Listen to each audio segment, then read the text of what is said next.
Up until now, the spacewalkers were conducting the in-suit light exercise protocol, also known as ISLE.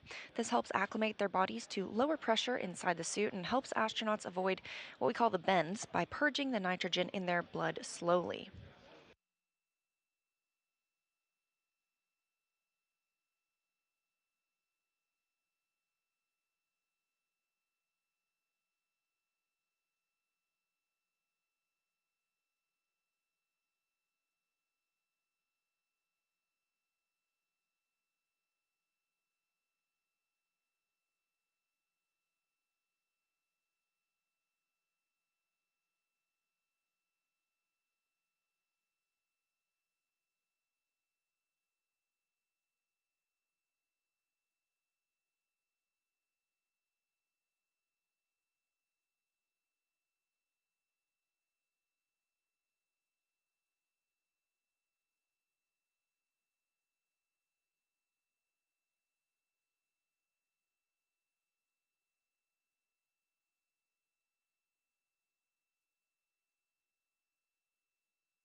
And again, another look at our spacewalkers today. Steve Bowen will be conducting his 8th spacewalk. He'll be EV1 wearing red stripes. So far, he's conducted 7 spacewalks, totaling 47 hours and 18 minutes. A little bit of added excitement today as Sultan Al Nayati will be making the first ever spacewalk for the United Arab Emirates.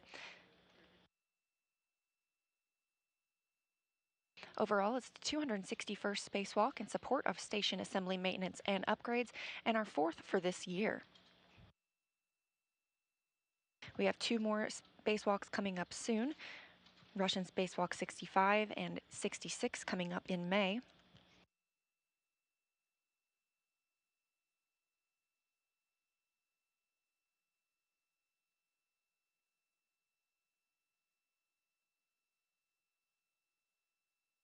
Again, this look inside Mission Control Houston as we are in a satellite handover with the International Space Station. Teams here are also conducting their handover as Orbit 1 hands over to Orbit 2 this morning, preparing them for today's spacewalk.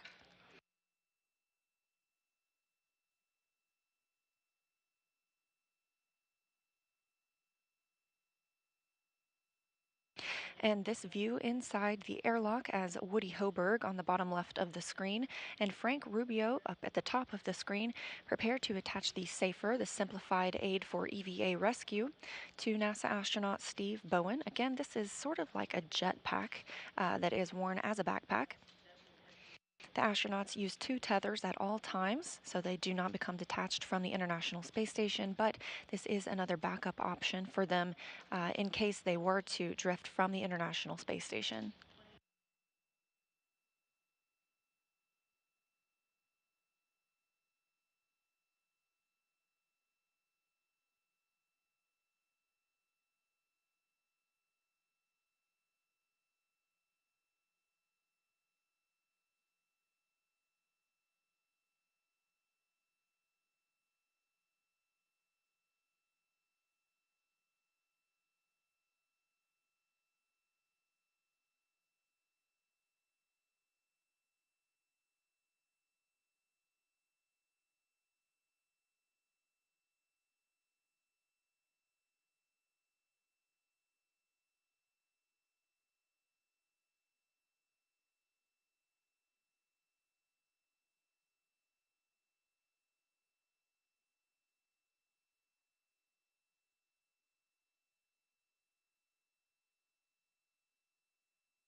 As our astronauts continue to prepare for today's spacewalk, a little bit of information about the suits and the pre-breathe process so far.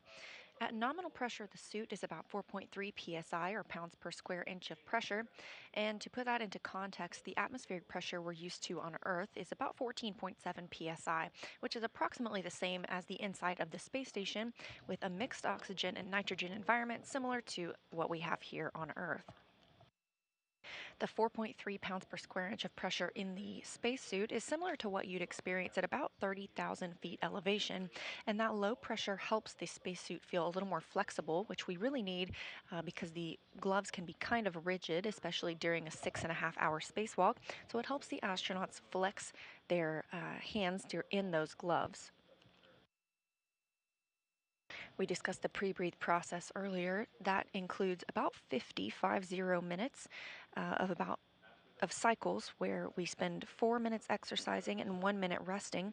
That exercise looks pretty simple. It looks like moving your arms and legs just a little bit, but this helps purge nitrogen from their bloodstream to help maintain a 100% oxygen environment.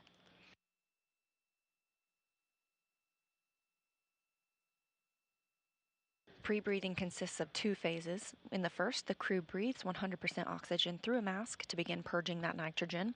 And in the second, the crew gets into their spacesuits and conducts ILE, the in-suit light exercise, again moving their arms and legs, raising their metabolic rate, and it helps speed up getting rid of the excess nitrogen.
Closest to the camera right now and unsuited is NASA astronaut Frank Rubio.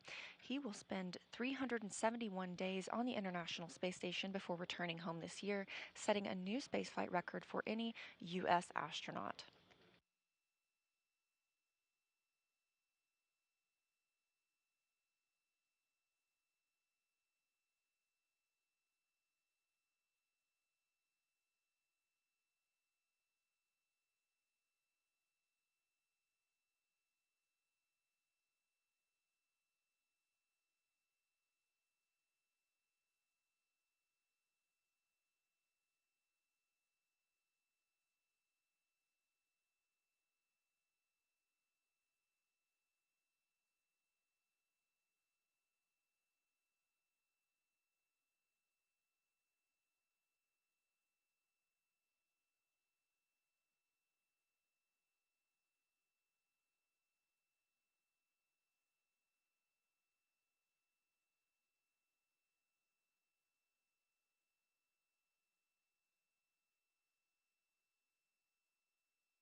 As NASA astronaut Frank Rubio puts the finishing touches on attaching the safer to NASA's Steve Bowen, our EV-1, Woody Hoberg is going to begin working on Sultan Al Nayati.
Teams in Mission Control Houston continue preparing the space station itself for today's spacewalk.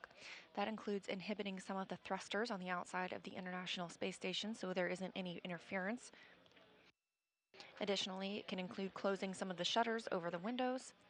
And eventually, the crew members may be asked to not exercise at certain parts during today's spacewalk.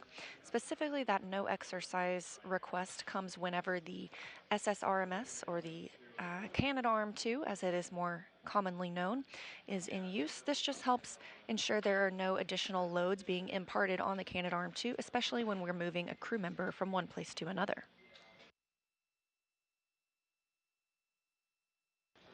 NASA's Woody Hoberg will be driving the Canadarm2 today from inside the International Space Station after he has helped get the crew members out the door. As you can see, they've moved NASA's Steve Bowen into the crew lock portion of the airlock.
And as Sultan Al Nayati begins preparation for his first ever spacewalk and the first spacewalk for any UAE astronaut, joining us in Mission Control Houston today, watching from the viewing room, is Hazza Al Mansuri. He was the first United Arab Emirates astronaut to visit the International Space Station. So, a very proud day for our friends in UAE.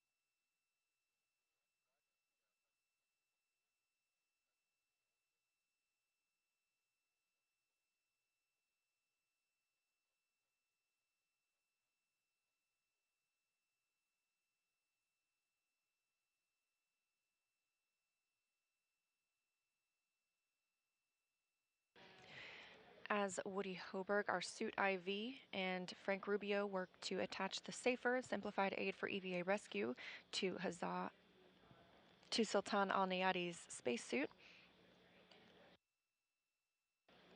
We're getting closer to the start of today's spacewalk. Again, you can see that there are no stripes on the spacesuit that Sultan is wearing. This is an EV2 suit. You'll be able to differentiate between him and Steve Bowen once they're outside the hatch by checking out their uh, where there are no stripes on this suit, and there's a red stripe on Steve Bowen's suit. Later in the day, Bowen will be on the SSRMS, the Canadarm2. Looks like Frank Rubio will be our prime operator for the Canadarm2, backed up by Hoberg.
As Rubio and Hoberg continue working to attach the safer to Sultan Al Nayati's spacesuit, they are in the equipment lock portion of the Quest airlock.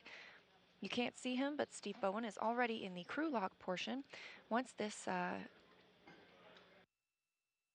attachment of Safer is complete, Hoberg and Rubio will move Alnayati into the crew lock portion of the airlock.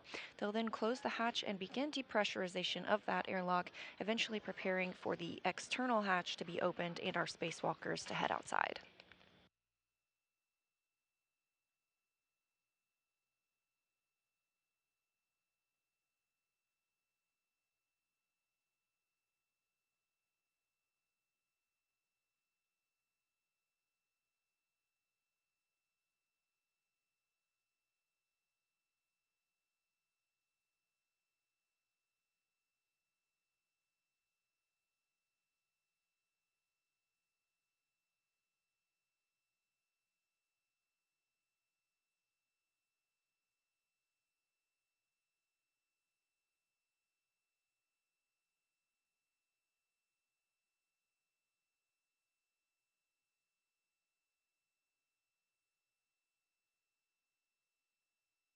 Some fun information about the spacesuits as we prepare for these crew members to get out of the hatch this morning.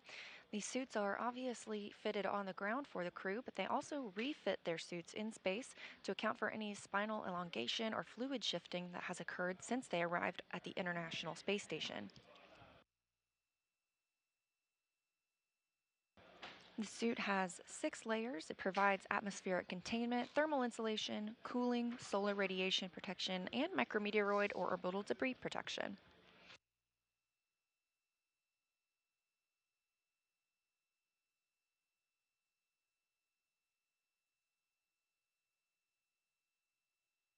Engineers on the ground take about 80 measurements to ensure each spacewalker has the best fitting spacesuit, which includes about 16 major elements that compose the suit itself.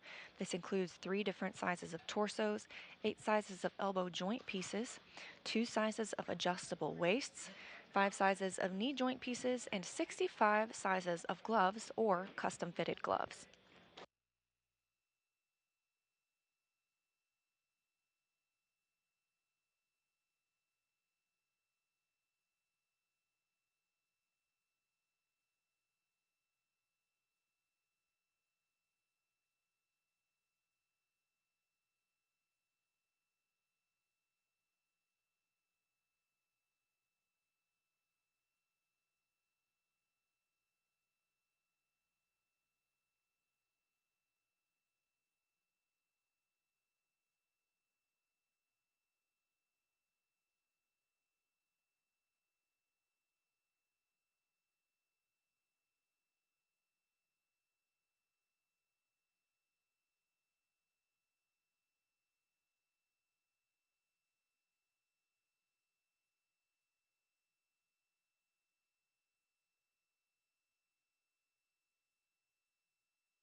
Now that the Safer is properly attached to Sultan Al Nayadi's spacesuit, Hoberg and Rubio are working to move him into the crew lock portion of the Quest airlock.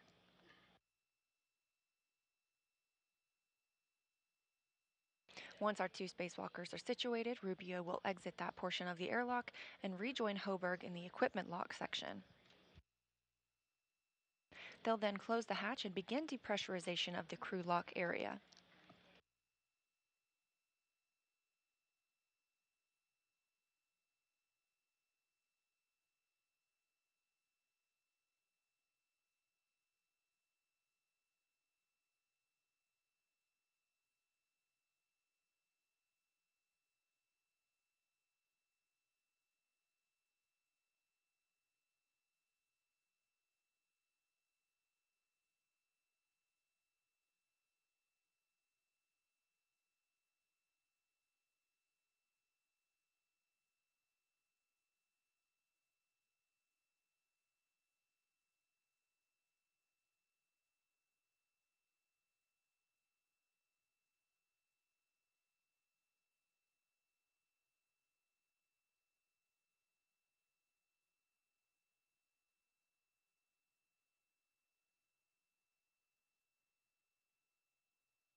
Because the International Space Station is just that, international, the time zone GMT is used, so it's a 12:17 p.m. on the space station. These crew members are essentially in the middle of their day. Again, we're looking for about a 6.5-hour spacewalk. That spacewalk clock will begin when their suits are turned on to battery power.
A smile from NASA astronaut Woody Hoberg, today's suit IV. He's been helping the astronauts get suited up, along with Frank Rubio, they're closest to the screen.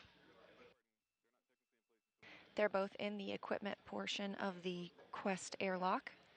Now both crew members are in the crew lock portion, and the next steps will be to close the hatch between the two and prepare for depressurization.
Both Rubio and Hoberg looking ready to go, as do the two astronauts in the crew lock portion of the Quest airlock.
Houston airlock on 1, complete through step 76. Good morning, Woody, and we copy step 76. We will put step 78 and 79 in work from the ground. Morning, Costa, sounds great.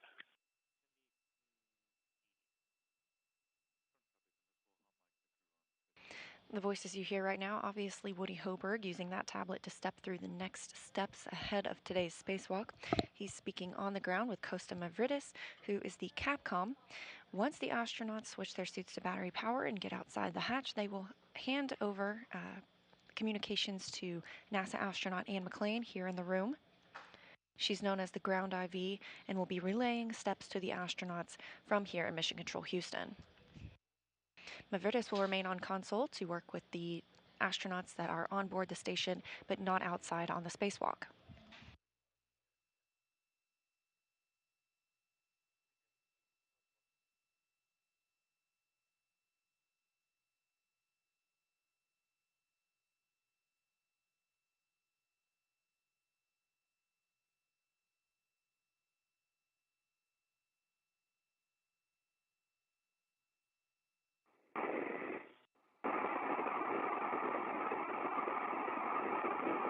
Okay, the hatch is closed. It's closed? Okay.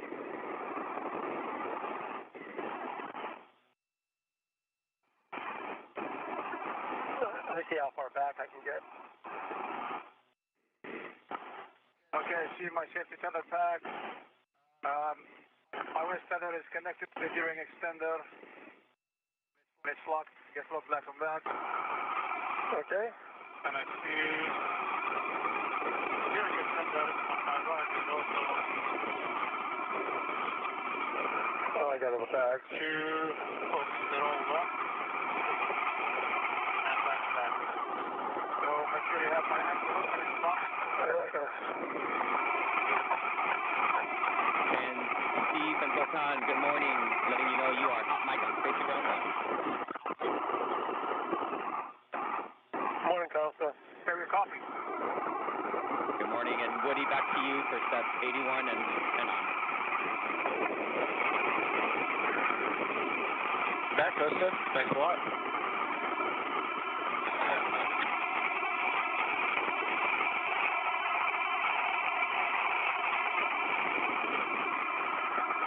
Yeah, so I've got my waist tether, gate close slide lock. See my big hook, gate close slide lock. Your green wheel, gate close slide lock. Green wheel is unlocked.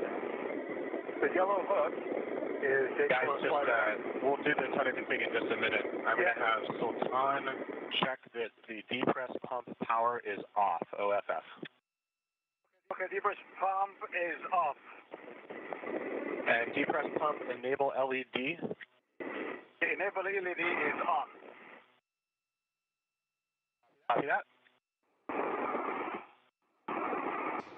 And of course, you're hearing some new voices added to the mix now. That it is of Steve Bowen and Sultan Al Nayati preparing for depress.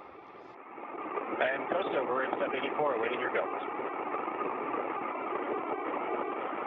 And Woody, we are go for depress. You have a go in step 84. Do that. All right, Sultan on the UIA. Switch depress pump power to on, ON.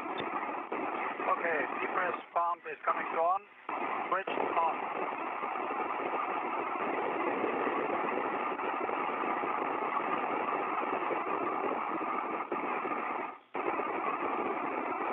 Sultan, take the depress pump and ISO valves open. You guys can expect an alert zone. Right, copy. Depress fan isolation valve open.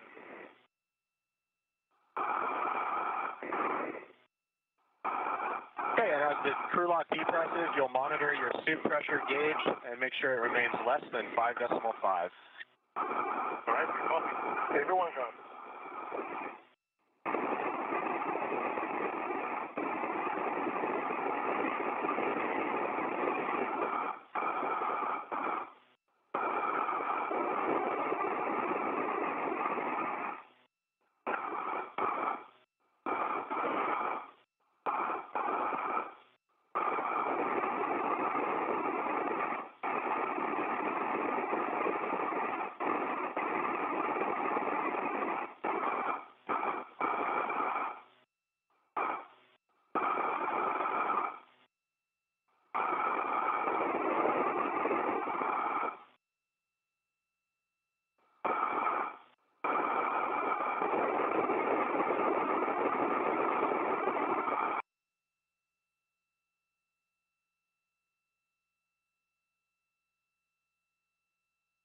We are in a handover of the tracking data and relay satellite systems that we use to communicate with the International Space Station.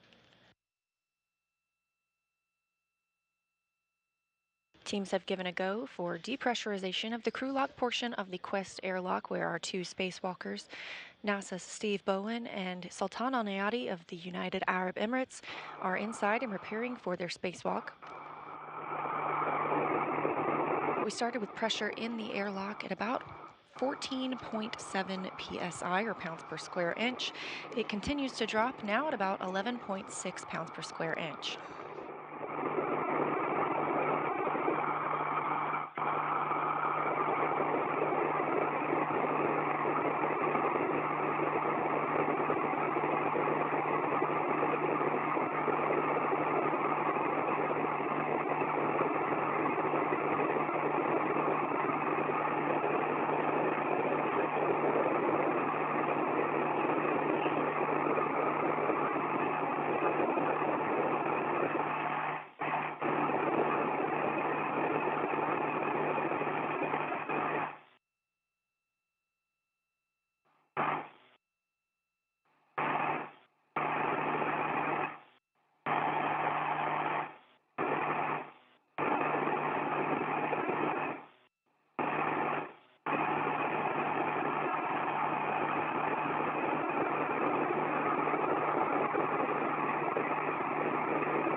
Depressurization of the crew lock portion of the Quest airlock continues, now looking at about 9.6 pounds per square inch of pressure.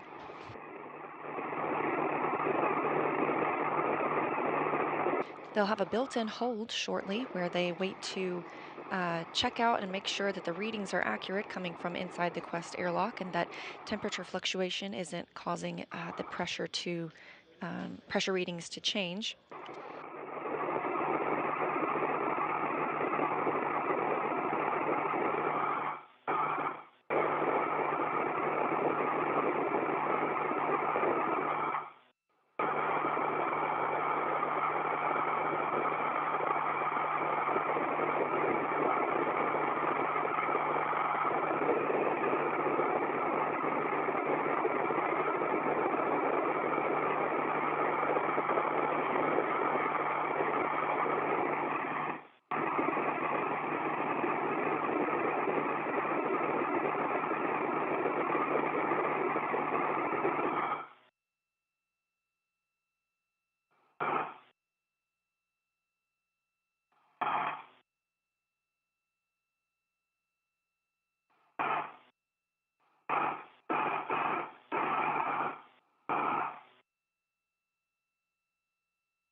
Pressure in the crew lock continues to drop as planned, now at 8.25 pounds per square inch.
Now under 6.5 pounds per square inch of pressure in the crew lock portion of the Quest airlock. That depressurization continuing to be monitored by NASA astronaut Woody Hoberg, the ground IV in the picture now, as well as team members here in Mission Control Houston.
Okay, Sultan, on my mark, you'll be taking the depress pump man ISO valve to closed.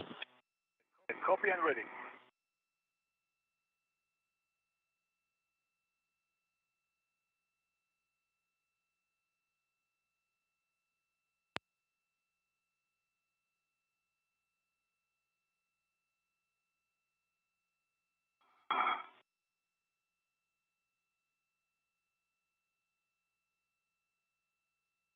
Mark, depress pump man ISO valve closed, expect an alert tone.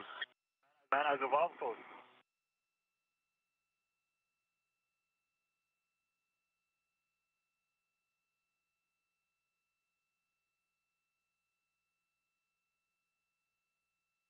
Okay, next up, we are going to perform a leak check. You'll use your display switch to scroll until leak check question mark is displayed. Hold yes 2 seconds and follow displayed instructions. Copy. As expected, pressure inside the airlock now paused at 5 psi while the crew conducts leak checks.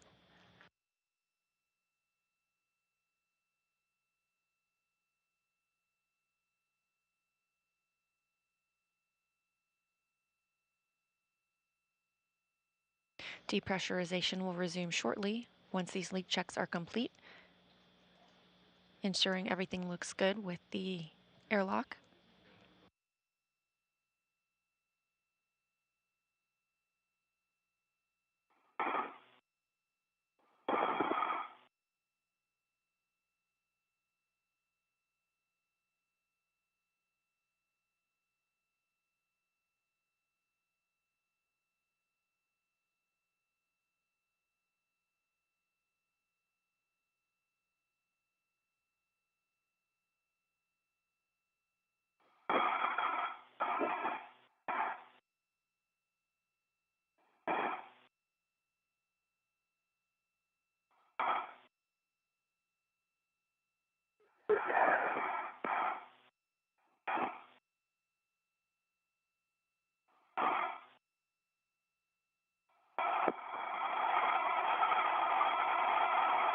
EV2 leak check complete. E1 leak check complete, getting to EVA. Looking for EVA. Okay, check O2 actuators, both EVA. Not yet. Good look.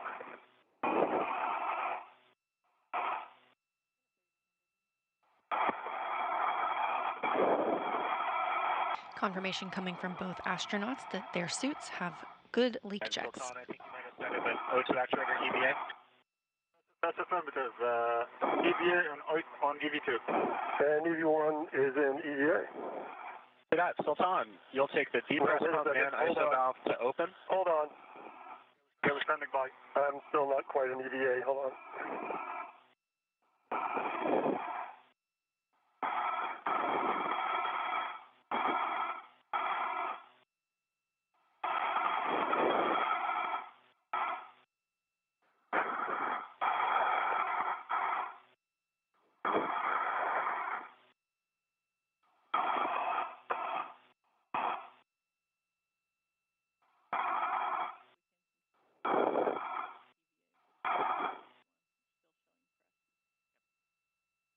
Okay, O2 position EVA, EV1. All right, thanks, Steve. Sultan, you can now take the depress pump man ISO valve to open, and you guys should expect an alert tone. Copy. Valve open. And Steve, you'll take the EV hatch MPEV to open. EV hatch MTEV coming to open.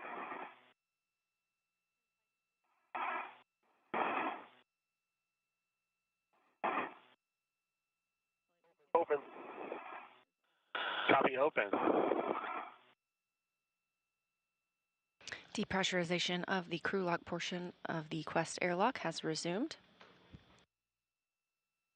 And we are handing over satellite communications with the International Space Station. We expect to regain that communications very shortly. Things continue to move smoothly this morning as we prepare for our astronauts to exit the hatch and conduct an approximately 6.5-hour spacewalk.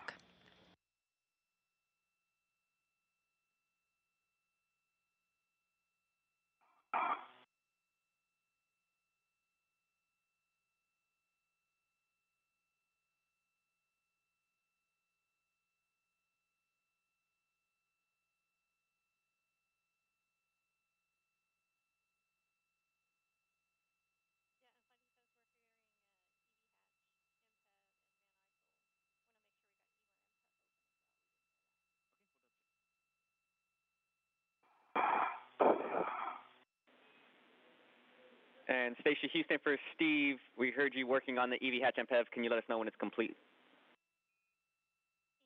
It's complete. Okay, copy that. And Woody, can you verify the EMER MPEV is also open?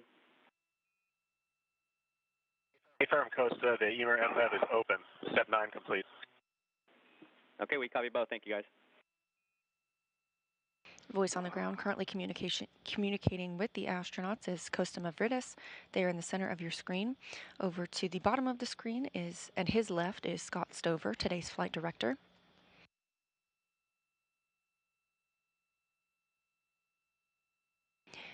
The pressure in the crew lock portion of the Quest airlock is now under 3 psi.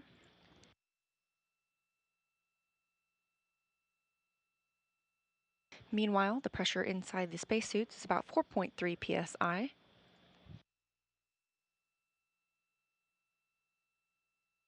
And this view of Sandy Fletcher, today's lead spacewalk officer, working through the tasks and relaying them to teams on the ground.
As depressurization continues in the crew lock, we are now under 2 psi.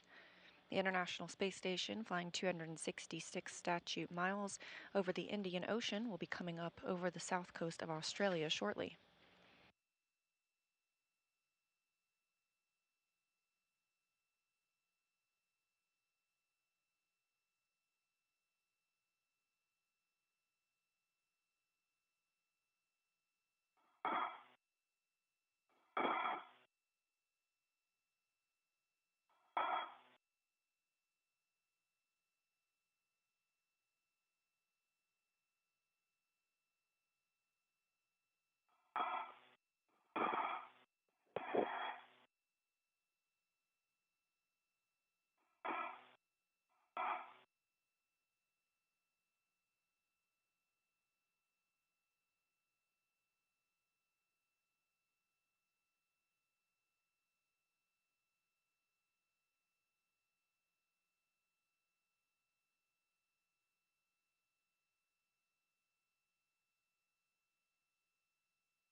Hey, Woody, I'm reading the airlock pressure 1.1.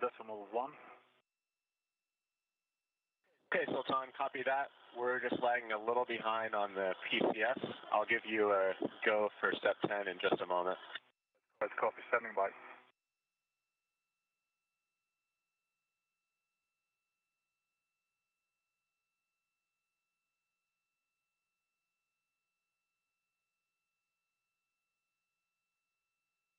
Sultan, I'm guessing we're 30 seconds to a minute out from that action.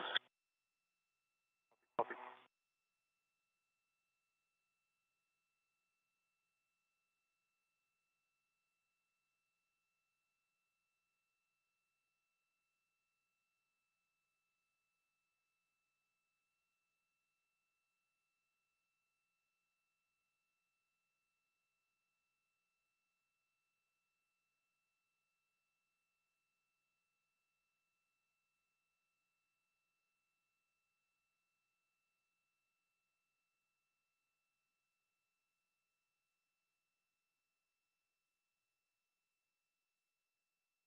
Okay, Sultan, take the depress pump man ISO valve to closed. Copy. ISO valve closed. Copy that. Sultan, on the UAA, switch depress pump power off, OFF. The press pump is off. All right, and with that, you guys can report your initial tether config to Ann for egress. Okay, let's start with my left side. On my left side, I have my left wave tether to my mini workstation, then to the D-ring extender, gate close, slider locked. I have my tether pack, red hook, gate close, slider locked, and the red reel is unlocked. Yellow hook is gate close, slider locked.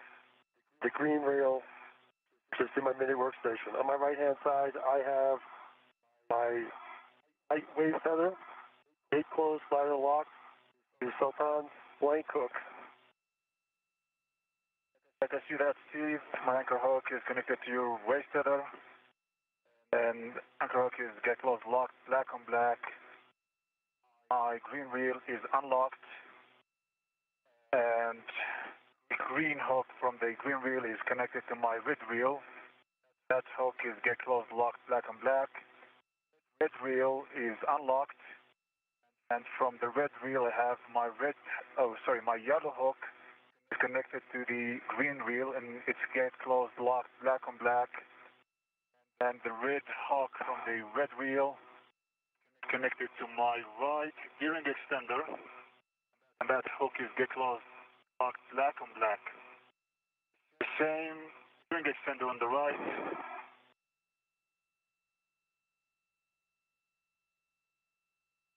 I have my base tether, small hook is gate closed locked, black on black. Large hook is connected to the internal viewing extender. It's gate closed locked, black on black. On my left side I have a viewing extender, and I have my second waist tether, and small hook is gate closed locked, black on black. Large hook is connected to my main workstation.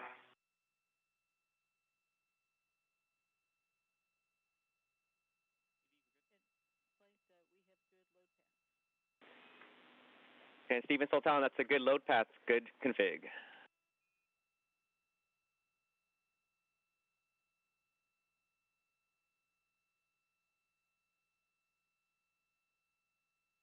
NASA astronaut Steve Bowen and UAE astronaut Sultan Al Nayati reporting their configuration of tethers, their mini workstation, and other equipment before they begin opening the hatch.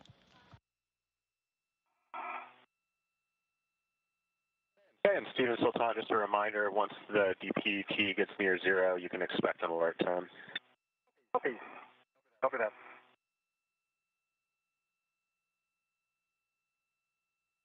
Alright, so try to see if we get my body down here a little bit further. Bring it to the handle at some point. Report and forward. Alright.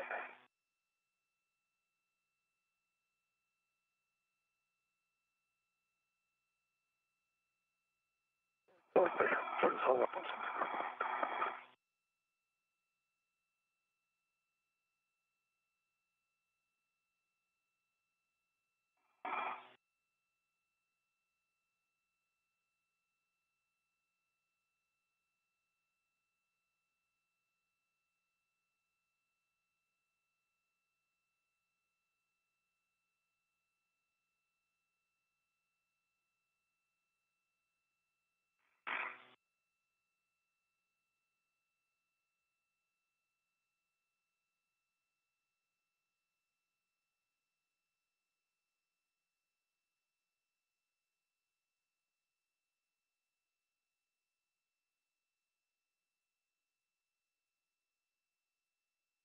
Now less than 0.9 psi in the crew lock.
Aside from the spacewalk preparations that we're watching right now on the International Space Station, Andrei Fedyaev and Dmitry Petelin, as well as Frank Rubio, are currently in the exercise portions of their day. Astronauts on the International Space Station need to exercise for about 2 hours a day to maintain muscle mass and proper bone health while in microgravity.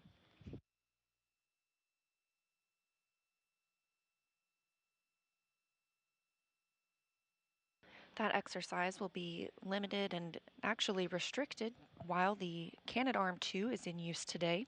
Steve Bowen will be on the end of the Canadarm for part of the spacewalk. That'll be controlled by NASA's Frank Rubio, as well as monitored by Woody Hoberg, our ground IV, who's in the center of your screen and who worked this morning to suit up the two astronauts now in the crew lock portion of the airlock.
Station Houston, an update. We are at about 30 minutes of depress time. Looking at our predictions, we are expecting to need the entire 45 minutes before we take action. So you can expect another 15 minutes of depress before we take action. 81 copy. 82 copy.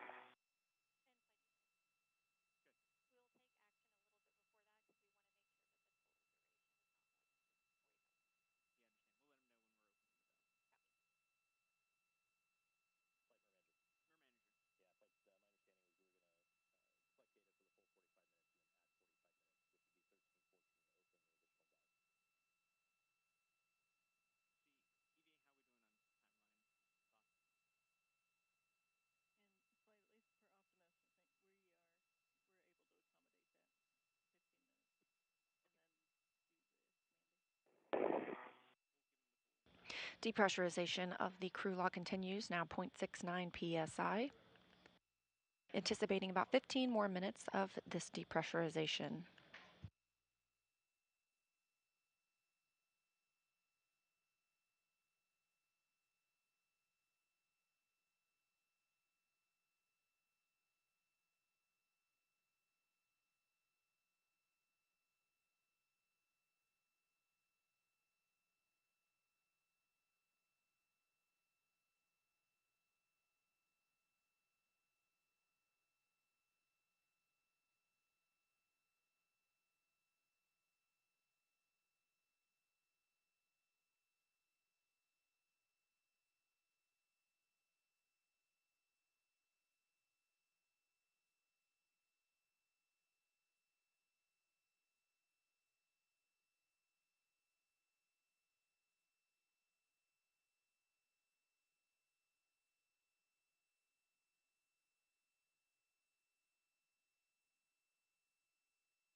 It's a busy time aboard the International Space Station, as always these days. In addition to this spacewalk, there are 2 Roscosmos spacewalks coming up in May. We recently saw the departure of Northrop Grumman's 18th commercial resupply mission to the International Space Station on April 21st. And just before that, SpaceX's 27th commercial resupply mission departed on April 15th. We expect to see another SpaceX resupply mission, the 28th, this summer, which will bring up 2 new International Space Station rollout solar arrays. We refer to those as IROSAs. Part of today's tasks are preparing the space station for installation of those IROSAs on a future spacewalk.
Depressurization continues in the crew lock, bringing the airlock itself down to a vacuum to match that of space. This is about a 45-minute process. We have about 10 minutes left.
Now at about 0.5 psi in the crew lock. Again, this is down from 14.7 psi where we started today and what the rest of the space station is at, as well as what's very similar to what we experience here on Earth.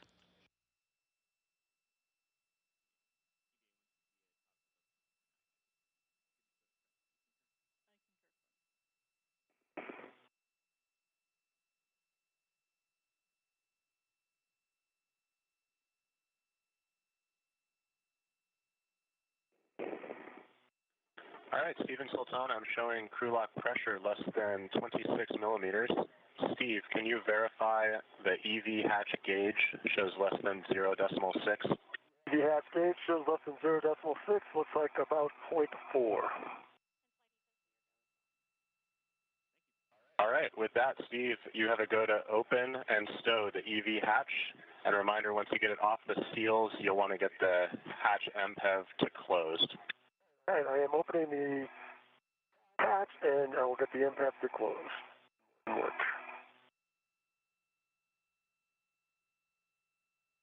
Good reports here in Mission Control Houston, as well as from the crew aboard the International Space Station.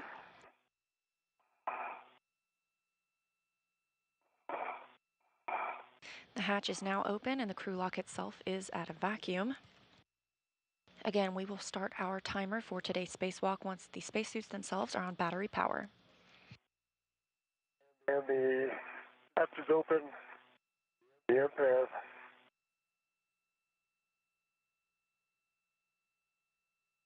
is closed. Is closed. Hatch is latched. Okay, Steve, copy that. I can verify that the emergency MPEV is closed.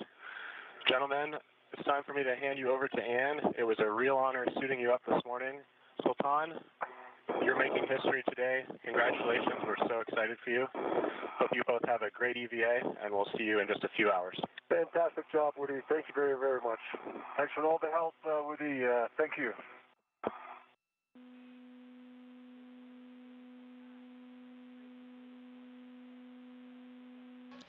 And now that Woody Hoberg's job as suit IV is complete. Sultan, Hetty here.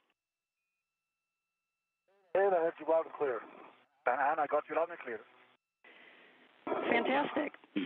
So with that, we can start our post-depress. On both DCMs, you're going to stagger your switch throws, and you can switch power to battery. EV1, power going to battery. EV1. Okay, EV2 going to battery. I've got blank, no bite. Good startup. And we copy. EV2 the same. Okay, we copy both power to bat, and you can switch your display to Pro to verify function display. And EV1 display is functional. EV2, functional display. Sultan, on the UIA, you can switch power, EV1 and 2 to off, OFF, and check that all 4 LEDs are off. Right, copy and work. V1, power off, LEDs off. V2, power off, LEDs off.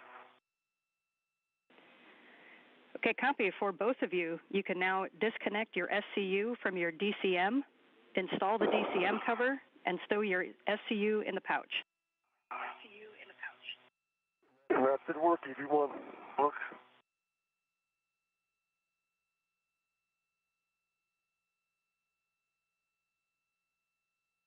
In the center of your screen is NASA astronaut Anne McClain. She's going to be the primary communicator with the astronauts while they are on today's spacewalk.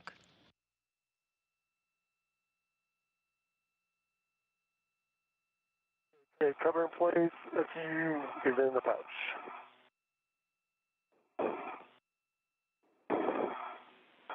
Dim cover installed for the pouch.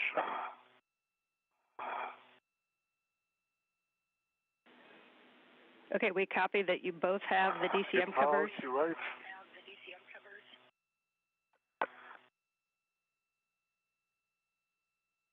Affirmative, and I'm just looking for the pouch. It's right here, I'm going to give it to you. Here it is. Well, let's make sure it's on the right side there. So you see it, Sultan? Make sure it goes on the correct side of your... I got it, thanks, you're good.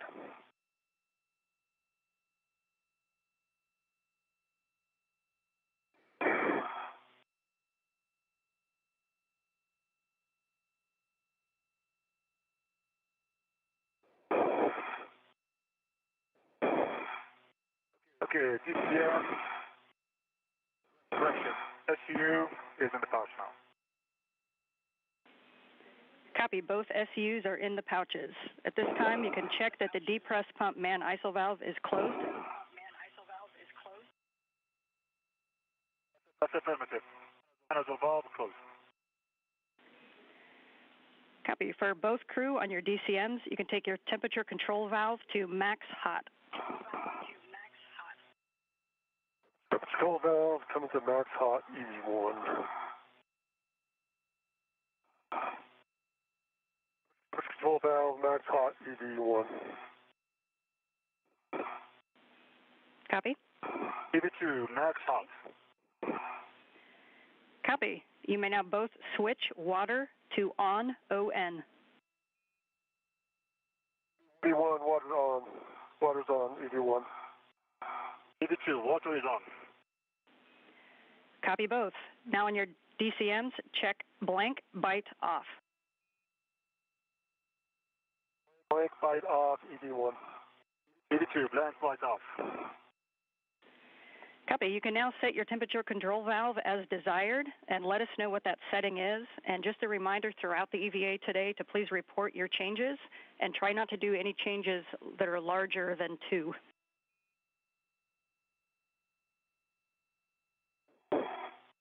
EV1 copies and repositioning.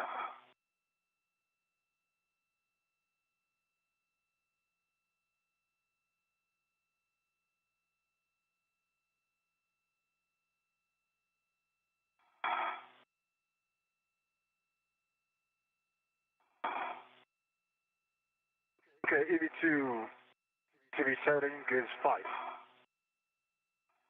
EV1's initial setting is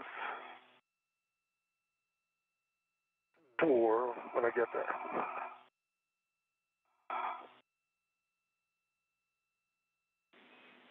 KV1's initial setting is 4. Okay, we copy 5 and 4. Thank you. Can you please report your suit P gauge? EV1 4.3. And 4.3 for EV2. Copy 4.3, and you can set your visors as required. We're about 5 minutes from a sunrise. And I agree, it is dark outside. EV1 copies. And EV2 copies. Okay, and with that, we can verify that your suit parameters look good. So that'll take us, and we'll take care of the last step on the post-repress. So with that, we'll step into the procedures. So when we're ready, Steve, you are go to open the thermal cover. Opening the thermal cover.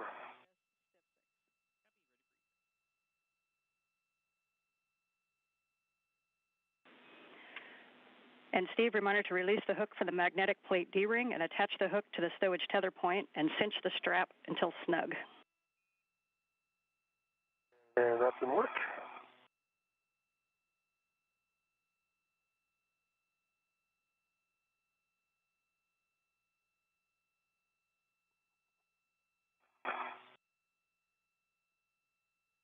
As we get a live view from outside the Quest airlock, we have confirmation that the spacewalk itself began at 8:11 a.m. Central Time today as the astronauts turn their suits to battery power. And making snug. All right, and that's complete. Thermal hatch is open. Copy. You are now go to egress the airlock. Keep on egress in the airlock. Busted.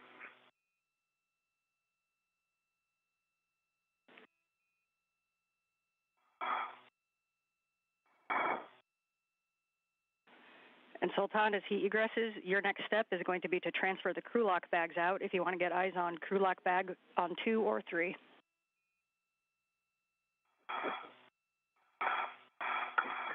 Copy. I was expecting the IDA bag. No, IDA is 3rd. All right, copy. Yes, you can pass those bags in any order. Okay. All right, copy. And by Sultan, I want to make sure I'm going to get orientation here and get my... And Steve, as you get set, please also turn on your HECA. All right, let me get myself in a good config here. My waist tether. First out of the hatch this morning is NASA astronaut Steve Bowen.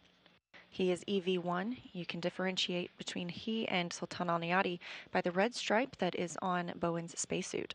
And HECA.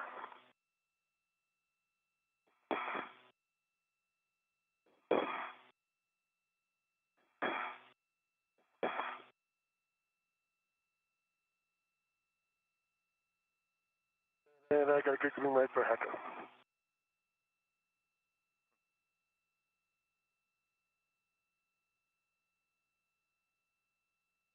Okay, Sultan, I'm ready for a bag. Okay, I'm sending bag number 3 first. Bag number 3.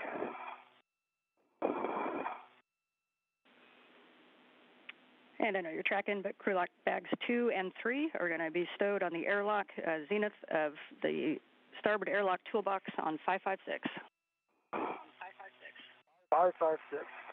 Copy.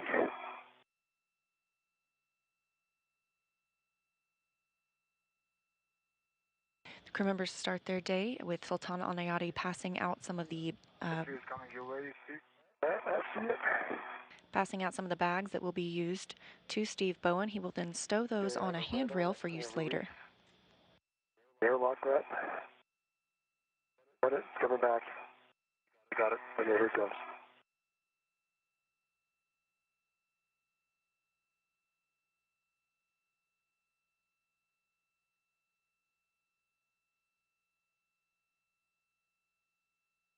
All right, I'm going to put that up on the viewing extender. Thank you.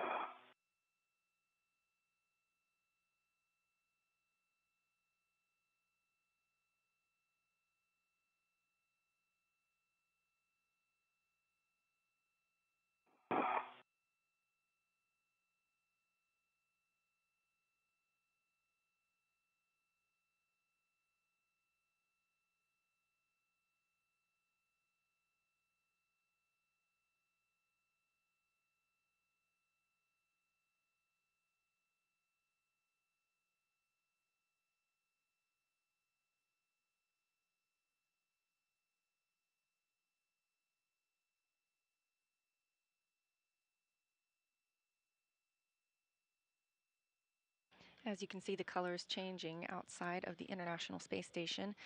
We will be entering an orbital sunrise, orbital daylight, very soon. The lights on the helmet camera of Steve Bowen down in the bottom left of your frame are currently on. The International Space Station sees 16 sunrises and sunsets a day, so these spacewalkers will work in alternating light and darkness throughout their time today. All right, crew lock back 3, on 556, on the ret. My ret. And we copy Steve, crew lock bag 3 on 556.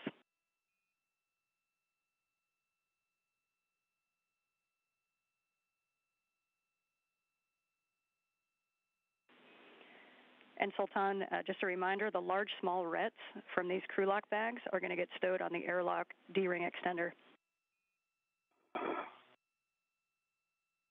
Yeah, copy, and the first bag, number 3, Margaret, is already on the D-ring extender. Copy.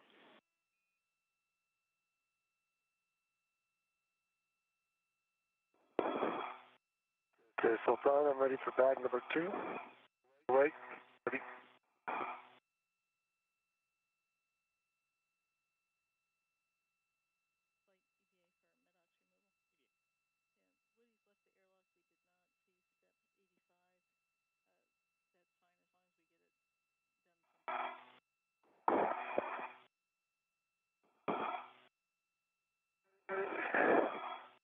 All right, I see bag number 2.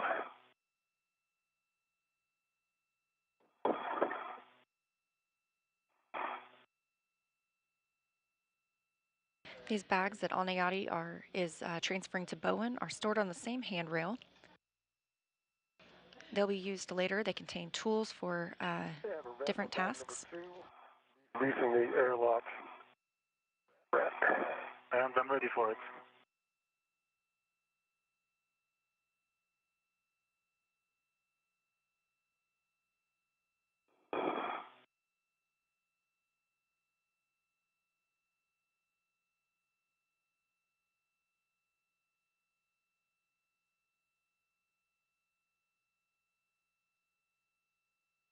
Here it comes. Thanks. Bag number 2, heading up.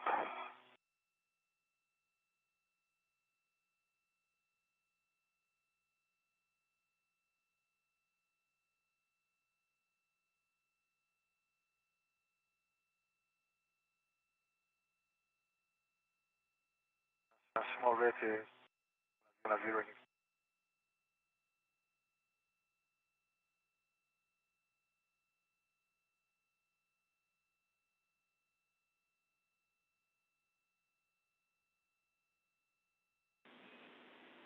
And that crew lock bag also goes to 556. And that large, small ret Sultan also goes to airlock D-ring extender. And the next item to pass out will be the GoPro. Copy on, I have it.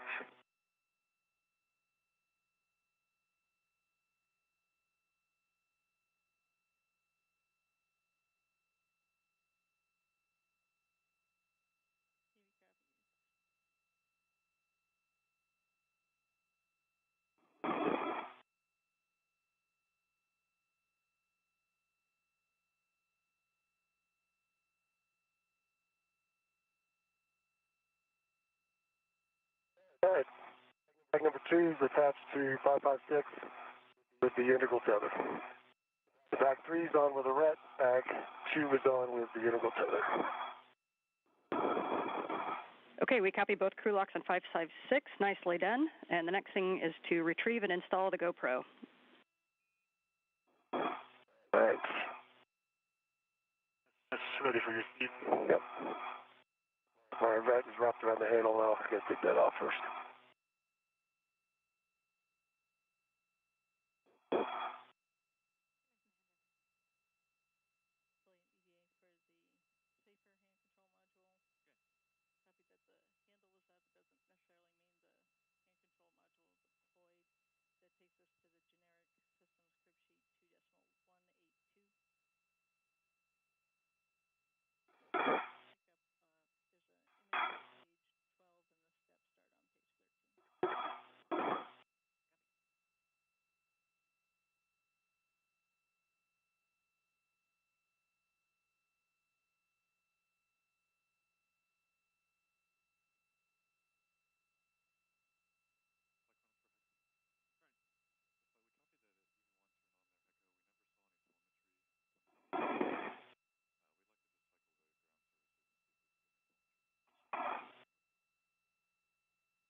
GoPro is.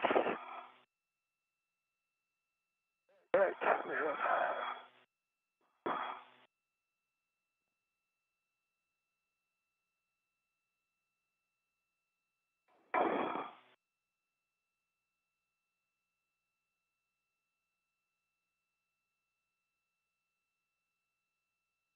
And I have that ready to my mini workstation. You can release the other end, Sultan. Okay, gonna work.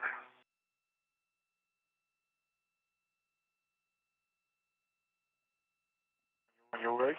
All right. Then let the hook go. Thank you.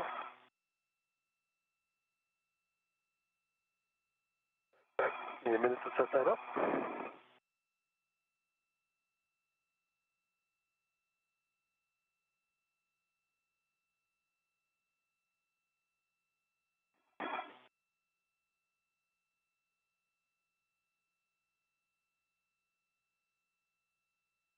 Another short handover with the tracking data and relay satellite systems that help us communicate with the International Space Station. The crew members continue to prepare the crew lock bags that they will use later on in the spacewalk.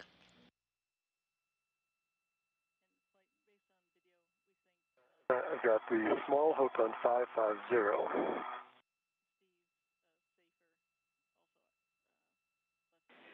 We copy small hook on 550. And Sultan, while you wait for him to come back to the IDA bag, we'd like you to check your safer handles and ensure that they are both full down. Copy.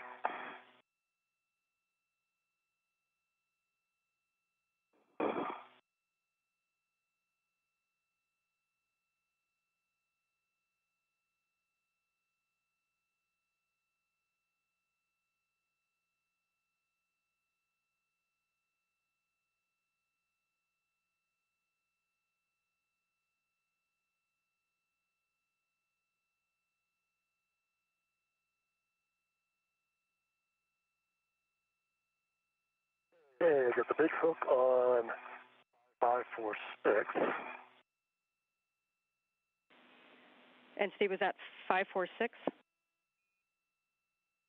546 on the lower. All right, I've got it facing the correct way. So head back to the airlock. Okay, we copy. Both handles down. Okay, copy Sultan. And Steve, we'd like you to do the same thing with your safer handles and just give them a tap and make sure they're both full down. All right, give me 1 second to stop.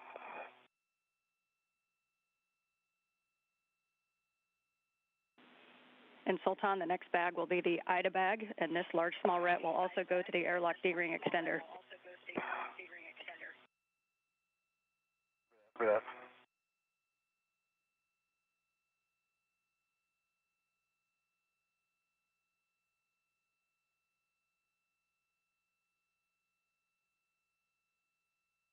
All right, checking my papers.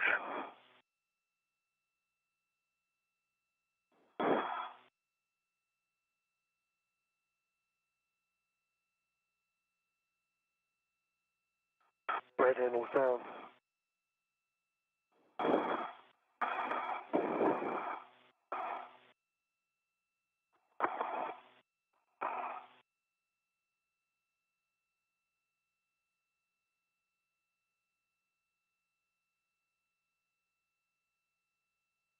Okay, left handle is down.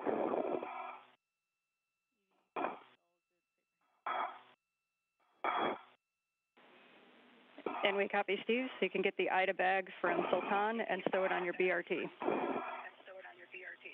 Okay.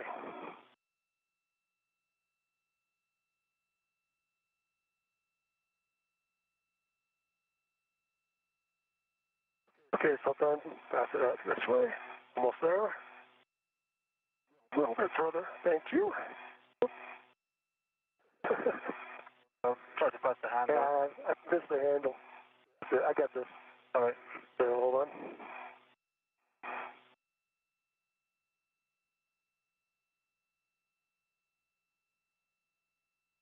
NASA's Anne McClain, our ground IV today.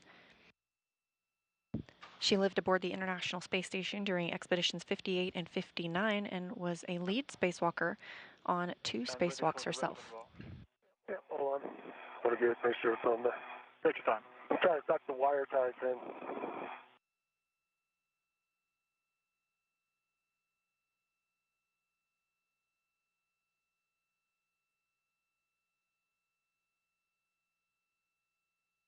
All right, that might be your key.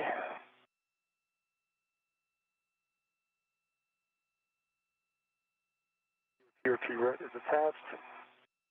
Lock rat. Coming back to you. Ready? Yep. There it is. Okay, let me get this stuck down where I want it.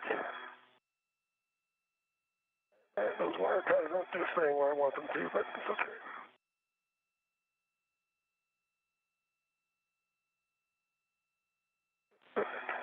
And Sultan, the next bag will be crew lock bag 1, and you can pass that out to Steve, or you can egress with it, your choice.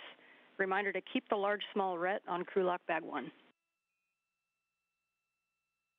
Right, copy that. I'm going to pass it to Steve and then use the hook when he has a ret on it. Copy. And Steve, as you wait for that, can you check the strap on the thermal cover, the one that you cinched, and to make sure that there are 6 lines visible? Hold on.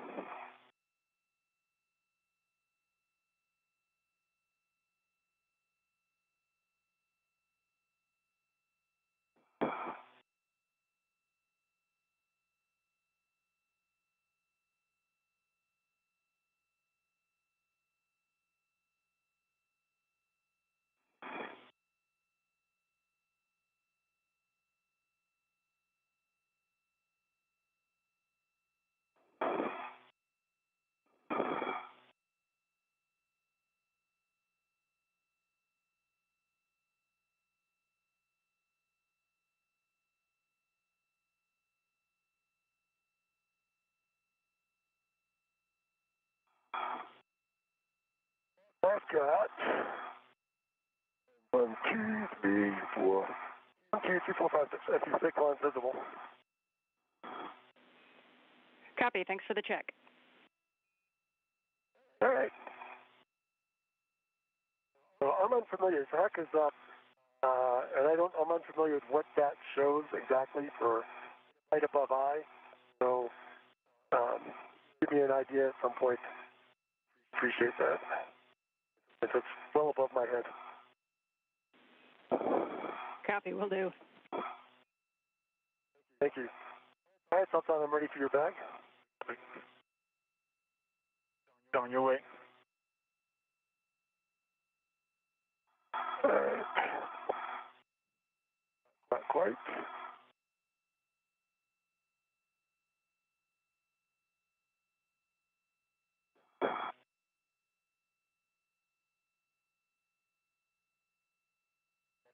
They wrap your bag. They release the lock rat. Hold on.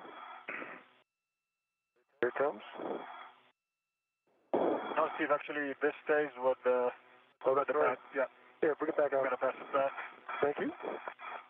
Actually, you can just hook it back up. I'll put it right here. Thank you for the reminder. No problem. Can you release your end now and I'll hold on to it? You have a right on it? I got a hand on it, I got a right on it. So you release the brake hook and then I'll put it on. All right, and work. Yeah, good words on that large small ret. And just another note on this bag, Sultan, if you're going to want to use your BRT during translation adaptation, then you can go ahead and temp stow crew lock bag 1 on that airlock handrail. If you're not going to use your BRT, then once you egress, we'll get it on your BRT. No problem. I think that's on my BRT and I'll do the adaptation with a waist tether, the handrail. You can just hook it to the handrail right now. And then you can grab it on the way out. You can do that, yeah. Okay. All right, I have the crew lock bag by the big hook on the airlock handrail to release my ret.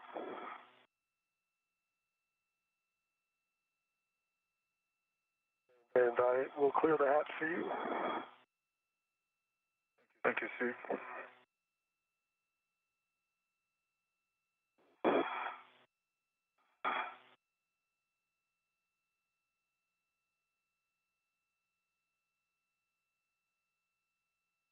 Then I'm ready to egress. Sultan, you are go to egress.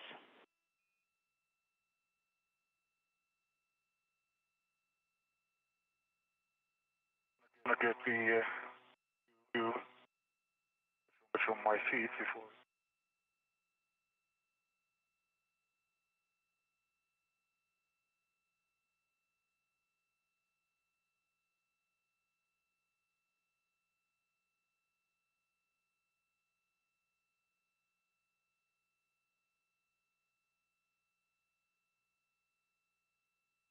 The astronauts have been working through preparation of their tool bags, as well as ensuring their tethers are in the proper configuration.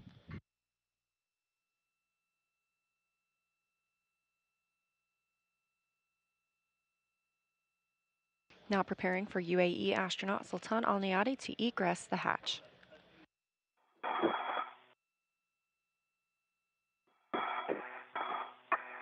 See him coming out? Yep.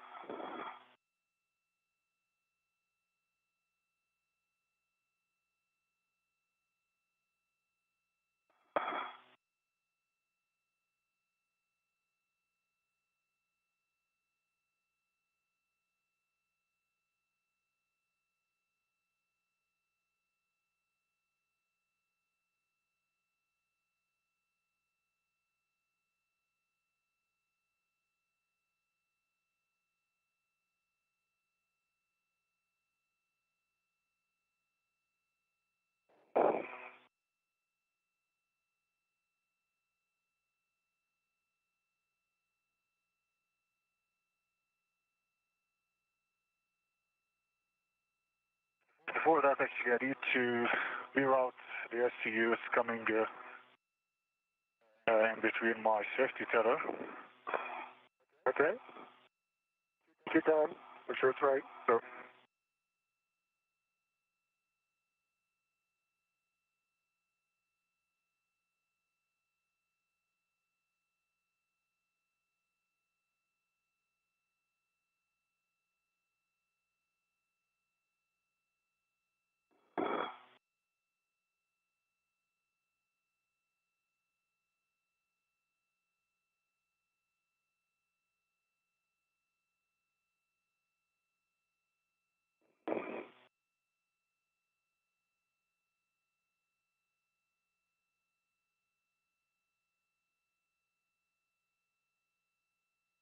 my safety tether out.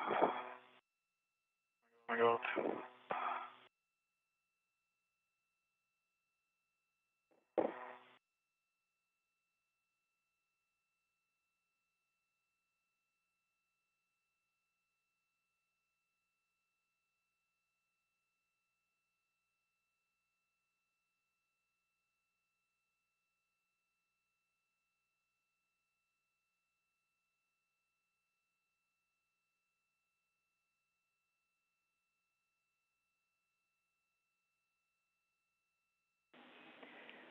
And Sultan, once you get out and set, your next step is to receive crew lock bag 1 and stow it if you want to do that right now. Otherwise, you can leave it temp stowed for translation adaptation.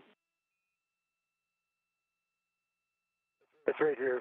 Okay, I'm going to receive it.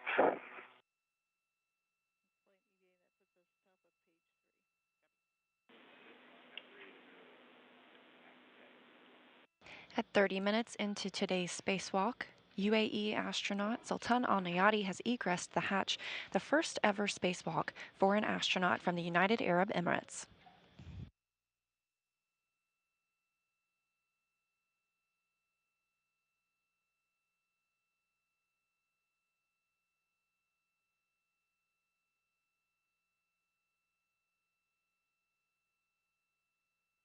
Another good look at both of our spacewalkers here. On the right, you see NASA's Steve Bowen with red stripes around the legs of his spacesuit. That'll help you tell the difference from him and Sultan Al Nayati, who's on the left side in an unmarked suit.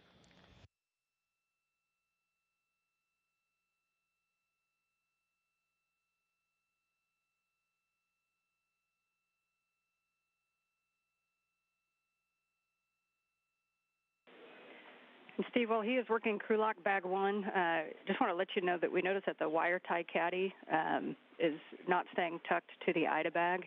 Just wanted to put your awareness on it in case you want to tuck it in somewhere or add another ret. Yeah, let me try and fix that again. I thought I had tucked it in when I pulled it out. It's a better place to tuck it.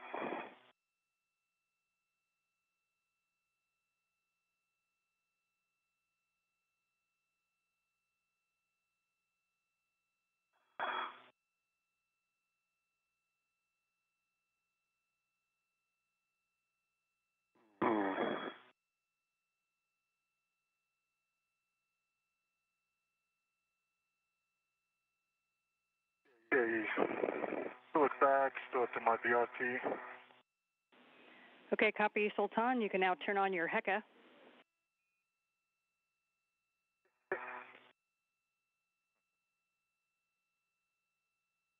That should be better.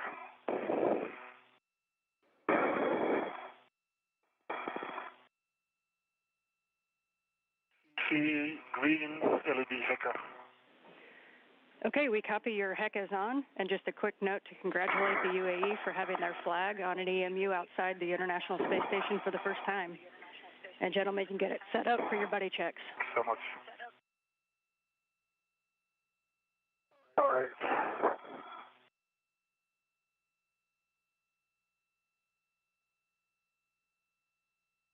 Okay, so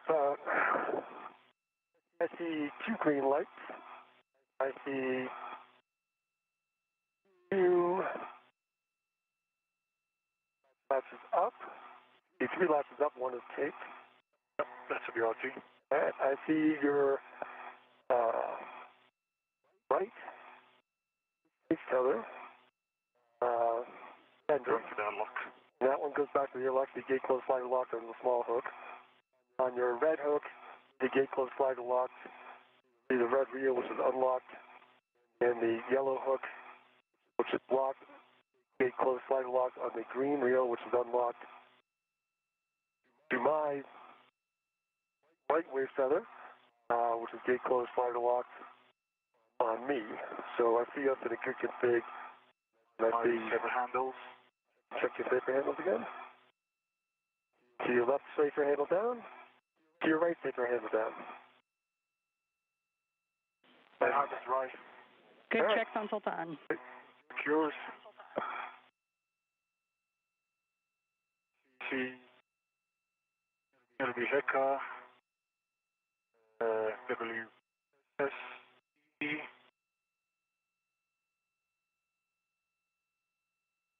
One. Tabs up on BRT and mid workstation.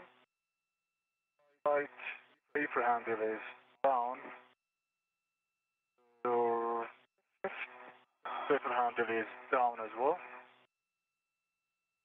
Right, have your other desk closed, locked black on black.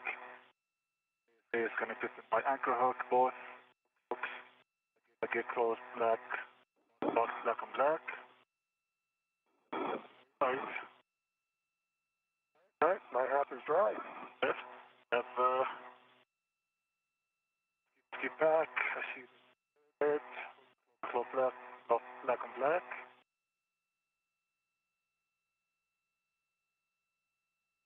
Okay. I'll check those when I drop them. Okay, cool. I think you're in a good config. Thank you. If your hat is dry, my hat is dry. All right, nicely done. My gloves are nominal. Steve, your next step is going to be to translate out to the anchor hook location, up the Cedar Spur and out face 1, and you're looking for mile marker 5760. Sultan, you're going to hang out right there. Once Steve is clear, you can tend the thermal cover hatch closed as much as you can. Obviously, won't go all the way. And you can perform translation adaptation as needed. Right, copy that. All right, heading out to mile marker 5760. Steve, a reminder as you go along face 1, we have those tusk cables out, so just avoid inadvertent contact on the zenith and nadir cedar rails. Understand, avoid the tusk cables. I'll be looking for them. The astronauts have completed their buddy checks. Along the way, we heard a handful of acronyms that we'll continue to hear throughout the spacewalk. One of those is the HECA. That's the High-Def EMU Camera Assembly, as well as the WVS, the Wireless Video System. Those will help us get views from the helmet cameras on the astronauts. Additionally, we heard the MWS, that's the mini workstation that's attached to the astronauts themselves, as well as the BRT, the Body Restraint Tether. The top of the CETA, we're going to use the CETA cards. And we copy, Steve. We see you out there. Just for your awareness, we have all the external cameras. We do not have your helmet cams yet. We're working the issue. Oh, okay. Right now, Steve Bowen has moved to the CETA cart. That's the Crew Equipment Translation Aid. Meanwhile, on screen here is Sultan Al Nayati. He's working to close the thermal cover.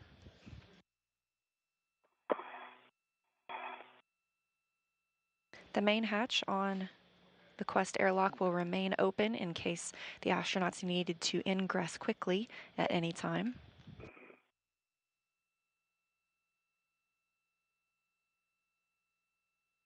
As this is his first spacewalk, he also has a little bit of extra time to get used to maneuvering outside in the vacuum of space.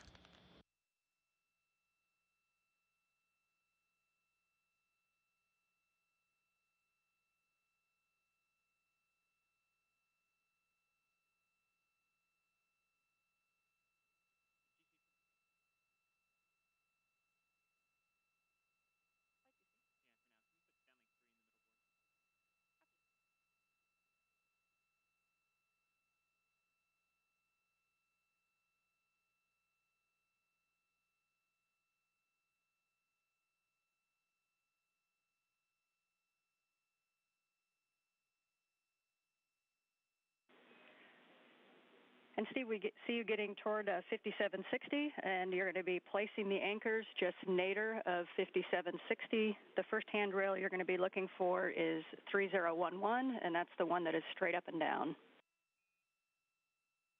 Okay, 5760, I'm at that mile marker.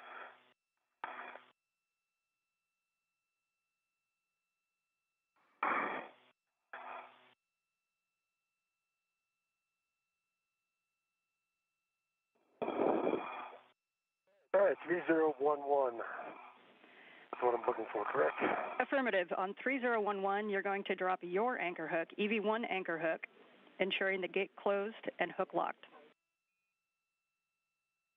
Yeah, stand by.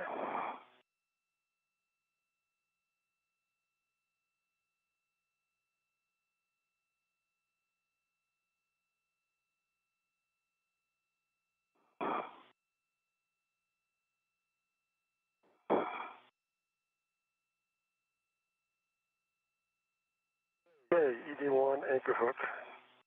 E011 is closed. Black on black, it's locked. The green wheel is unlocked. Okay, good word, Steve. You're now going to go just inboard to the diagonal handrail 3217, and you're going to put Sultan's EV2 anchor on handrail 3217. Okay, handrail 3217, B1 anchor hook. An 82 anchor hook.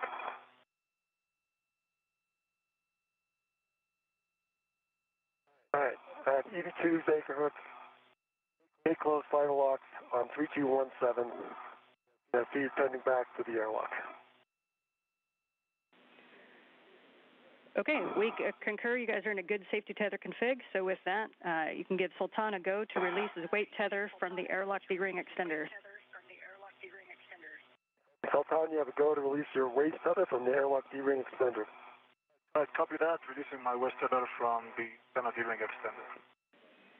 Steve, you can continue outboard toward S6. Reminder to give us a gauntlet call prior to crossing the Sarge, and your next step is going to be to drop your green hook at out on S5, and a reminder that at the Sarge you're going to translate zenith. Sultan, once you have your waist tether... Sultan, once you have your waist tether off, you can close the thermal cover. Okay, copy that.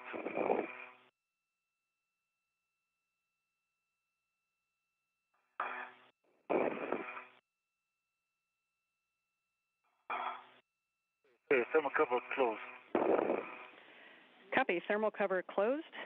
You can now head to ESP2 for bag stow.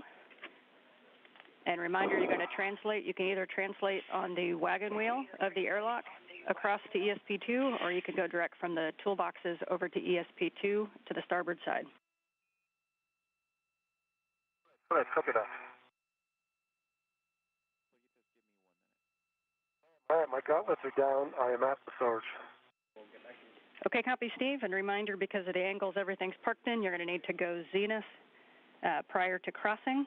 And when you cross, you're going to have the non-radiator side of the IEA out your left side. All right, my left side, non-radiator. I see where I am.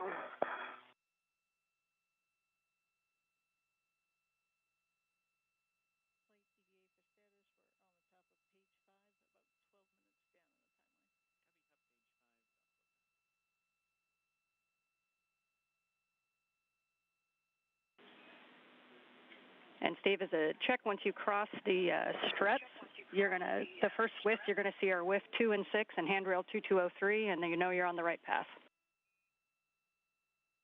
At 2 and 6, I'm on the right path, and that's a great cue. Thank you. Sure thing. You can just head straight out starboard now. You're going to be going all the way along that edge until you get to the S6 handrail 2003, which is going to be the first one on the S6 long spacer. 2003, first one S6, and that's where I dropped my green hook, I think, right? Good words.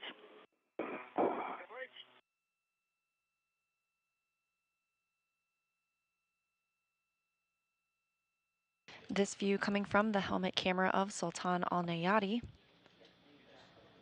The International Space Station currently flying. ESP2, you're going to be going to the starboard side, just forward of that trunnion pin. The good news out there is that there's no NBL structure to get in your way, so you should make that corner nice and easy. And you're going to be looking for handrail 8007. Copy that, 8007, and I did notice that NBL structure here. Thanks. All right, I'm at 2003, stopping to drop my green hook.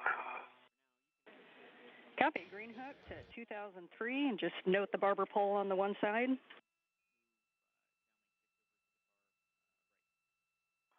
And I see it.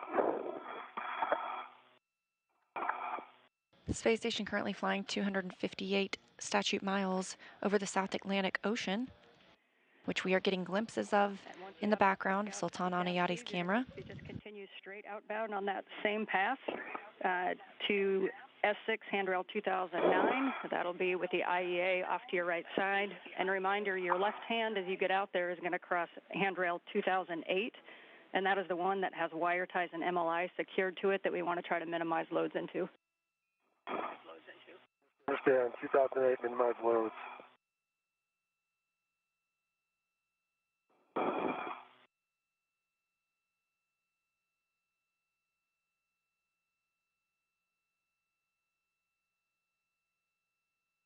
Okay, green hook.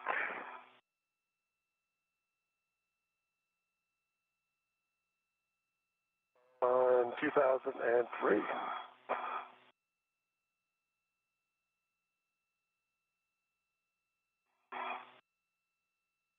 It is gate closed fire lock. Not that that matters on that hook, but it is.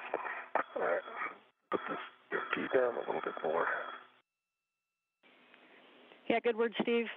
You're right, it doesn't need to be locked, but we'll take the belt and suspenders anytime. So you're just heading outboard to 2009. I agree. Getting outboard.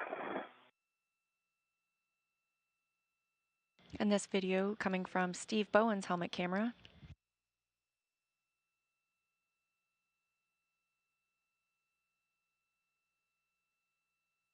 He continues to stow bags where needed outside the International Space Station. And his next main task will be to relocate an articulating portable foot restraint that will be used later in the spacewalk.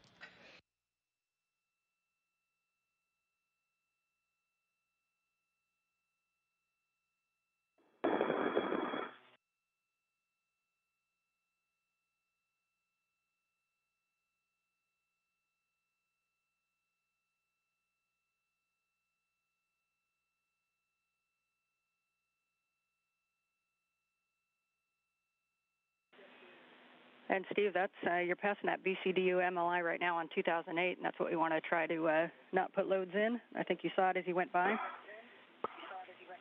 I did. I slowed down, make sure I reached across it. And I'm at 2032 in 2009 now, so I'm at my next work site. Copy. Yes, you are. You can stow the IDA cable bag right in front of you, and there's going to be an integral tether to 2010 on your left and another to 2032 on your right. All right, I'll get that in work. And then reminder, we are going to have another large, small adjustable from the lid of the bag over to 2032 as well. So there will be 2 connections on 2032. Copy.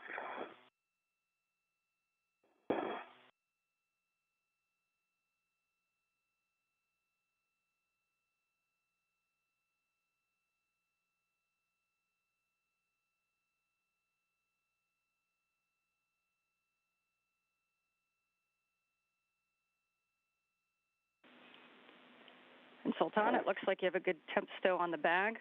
When you're ready, you're going to translate back toward the airlock the way you came to go up the CETA spur, and your next stop is going to be the port CETA cart to retrieve an APFR. Good, copy. Port CETA cart.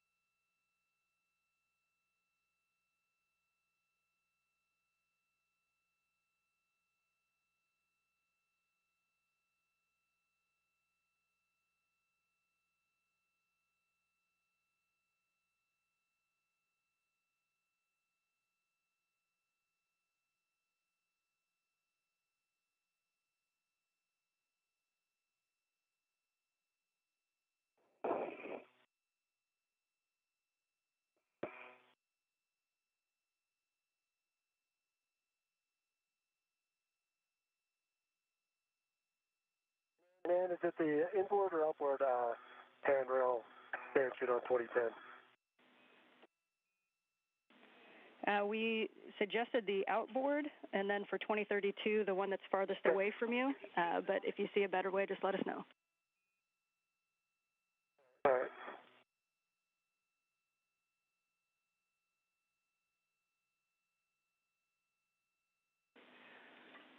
And actually, Steve, I had that backwards. On 2010, we suggest the inboard, but again, whatever you need to get it tacked down tightly. All right. Put it down on the inboard.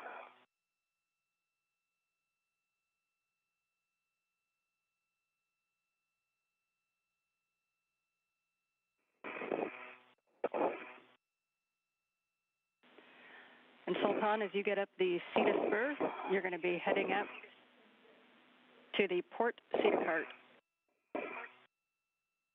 That's copy.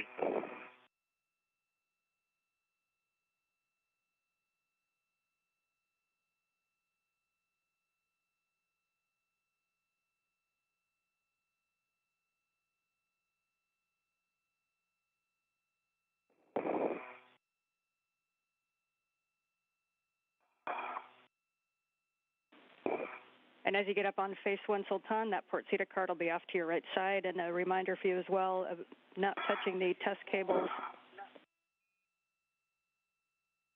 Right, I got it.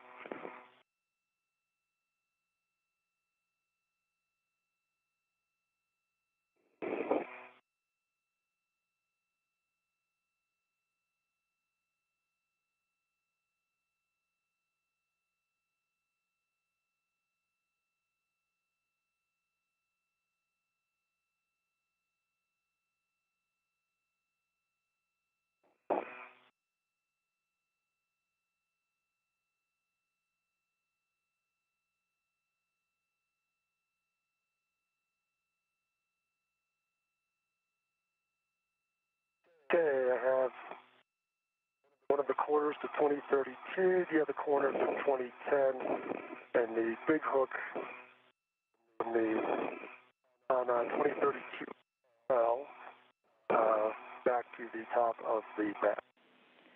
Copy. Good config, Steve. Stowed.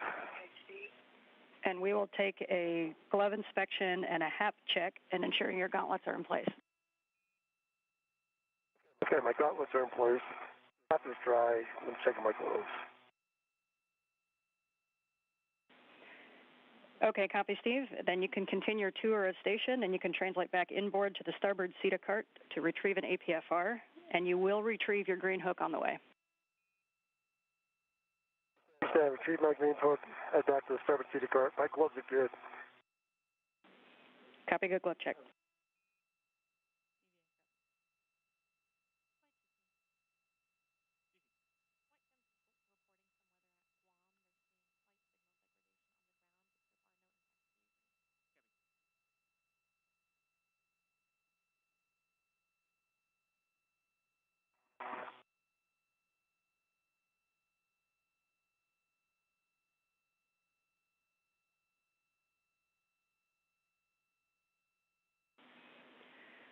And nice work, Sultan. And we can head to the up the CETA spur when you're ready. Nice work. Copy.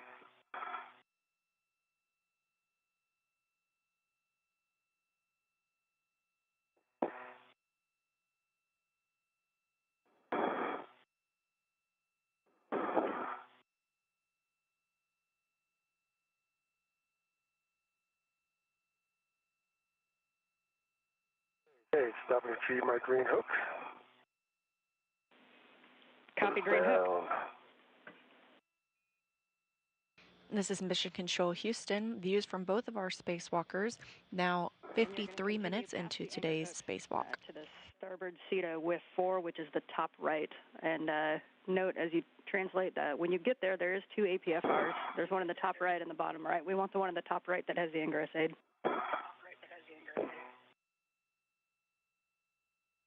All right, I understand.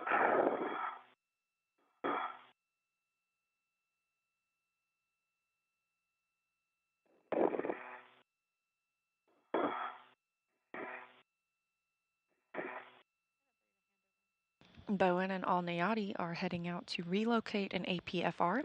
That's an articulating portable foot restraint. It's often used during spacewalks to help astronauts secure themselves in one location as they work on a specific task. Back on a safety color. Bring you my translation. We copy the green hook.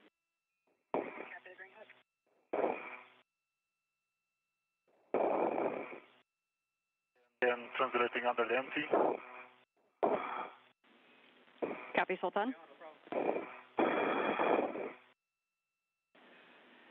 And Sultan, as you get out to the port CETA cart, you're going to be picking up the APFR that's on the bottom left, WIF 2, and that will also have an ingress aid on it. Copy, bottom left, WIF 2. The ingress aid.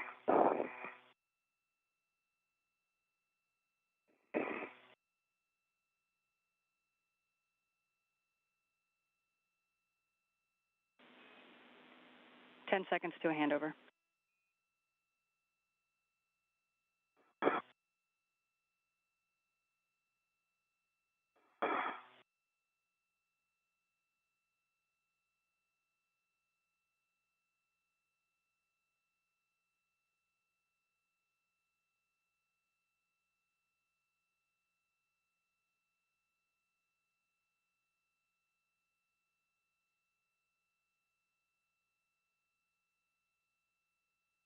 This is Mission Control Houston. We are in a satellite handover with the astronauts aboard the International Space Station as they continue today's spacewalk.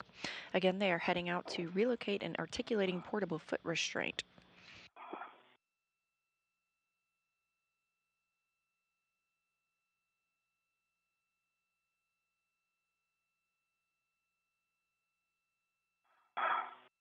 Following relocation of the APFR, they will begin moving out to route cables and modify some multi-layer insulation on one of the modification kits preparing for installation of future solar arrays. We're back with you after the handover.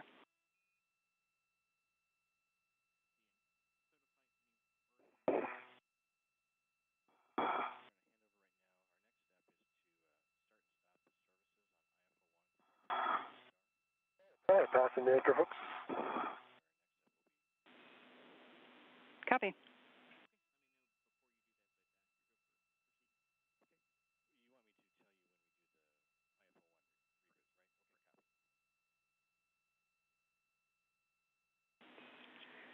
And Sultan, we see you at the APFR. When you have a second, we'd like you to double check that the pitch setting is Papa Papa, and then we want you to not change the pitch setting when you translate.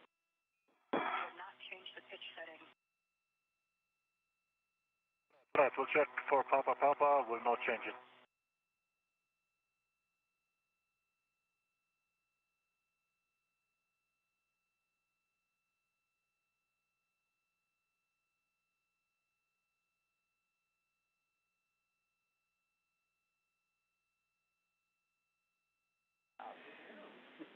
Sultan, that was an impressive fix. You have surgeon's hands.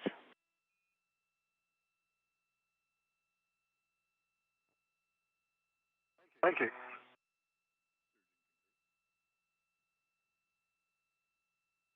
All right, I am at the starboard speed cut. Yep.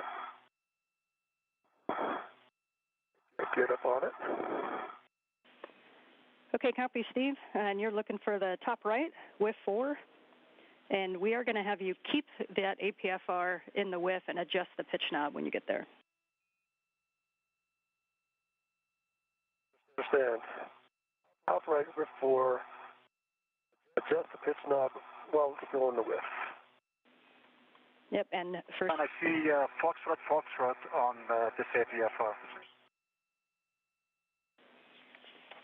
And Sultan, understand that you see Foxtrot.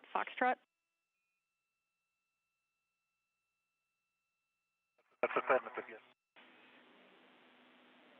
Copy, Sultan. Standby 1. Steve, for yours in WIF 4, we're going to have you leaving the APFR in the WIF, adjust the pitch setting to Fox. And Sultan, we were expecting Papa on yours, so we're talking about it for a second. Affirm.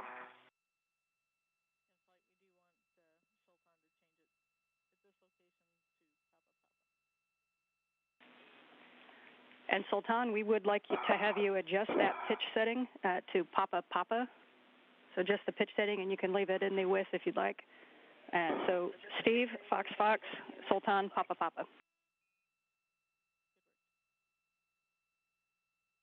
Copy. Fox, Fox. That should work. We are now 1 hour into today's spacewalk. The astronauts have made their way out to the CETA cart, the Crew Equipment and Translation Aid, and they are both working on a separate APFR, articulating portable foot restraint. Verifying the settings are needed to be used later today.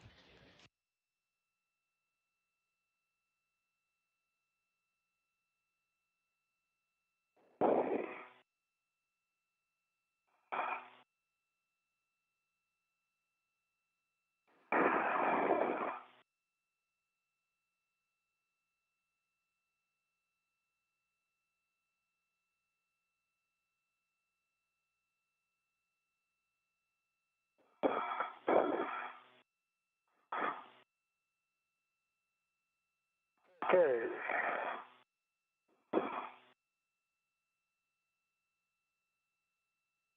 Fox, Fox.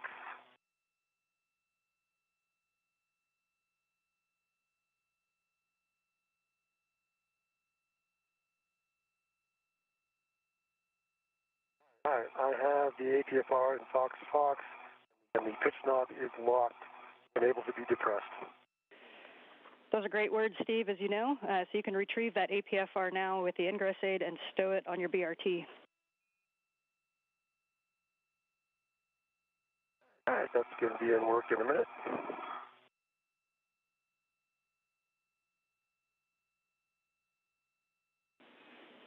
Okay, I have Papa, and this APFR, and pitch knob is locked and can be depressed. Okay, good word, Sultan. You are now going to pick up that APFR with the ingress aid and stow it on your BRT.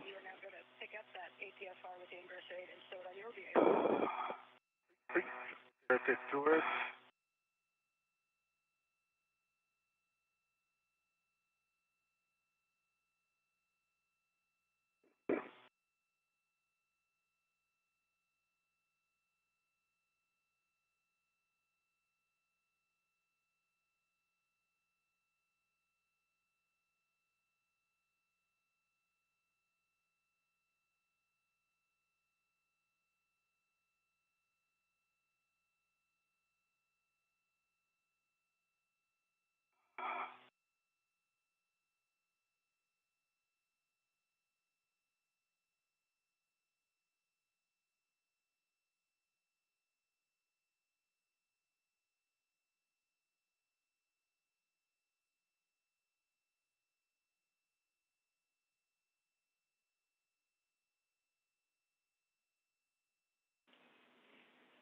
As you both work those APFRs onto your BRT, big picture, you're going to be pretty synced up now. You're going to be heading out to S6.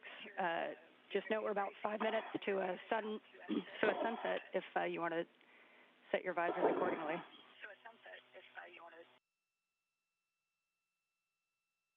Thank you very much, sir. Copy.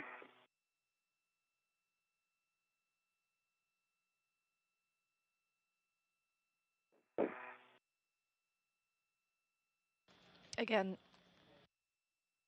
the crew members continue with the first task of the day, which is fixing the appropriate settings on these articulating portable foot restraints. They will stow those on their body retractable tether.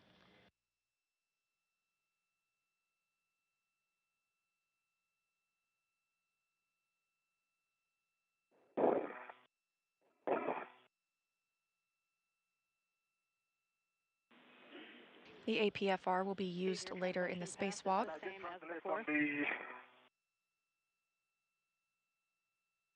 Copy.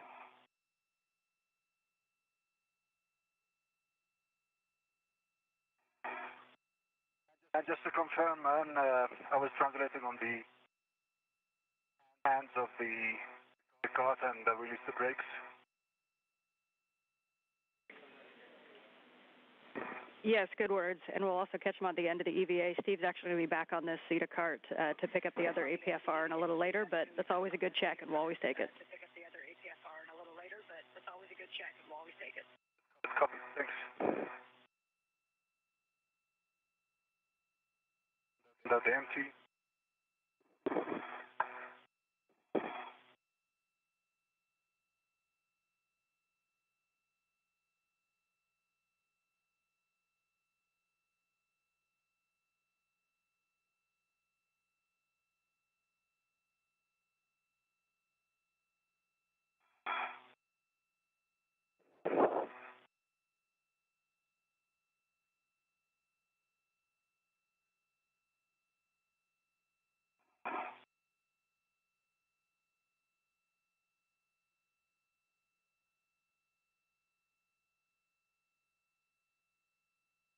Hey, I have a rep the APFR. APFR is in the jaws of my BRT. The wave at Sultan as he goes by. Hey, Sultan, how are you? Good.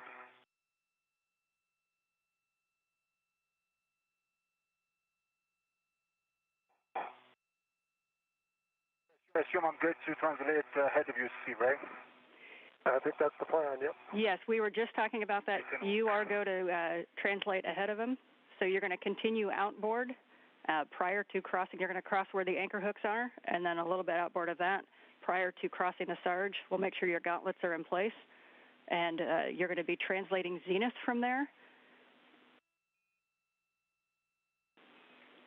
And so you're going to go kind of up face one and then across the Sarge. Right, totally.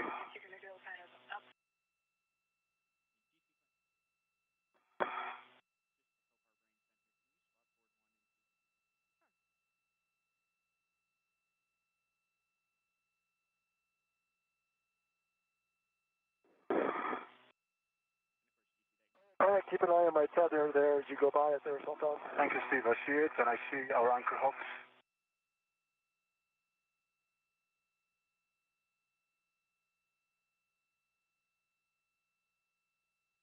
Now that both crew members have the APFR, the articulating portable foot restraint, with them, they're heading out to the S6 truss where they will install those APFRs and prepare for the next task of routing some cables to prepare for future installation of new International Space Station rollout solar arrays, also known as IROSAs. These will be delivered later this year.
Man, my gauntlets are down. I'm ready to cross the Sarge. Copy.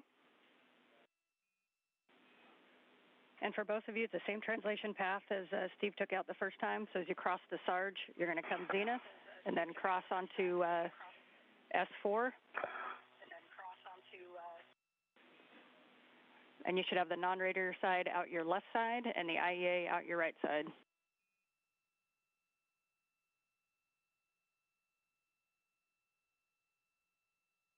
And I copy, thank you. Good night, Tom.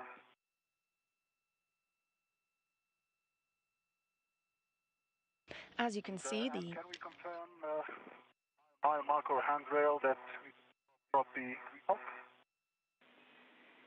Yeah, Sultan, so before crossing the Sarge, we'll have you ensure your gauntlets are in place. And then you're going to translate zenith.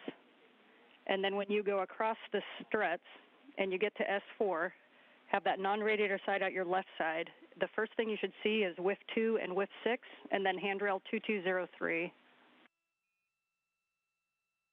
All right, you're ahead of me, Sultan. You're on the right path.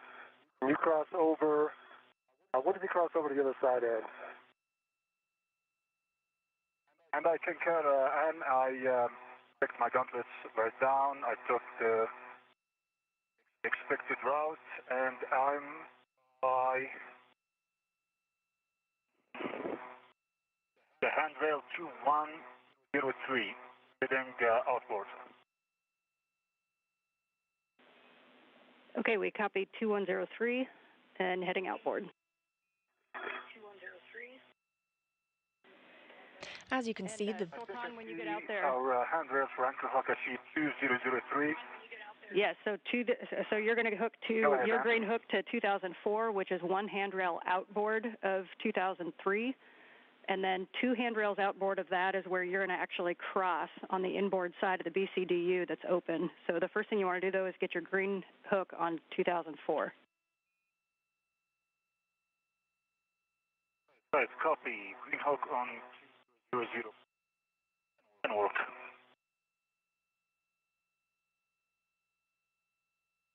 This view from the helmet camera of Sultan Al Nayati, United Arab Emirates astronaut, on the first spacewalk for an Emirati astronaut. Lighting looks a little different outside the International Space Station right now, as the station itself is in an orbital nighttime. Again, we'll see several changes we'll see several sunrises and sunsets today during the spacewalk, as it currently flies 265 statute miles over the Indian Ocean.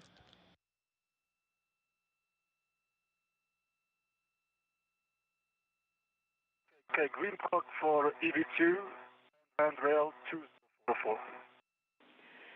Okay, good work, Sultan. And while you're paused here, just a reminder, actually for both of you, for the helmet lights, if you push the button multiple times, you might get one light, two light, and then they'll go off. So if the light seems dim, you may not have both lights on.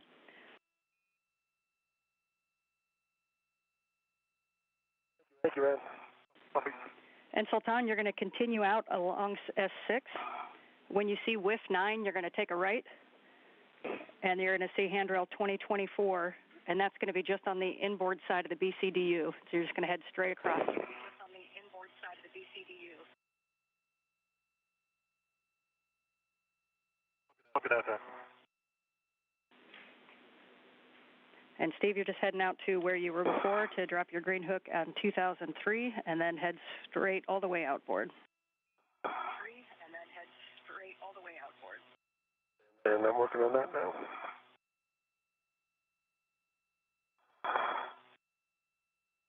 There it is.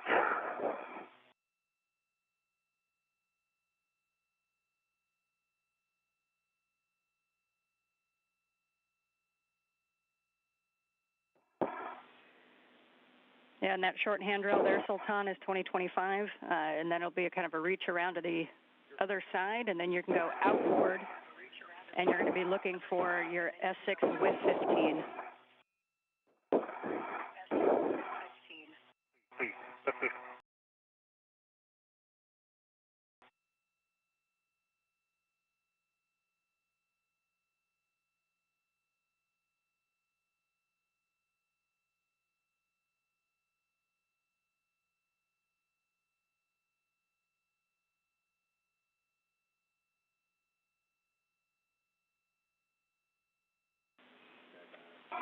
And Sultan, one more body orientation reminder. When you get out to S6 and you find WIF 15, we'd like you to position your body over the IEA and ensure that your safety tether is on the IEA side of that WIF. And there's two WIFs there. WIF 15 is the one that kind of points in the direction of the radiator. WIF 15 is the one that kind of points in the direction of the radiator. Right, copy. I see WIF 15.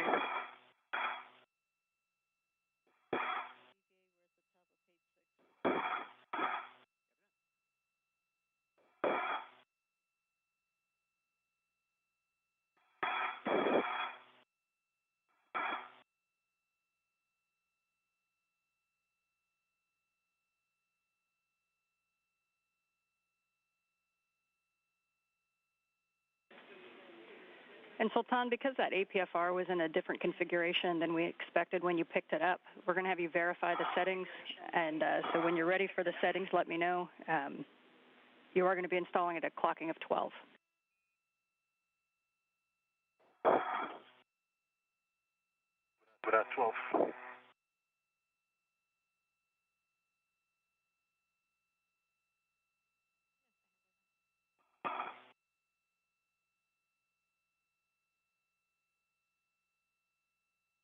All right, green hook on 2003. I had a good snarls in my APFR. Interesting. All right, good word, Steve. I understand you got your green hook down. You're going to head all the way outboard so you can't go anymore and take a right after the IEA, and you're heading around to S6 with 31. 31 S6 on my way.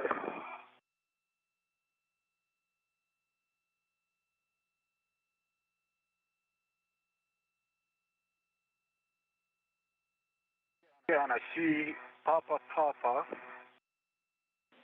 and on the call I see call currently, and ready for the settings. Okay, your full settings are going to be 12 Papa Papa Fox 8. 12 Papa Papa Fox 8. All right, 12 Papa Papa Fox 8 in work.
In a brief, loss of signal with the International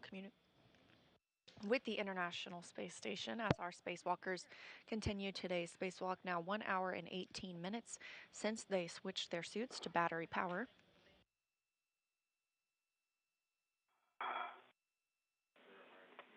Back with you after a handover, so if you called it, I missed it.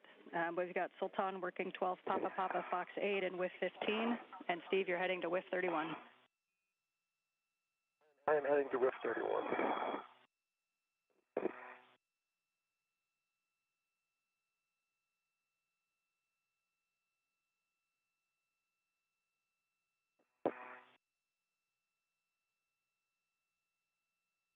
All right, WIF 31 is here.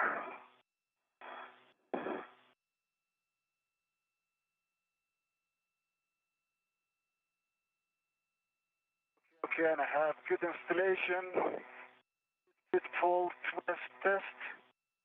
Check on the knob. And Sultan, we got a copy of the good pull twist test and just looking for black on black. It is black on black, sorry, yes. So black on black, we have it. Clicking on the Okay, knob. copy. And it's locked and can be the test. Good check, thank you. And can you confirm 12 Papa Papa Fox 8? It's affirmative. 12 Papa Papa Fox 8. Copy, good work. You can hang out and take a couple pictures while Steve gets his APFR installed. Steve, you've got settings of 6, Fox, Fox, Fox 2. Fox, Fox, Fox 2. Okay.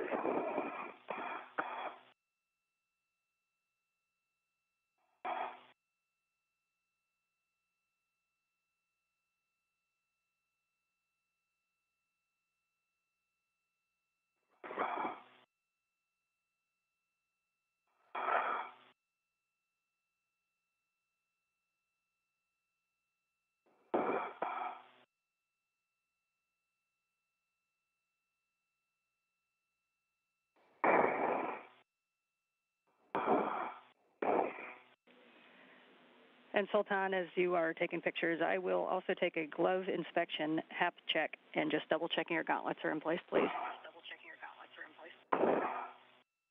We'll do that.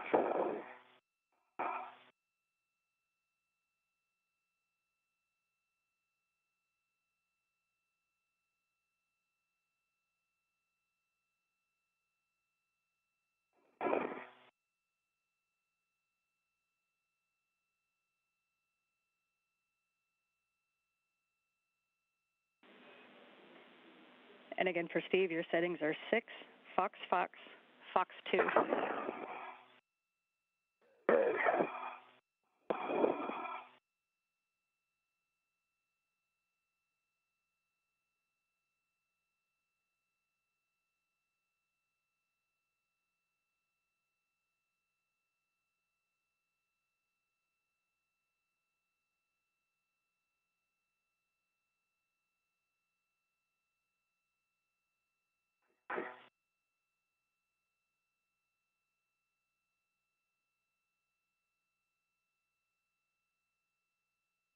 Okay, and I have nominal gloves, no change, dry hat, and my guns is still down.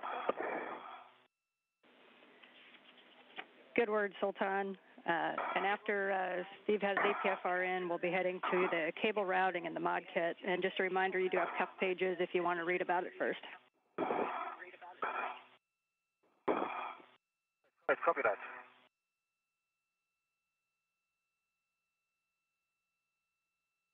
As the astronauts install their articulating portable foot restraints, they will then begin moving on to the next task, one of the major tasks today, which is routing cables in preparation for future installation of International Space Station rollout solar arrays. SE. There.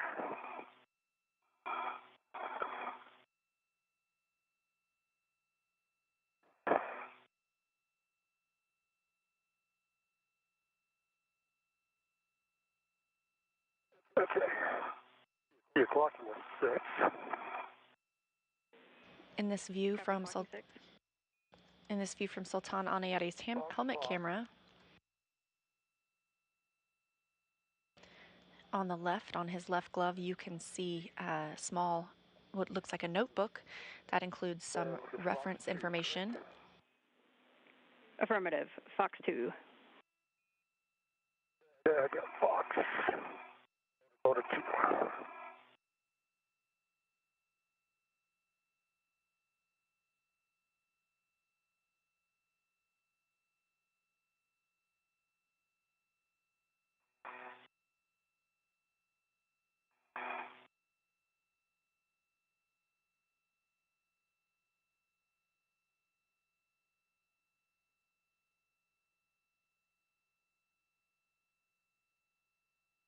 Okay, 6 Fox, Fox, Fox 2.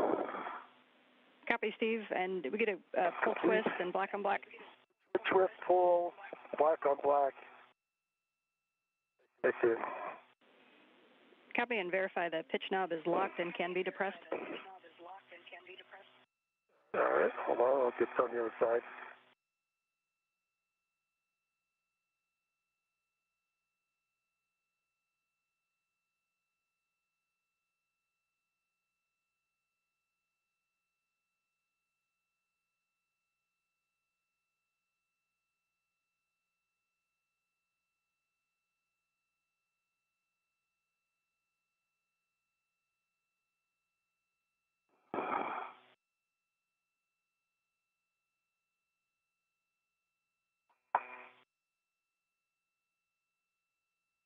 All right, knob is locked.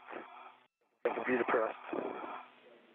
Copy. Good word, Steve. That completes the installation, and so we'll take a glove inspection, HAP check, and gauntlets, please.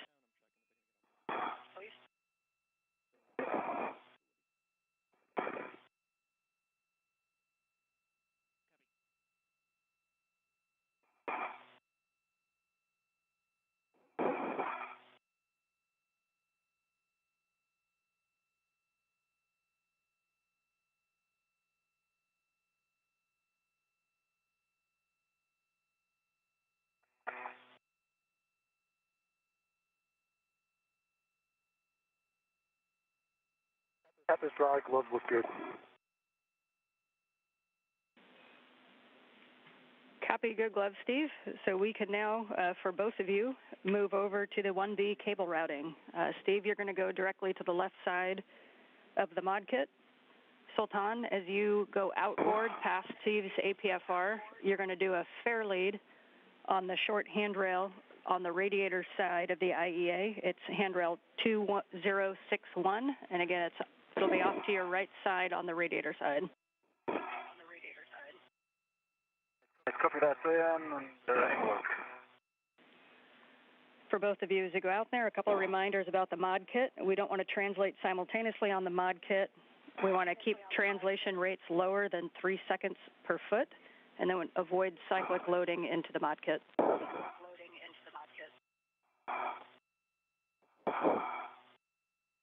Copy. Copy that now.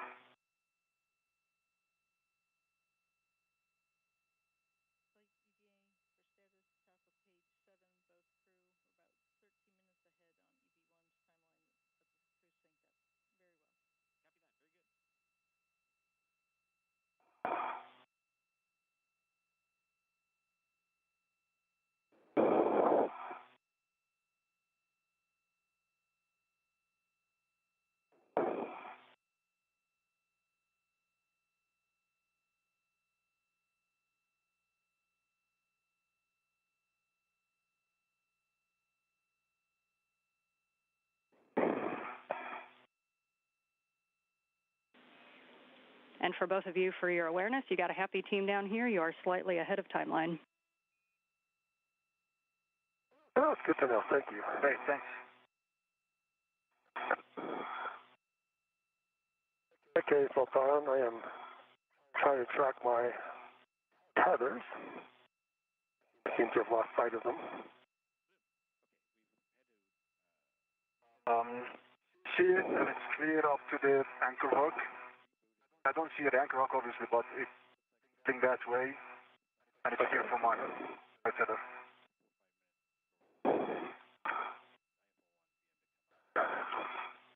And I think it's behind me. oh, I'm sorry, you mean body, all right. Yeah, it is. Okay. Can help me do a quick. If you can, yeah, just keep your feet low and keep rotating counterclockwise as you're doing. Quick counterclockwise? Feet towards the IEA, please. Towards the IEA, towards structure. Yeah, continue. Your feet down, bring your feet down. No, unwind just for 20 degrees. Continue. And try to lift them a little bit, lift your feet. Okay, now bring them down. And then do counterclockwise rotation. Yes.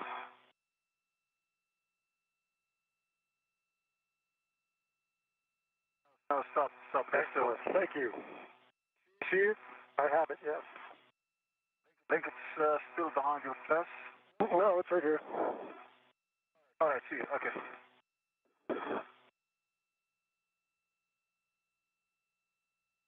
And am I translating inboard of that APFR or outboard towards the radiators?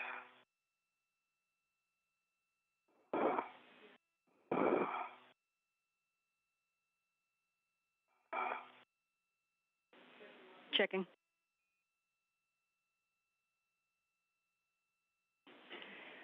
And Sultan, you want to stay on the IEA side of Steve's APFR, and then just past the APFR is where you're going to kind of drop and look down on the radiator side, and that's where you'll see the short handrail 2061, and it should be up and down, so kind of perpendicular to the radiator orientation. Thank you, and I was just checking to avoid some cables on the APFR. So I don't want to shoot. That's Copy. And Steve, as you get out there, your first location target is going to be the left lower strut and the cable routing. Left lower strut cable routing. Thing over there. And if you see an all-white cable, then you're in the right place.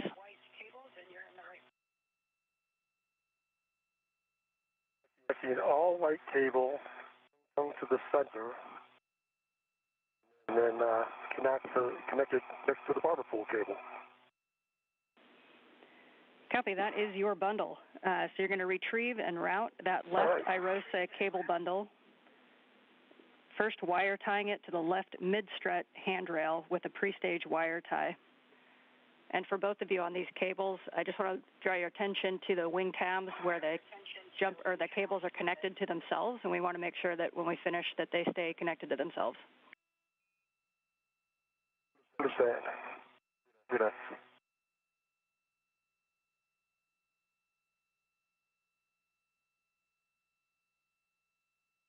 This is Mission Control Houston coming up on 1 hour and 32 minutes into today's spacewalk. And Sultan, the idea with that fair lead is just to keep the tether off to the right side. If you see a better place to fair lead that tether, you can. We think that 2061 is a good spot, but if it's hard to get to, then you can look for another location. Copy that, Dan. Yeah.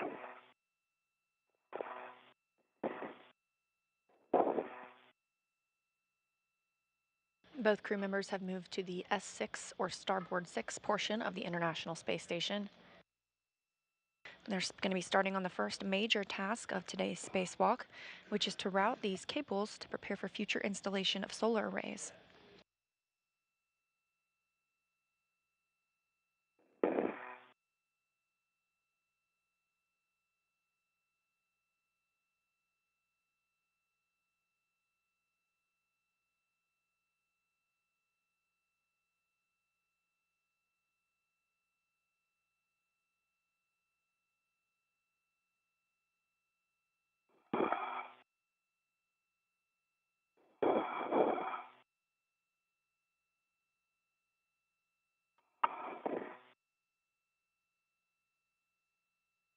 Hey, Sultan. Hi, so See where my safety tether comes in? Here. On my left, in front of D-ring you. extender.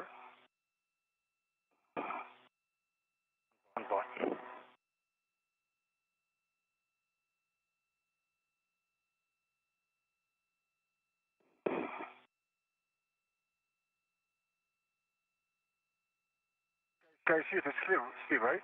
Okay, well, no. Now look for my left waist tether, my left D-ring extender. All right, yeah, it's... What's it handled on? You can swap your waist tethers and release the one you're hooked in now.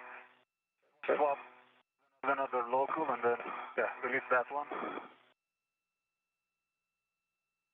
Okay, then this one, Okay. that one's clear. And your session end effector is also catching that tether. Release it and just bring it under it. Release it. Okay. All clear now? Yes, you are. Thank you.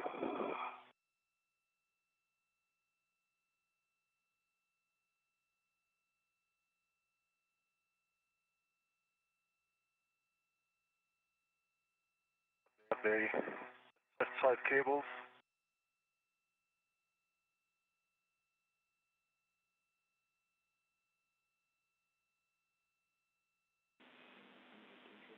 And Sultan, we see you get into the work side as well. Just note for your guys' awareness, we have Sultan's helmet cam. We don't have Steve's at the moment. So Sultan, if that is the red barber pulled cables, then you have the right ones. And your first step is to wire tie those to the right mid-strut handrail with a pre-stage wire tie.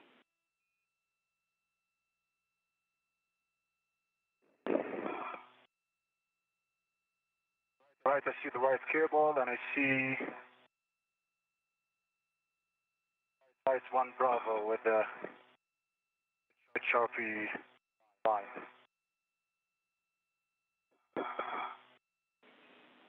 And we have both cameras back, and Sultan, those are good words. That's the right one.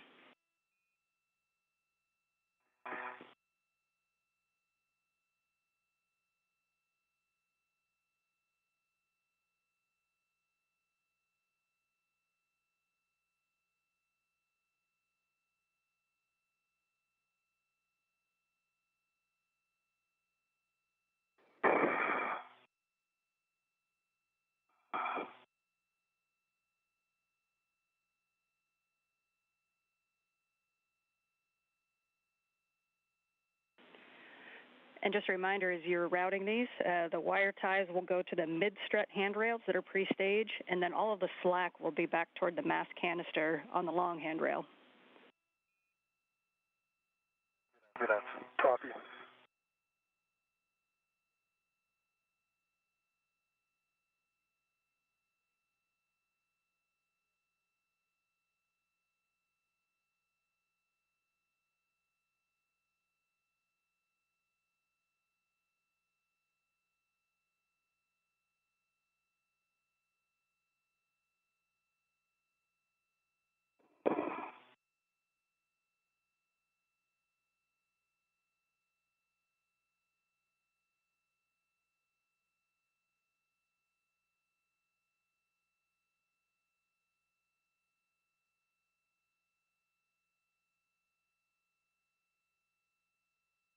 In this view from Steve Bowen's helmet camera in the background, you can see Sultan Al Nayati. Both astronauts now at the S6 truss working to route cables that will be used upon installation of future IROSAs. Those are International Space Station rollout solar arrays. The modification kits that they're working on were installed on a previous spacewalk.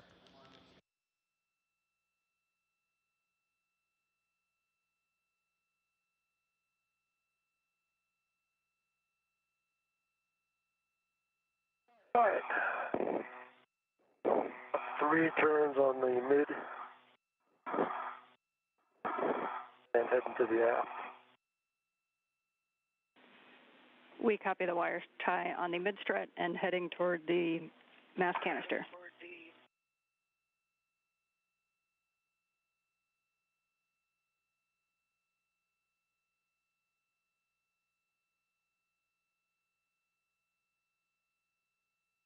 Okay, and I have the same on the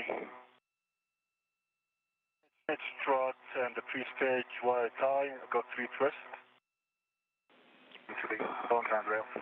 Copy 3 twists on the mid-strut handrail, and you two are heading slack outboard to the mass canister long handrail with long wire ties. All right. Long wire ties all the way out.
In this view from both astronauts' helmet cameras, you can get a glimpse at that mirror that they wear on their wrist.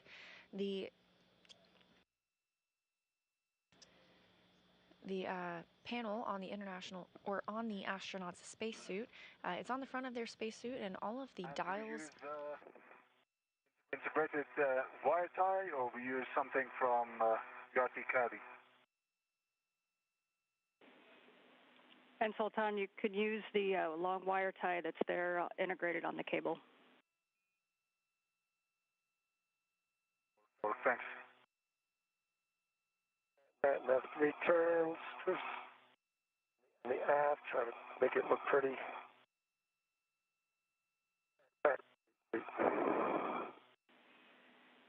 And as you tack those down, just one final check for you both to ensure that the no wing tabs were knocked and that the cables are still connected to themselves.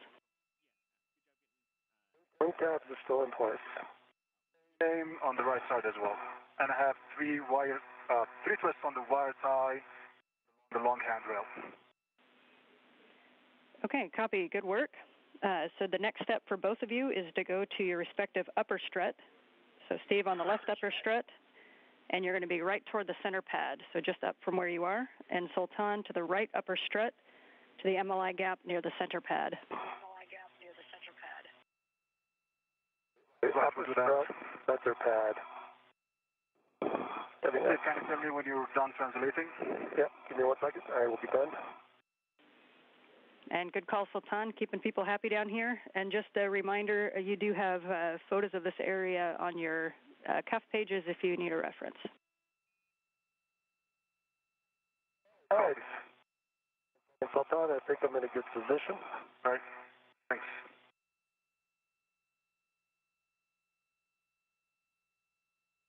In the background of this view from Steve Bowen's helmet camera, you can see the curvature of the Earth as we prepare for an orbital sunrise on the International Space Station. All right, Steve, you're going to be closing the MLI gap that's near the center pad. You can use integral MLI wire ties or wire ties from your BRT as needed.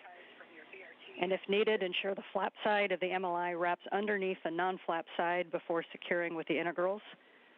And we want to just ensure that there's no metal showing. Okay, I understand. And if you look just past your work site, you will see a beautiful sunrise about to happen if you need to adjust visors accordingly. I do. I do see a beautiful sunrise.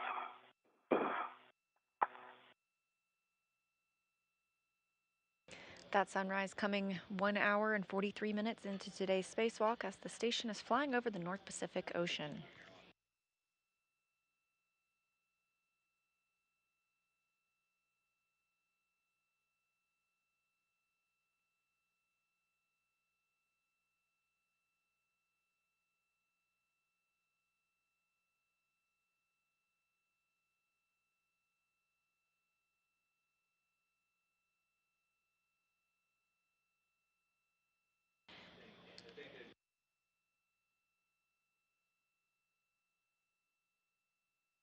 And I'm back with the right mid-strut to mountain brackets.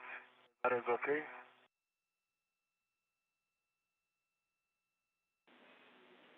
And Sultan, say again, you said you're at the mid-strut? Yeah, the upper strut is the workplace for Steve now. I don't want to go there. It's busy. I'm saying I want to start with the right mid-strut to the mountain bracket station. So we're not anticipating that the right mid-strut on this side needs to be looked at, but you can on the upper strut on the other side near the mounting bracket. You can go toward where the M14 bolts are. So it's just on the left side of the upper bolt. So if you pull the square MLI with the two bolt holes over the M14 bolt boss. Okay, copy that. And I think I'm complete with this MLI if you all want to take a quick look.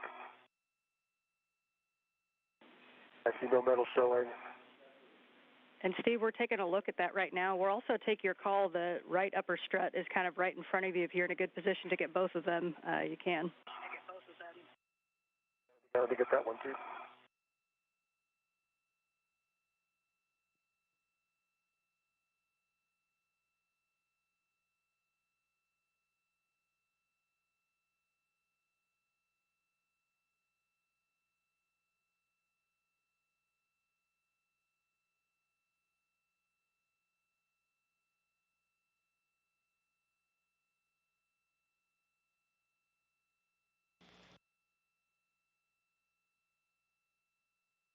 Right now, both astronauts are modifying some MLI, multi-layer insulation, on the modification kit.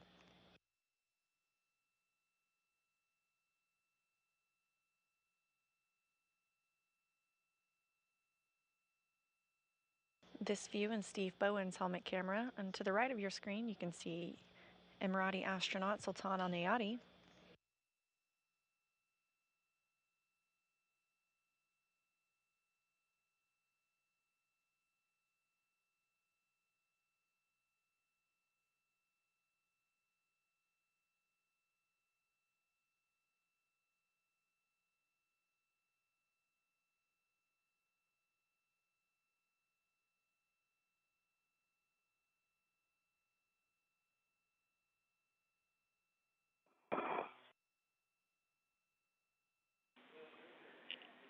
And Sultan, we're talking about the MLI down here. So on that mid strut, we expected that the MLI to be out of config at those 2 bolts that are right in front of you. It actually looks like they're pretty good.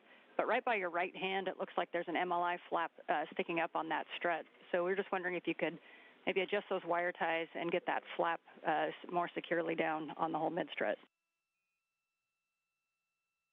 I copy that. I just did this mid-strut 2 bolts and single wire tie is secured under them.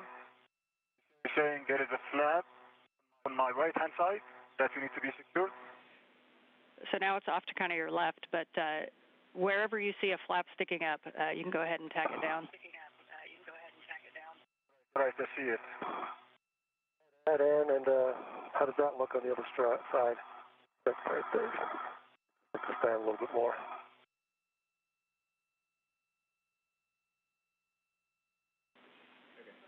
And Steve, those look pretty good. If you can just kind of back up a little bit and give us a good HECA scan, and then we'll move on to the left mid strut. All right, sounds good.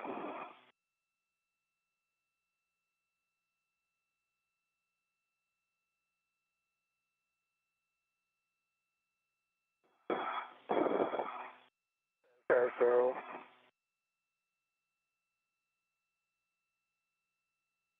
that looks metal exposed.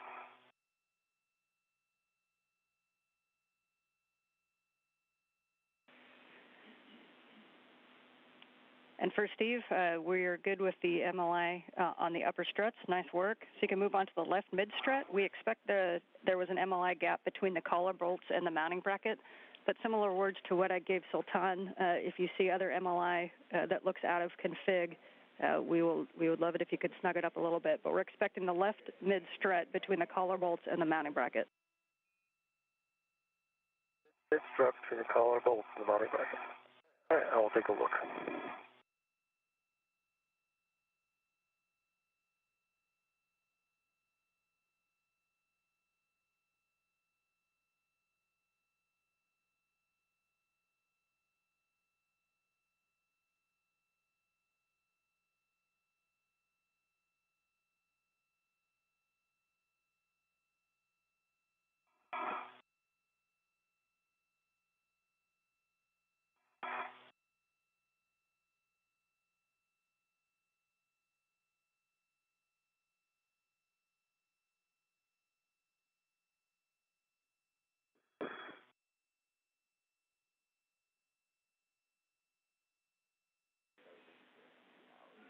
And Sultan, that's I see you kind of working the collar bolts on that strut. That's definitely a little bit out of config, especially on the mass canister side. So we'll definitely take a good cinch up on that one. And for both of you, if it's possible after we fix the MLI to not translate on it, that would be preferable. Thanks. Okay, trying to work on that.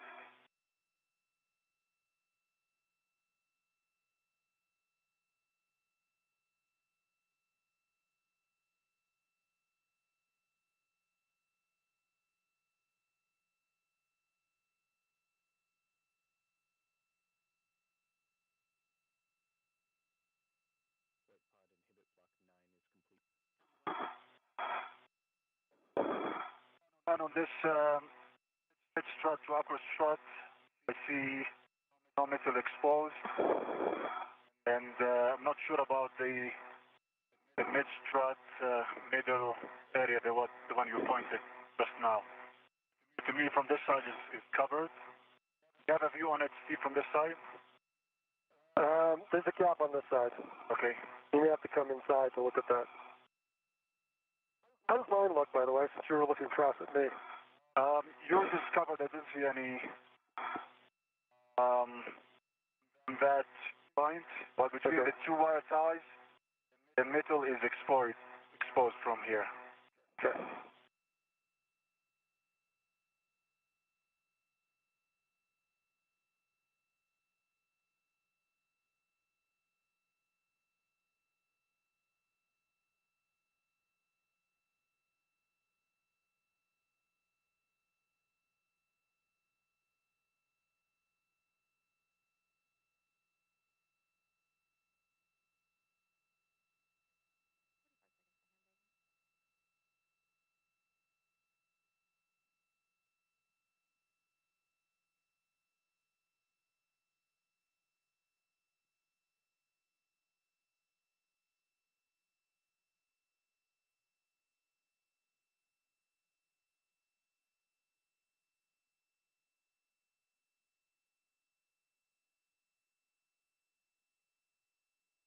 Walk now, Steve. Hold on, I'm not in a good spot. A second.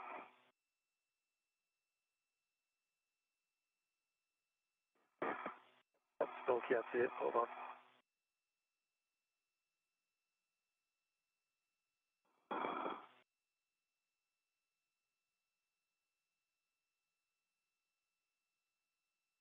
This is Mission Control Houston, 1 hour 52 minutes into today's spacewalk. The fourth spacewalk of the year, 8th for Steve Bowen and the first for Sultan Al Nayati. We are in a satellite handover with the International Space Station. Expect to regain communications shortly. The astronauts are now working on routing.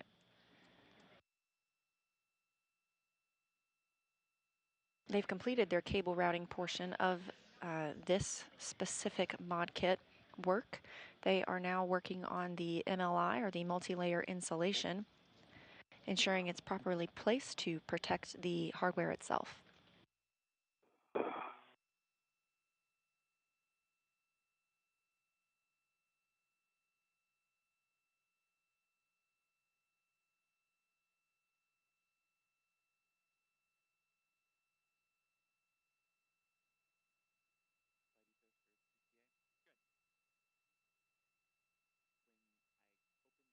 After the astronauts complete the work on the 1B MLI, they will move over to the 1A mod kit and continue the same type of multi-layer insulation work. There won't be any cable routing necessary at that mod kit, but at the completion of this work, the astronauts will have prepared these areas for future solar array installation later this summer. Mine looks so fine. Is that covered? I want to take a look at yours. Yours is covered, but still between these wire ties, only I think you can add a long wire tie in there to hold the stand. I can give you. I got one. I'll get it. Don't worry. Take a look at yours. Yours looks like it's covered now. And Sultan, we're back with you after the handover. And Sultan, we appreciate the good, thorough inspection on the right mid-strut.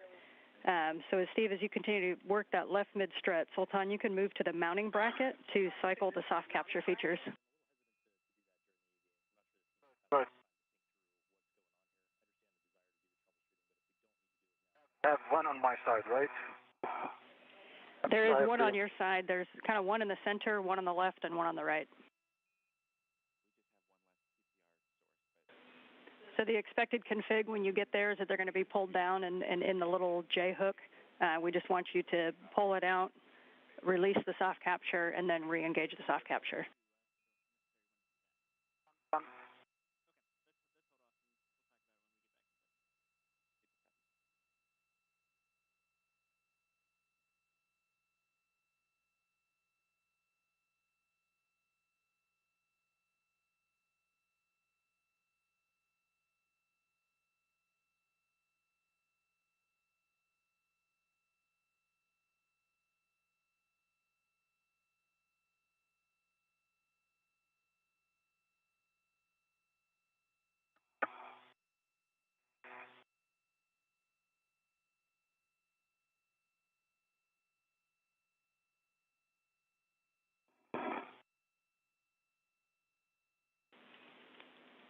Just for your awareness, we are back with you on voice. We don't have video quite yet.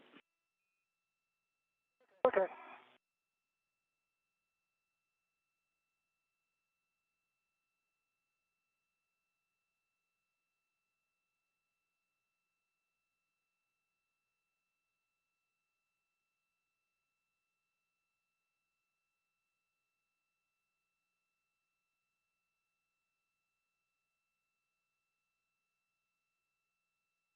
In the center of your view here is NASA astronaut Anne McClain, serving as the ground IV. She's the one you hear speaking directly with the astronauts on the International Space Station on the spacewalk. They communicate with McClain alone to ensure streamlined communication, not too many voices coming from the room. To her left is Costa Madrivis. He is communicating with the astronauts inside the International Space Station, who are continuing to go through their workday.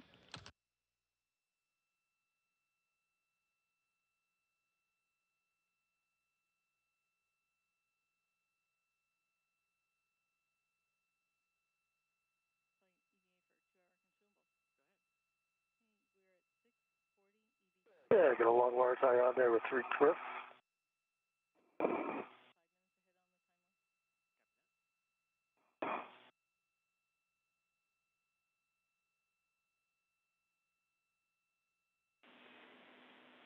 For both of you, just a status. You're at 2 hours, or just about at 2 hours PET, and you're still slightly ahead of timeline. Thank you.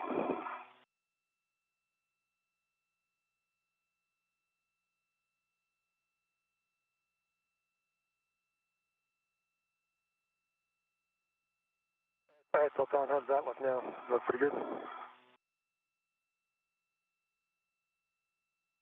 The right arm, okay. On which strut, my strut or the mid strut? The mid strut. It was on the mid strut, right hand. In the new wire tie and the corner between the mid and the upper strut. Right in here. Yeah, right there. It's really tiny if you can touch the flat. Yeah, I think if I gotta get in there to do that though. All right, give me a second.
And Steve, good catch. We were just looking at the same thing.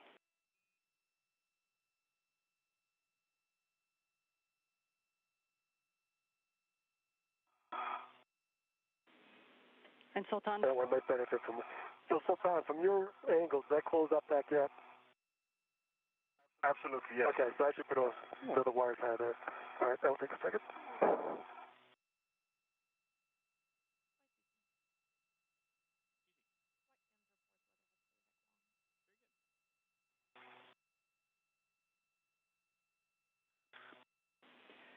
And Sultan, correction to my last answer, you asked about the soft capture features. There's one on your side, and then 2 are kind of tended more over toward Steve's side on the bottom of the mounting bracket.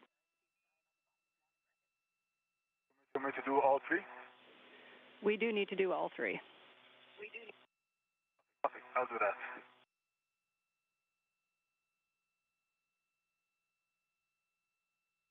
that. Astronauts continue working on the multi-layer insulation. Sure. So what I'm trying to get around the corner here.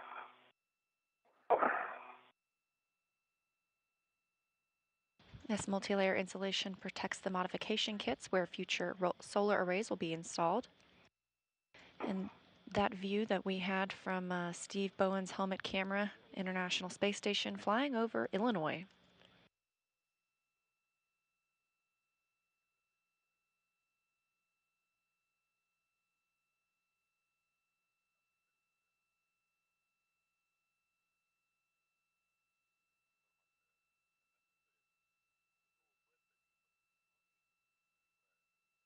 Okay, all 3 soft capture handles are recycled.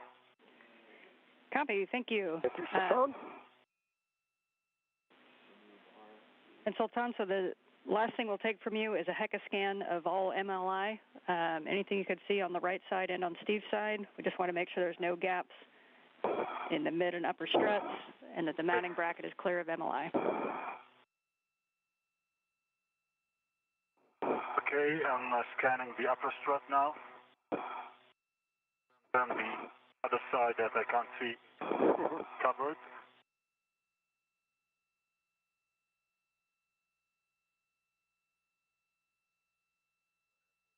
upper strut.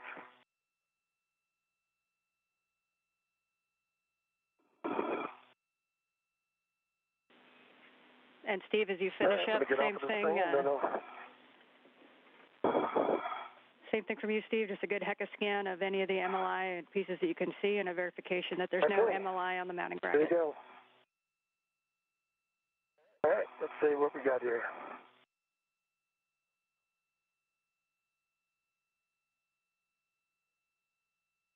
How's that for a scan so far? Go upwards to the mid.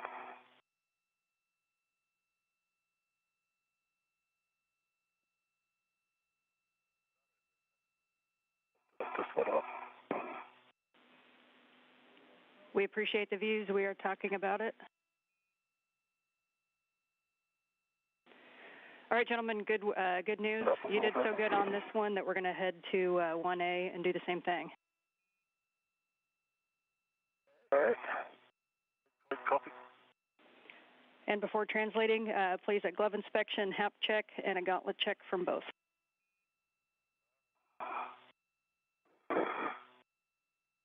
All right, let me get back down on the structure here, and then I'll do that.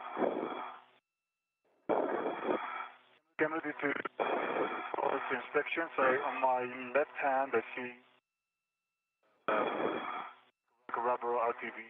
And on my index finger is closed. My right hand, no change, but blood is fine. My habit is down still. Okay, Sultan, we copy your left index finger, and you can confirm that that's only the RTV.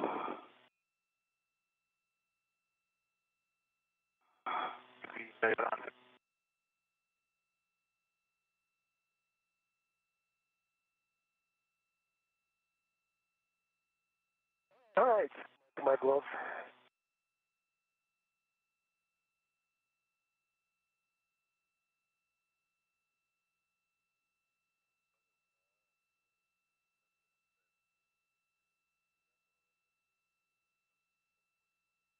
The astronauts are conducting a glove and HAP check.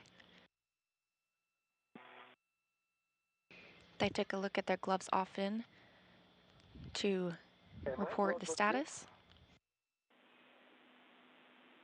We copy, Steve. Reminder on your way to 1A to And pick HAP up. is dry. Good check, HAP dry. And reminder, Steve, to pick up the wire tie caddy on your way. Thank you. I will do that.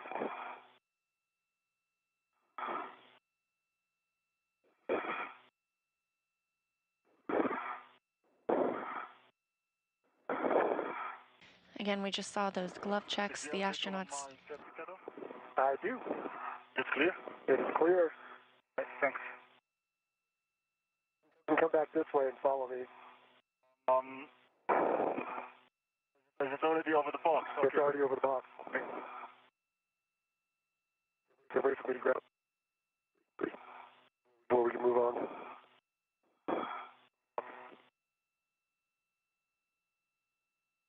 Astronauts are periodically asked to take a look at their gloves to ensure there is no major damage. Additionally, they are asked for a HAP check. That's a helmet absorption pad. They're able to lean their head back and feel that helmet absorption pad to ensure there's no liquid in the helmet.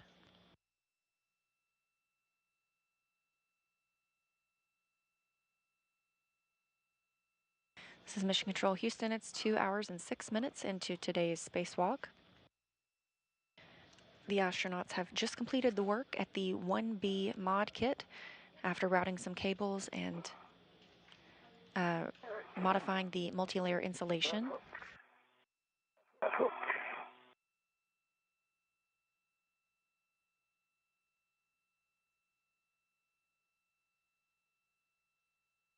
They'll now head over to the 1A mod kit, where they will do the same installation work as previously.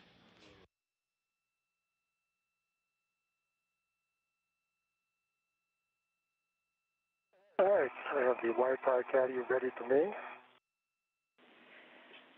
Copy. Your next stop for both of you will be to pick up your green hook from yours from 2003, Sultan's from 2004. Okay, green hooks are next. Copy. Let me tuck this down behind my main workstation.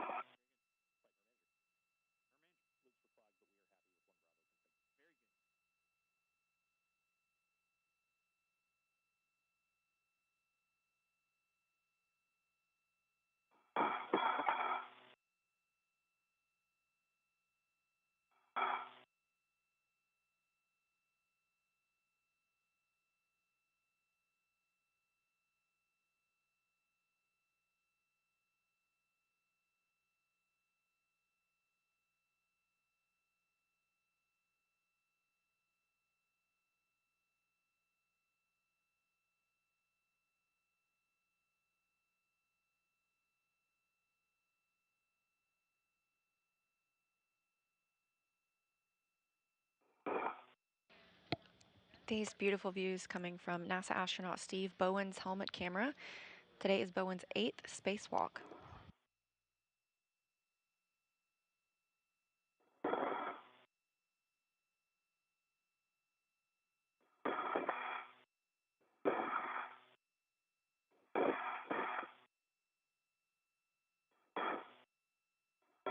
Looking down below, the International Space Station just flew over Puerto Rico. You can also see the solar arrays stretching out from the International Space Station. So as you come up to your green hooks, after you pick them up, you're going to be moving nadir, kind of down towards your feet, the way you're oriented right now, next to the A-frame to get over to the 1A side. Okay. This side of the A-frame? Yeah, okay. Yes, we recommend outboard of the A-frame.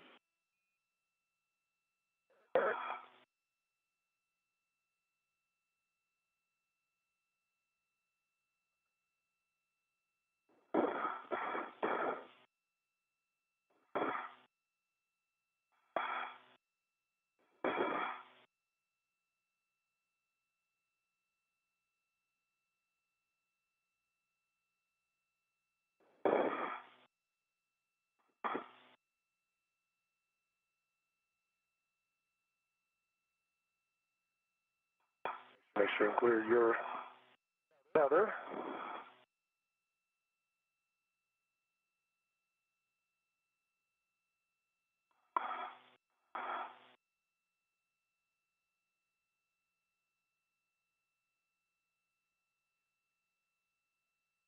Okay, green hook back on. We copy Steve's green hook. And for E2 as well, green hook back on the wheel. Okay, copy. This is going to be a little bit of an orientation change, but as you're going to go down towards your feet outboard of the A-frame, and then you're going to continue inboard, and you're going to end up with EV1. Steve, you'll be on the right side of the mod kit, and Sultan on the left. Be on the right, you'll be on the left. And down.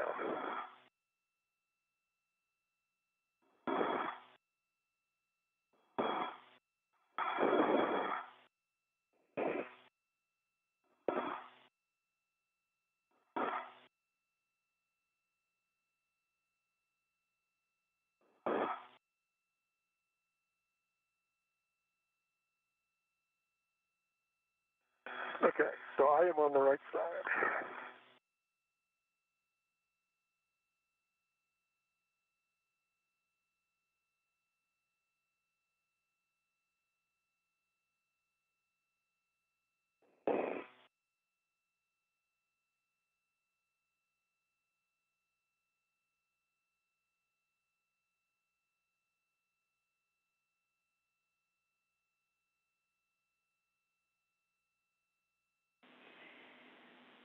And Steve, we see you arriving there. Your first target is going to be the right mid-strut. That's the first one that we think may be problematic. And you're going to open the MLI fastened around the mid-strut collar bolt and reset it. Okay.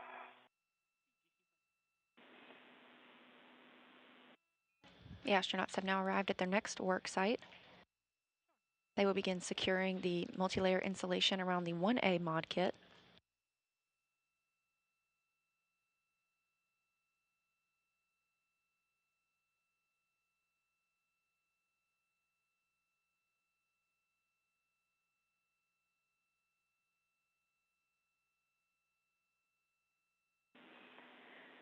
Sultan, your first target is going to be the center pad of the left upper strut, so kind of the area that Steve worked out at the other area. Copy, center pad.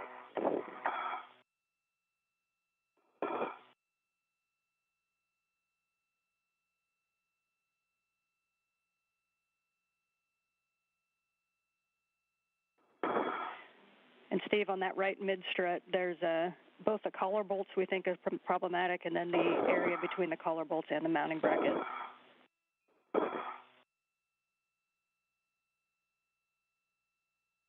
Okay, we can look.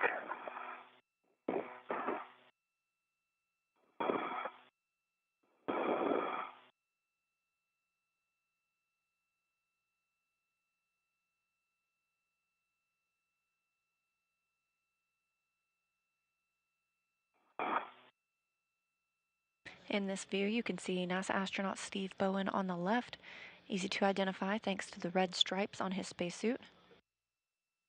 On the right is UAE astronaut Sultan Al Nayati. He's wearing an unmarked suit, but if you look closely, you can also see the Emirati flag on his left shoulder.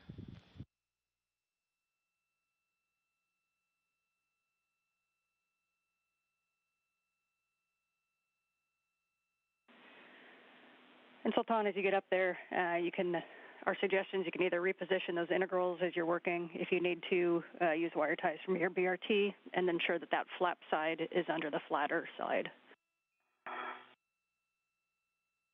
Let's copy that on. I'm opening the whole thing and start to.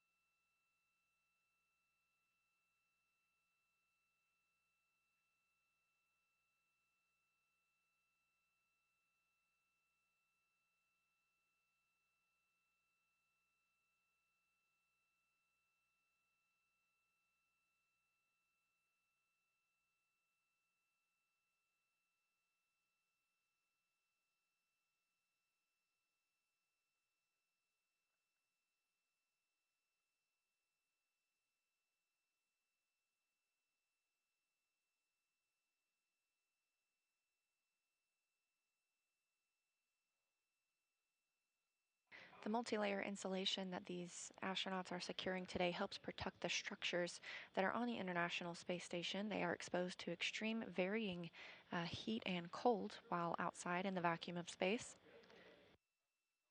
And this multi-layer insulation helps protect against any extra stresses that those temperatures can cause.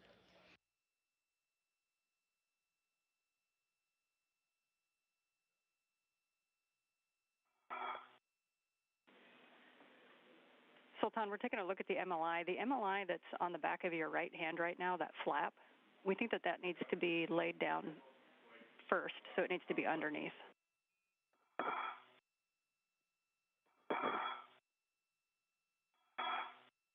Talking about the mid strut. Yeah, that's correct. That flap that's kind of underneath the, that one needs to go down first. That's right. Understood.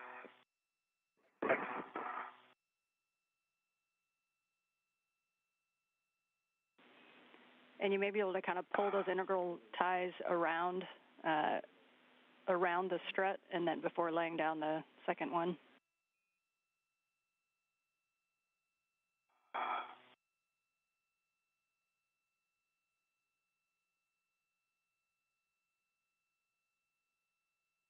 Okay, thanks.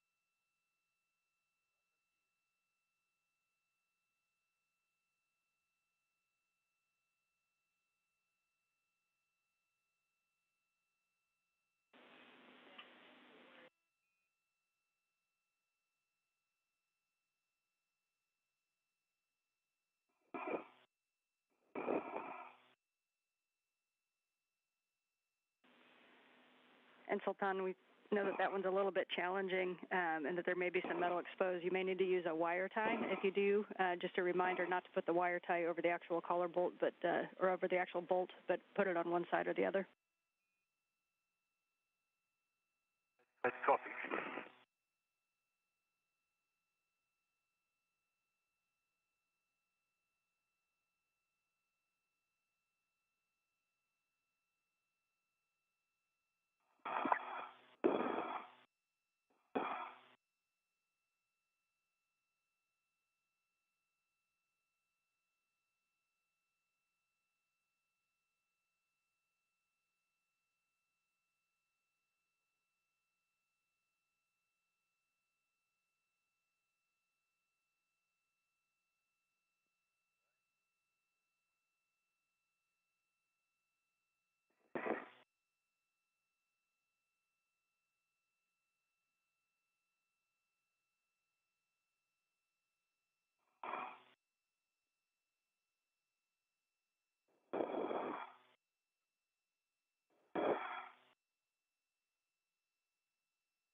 Output power LED is on, but the white LED on the back of the laptop is not on. Okay, and how does that look? And Steve, that is buttoned up nicely.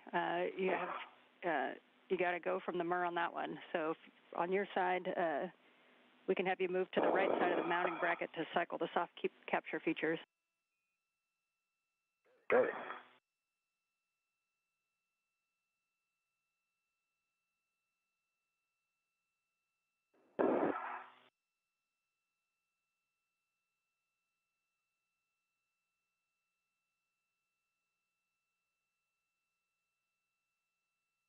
Yeah. Yeah, Stephen, I think you saw it as you went by on that mid strut by the mounting bracket side. It looks like the inside of that MLI is open. Yep. Look at that. Let me cycle this one, and then I'll share that. Thank you.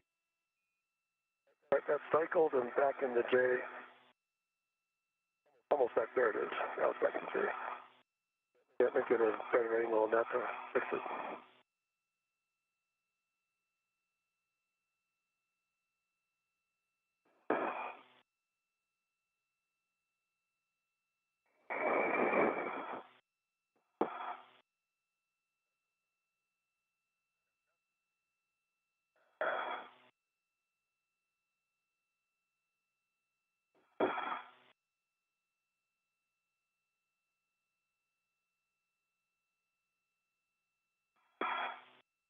Let's come up with it.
And I don't know if you see a view on my camera, but long white eye on the section of the mid strut.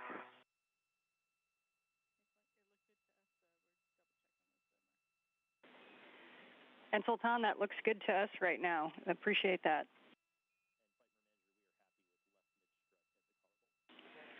And so, Sultan, if you would just take a look along that whole left mid strut between the collar bolts and the mounting bracket and just ensure that there's no metal showing.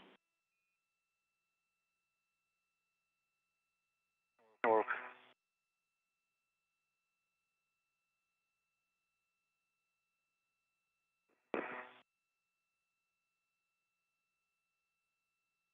Let's see if this looks better.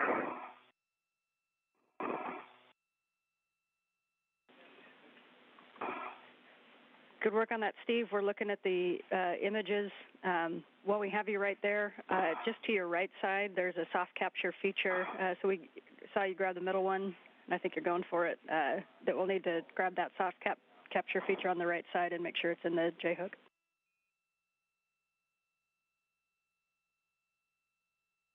That one's in the J-hook. And so that's the middle one, and then, yeah, there's one kind of over. Yep, I see it now. Excellent. Yeah, I think I need to go back and deal with this MLI a little bit more. Okay, copy.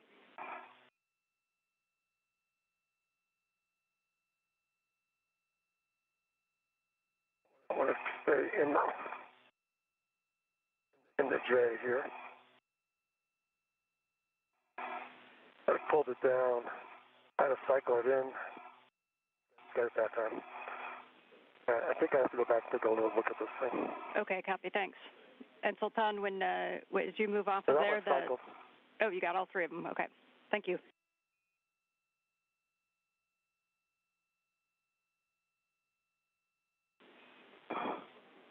So for Sultan, we can take a HECA scan of any of the MLI and structures that you see on any of the struts and ensuring that the whole mounting bracket is clear of MLI.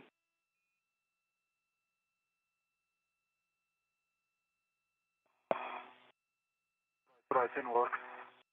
But the heating port between the mid strut and the struts are covered now. No metal exposed.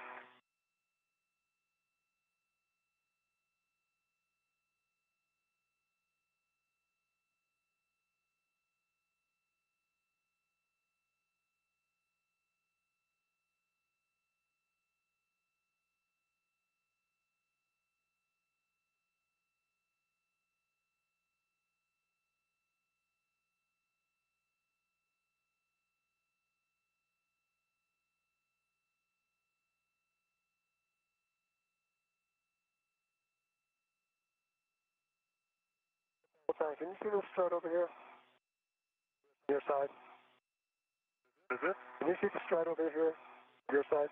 No, it's covered. It's covered now? Yeah.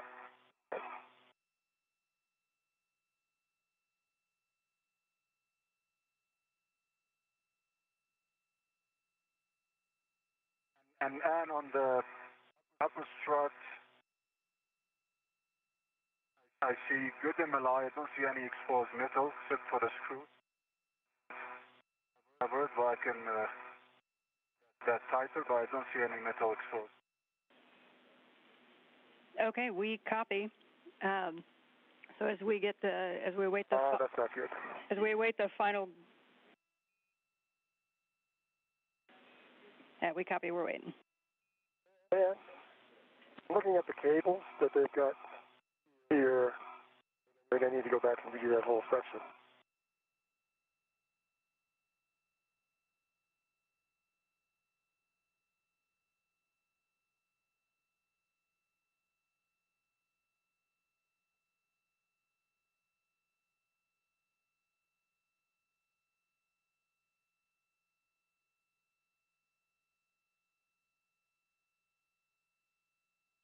This view from NASA astronaut Steve Bowen's helmet camera as he continues to cover the mod kit structure with multi-layer insulation. Left side. It's a good view. Exposed. Good view. We're going to keep looking. His view to the left side.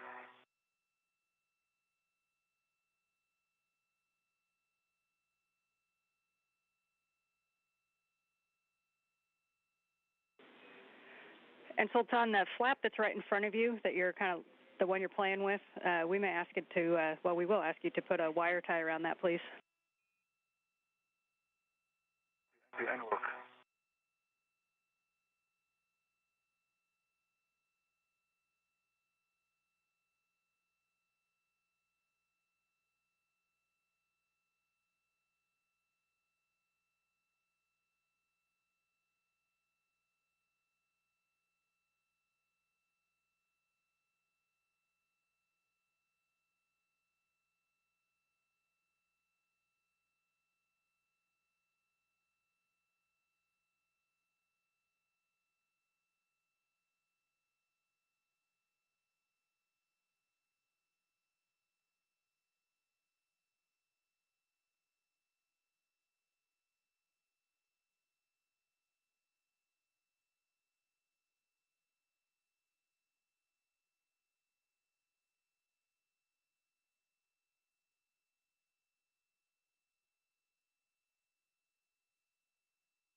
Now 2 hours and 30 minutes since the spacewalkers switched their suits to internal battery power, kicking off the start of today's spacewalk.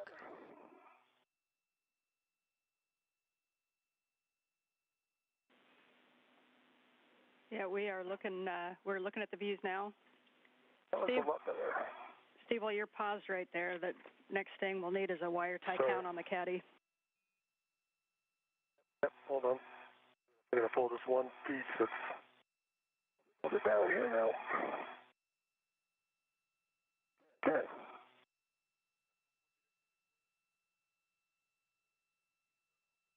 Hey, wire tie caddy. I have, let's see, 1, 2, 3, 1, 2, 3, 4, 5, 6, 7 long, 2 short.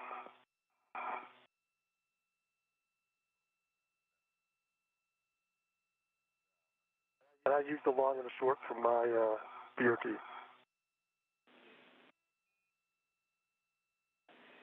And Steve, sorry, can you repeat the quantities again? It's 7 long, short. What is it? 1, 2, 3, 4, 5, 6, yeah, 7 long, 2 short. 7 long, 2 short. We are there with you. We appreciate that count. And like I said, I used 2, 1 long, 1 short for my BOT. Okay, we copy.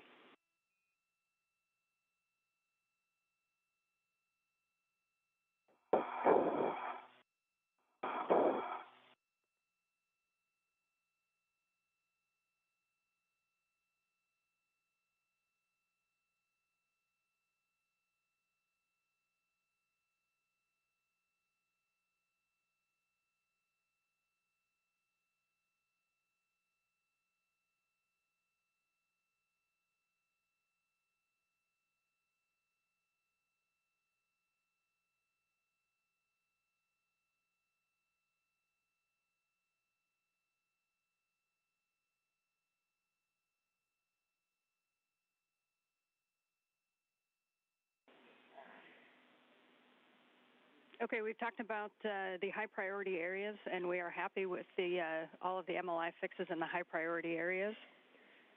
We have one area that we'd like you to take a look at if you think you can get there without translating on the nicely tacked up MLI, and that's on the upper strut near the mass canister, the areas that you worked out at the 1B, Steve. On the left side, we think that the MLI might be open just a little bit. Left side, upper strut. Okay, let me get back up there.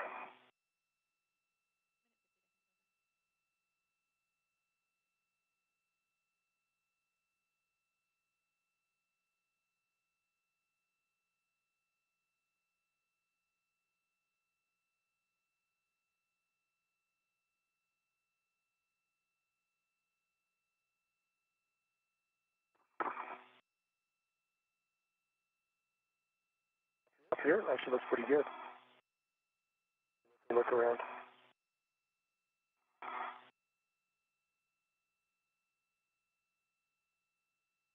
Push that left side, I think looks pretty good, maybe from the inside. Copy. Yeah, if you get a good look on both What those. do you think? I think the upper strut looks pretty good. And Steve, are you able to get an eye on both the left and the right uppers? Yeah, just did his left, let me go look at the right. And I'll tell you the kind of problematic area that we're looking at is the left upper strut, but kind of on the backside from where you're looking at, so on the mass canister side, and just if you can try to get eyes on it. It's kind of the area that you worked out at the 1B. Okay, let me take another look out here.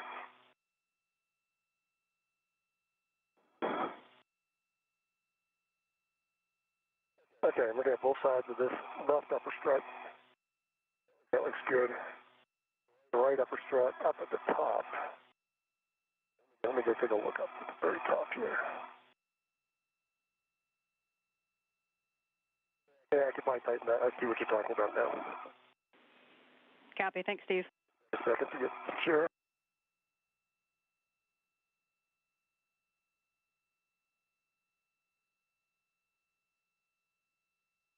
2 hours, 35 minutes into the spacewalk, and we are in a handover of satellites that allow us to communicate with the International Space Station. The astronauts continue to work on securing MLI, multi-layer insulation, on the modification kit. This comes after completing some cable routing as well as additional MLI insulation. With you after the handover. We're about 5 minutes to a sunset, and Sultan, we just wanted to send you a quick note. We were looking at your helmet lights, and we think your left side helmet light may not have been on in the last eclipse if you want to use it. All right, copy.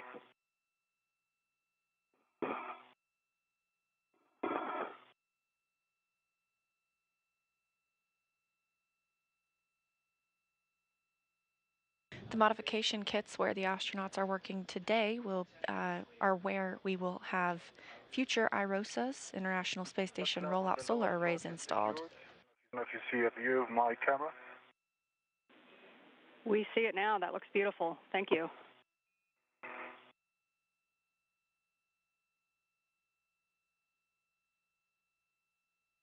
Four new IROSAs have been installed on the International Space Station. Copy. Good work. Thank you, Steve. And for both of you, we can kind of back off of the mod kit and take a look at all of it.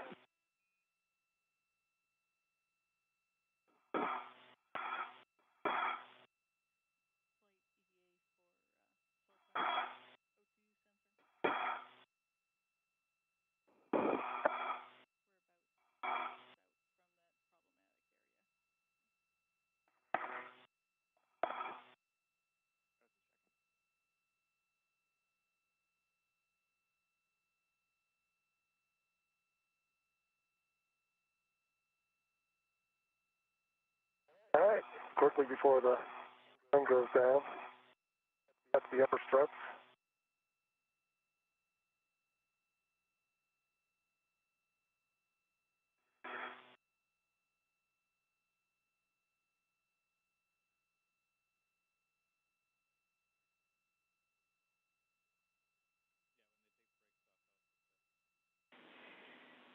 And that's right, Frank. And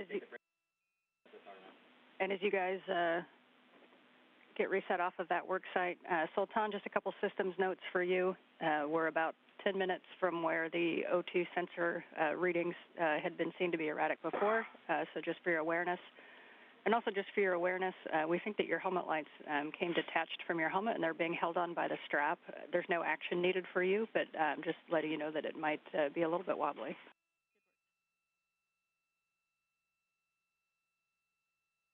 Okay, copy that. Keep an eye on it.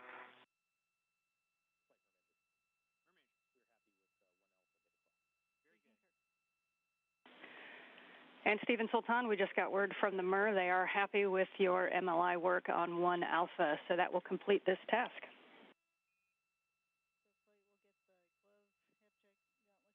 Okay. Yes, thanks. So to get done with this work site, Steve will have you hand the wire tie caddy to Sultan, and Sultan, you'll just carry it on your MWS, and that bayonet fitting might keep it a little bit tighter onto your MWS. And for both of you, a glove, hat, and gauntlets before translation, please. Yep. Right, copy.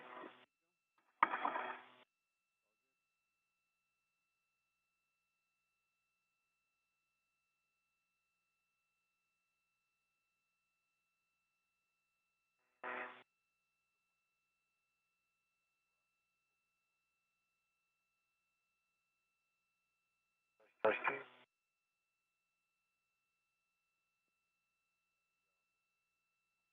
Just open the front and slide it in.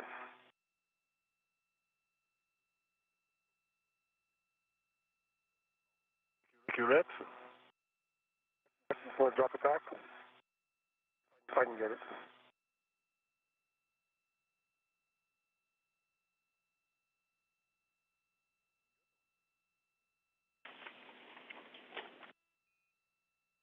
Hold on. I am amongst your feathers here, so let's not get too crossed. Stuff leading off to the left. You're heading back to the right.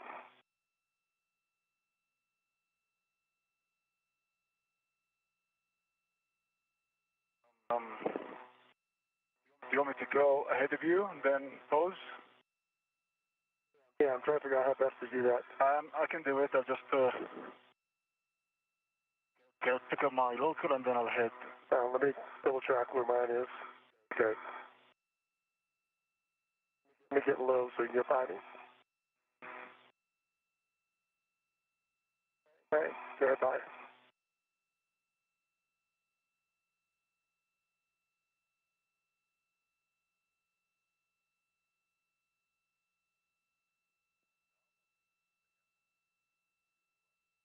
All right, it's hung up with something. Hold on.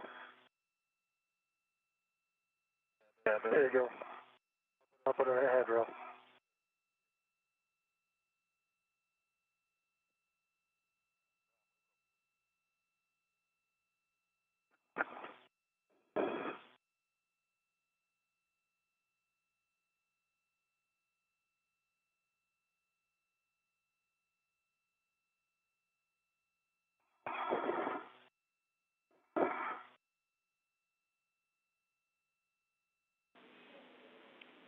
And for the translation, this is where you're kind of change positions as you get to where your green hooks were. So Sultan, our recommendation is that you lead back out to 2004, and then Steve follow him out to where your green hooks were, and then Steve will lead the translation back in. Big picture, Steve, your next task is arm setup, and Sultan, yours is ESP2 setup. All right, copy.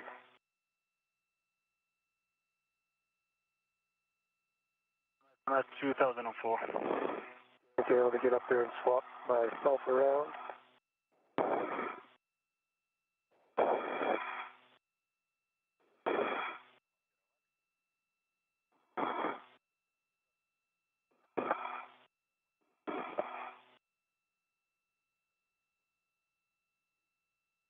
All right. I'll start in back. Yeah, follow. And before translation, can we get a glove and a hat from both of you? I'm sorry.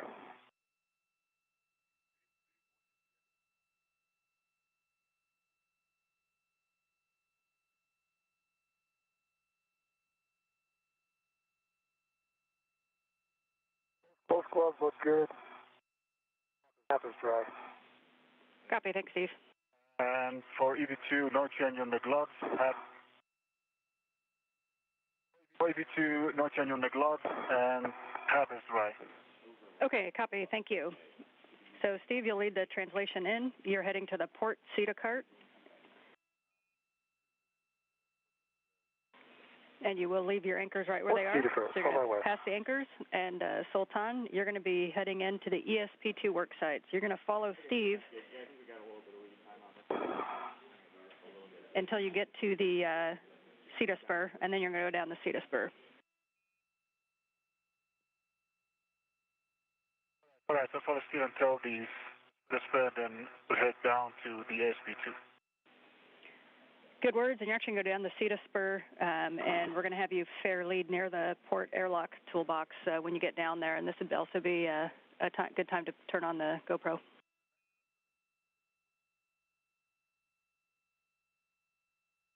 Copy.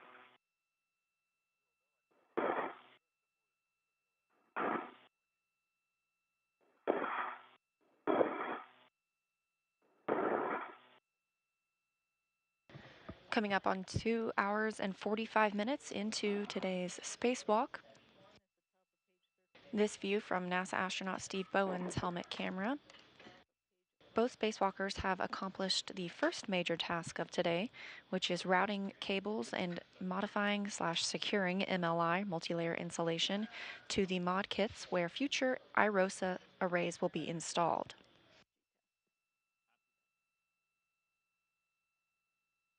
The astronauts are now translating to their next work site. As you translate, you're sitting at about 2 hours and 45 minutes PET, and you're about 10 minutes ahead of the timeline. And we just got the call that all the inhibits are placed for RFG, so we are going to pursue that task.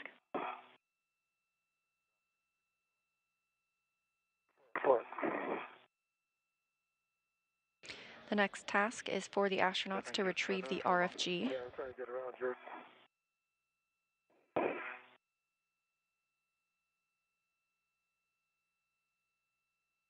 I think it's close on the cables.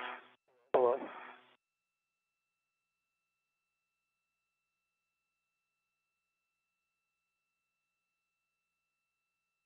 I think it's clear. Yep.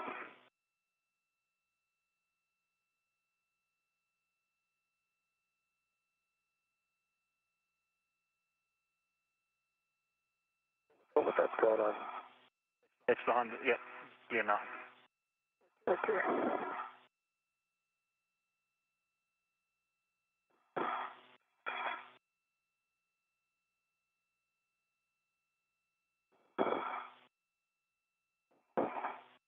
Okay, make sure this doesn't go behind you again.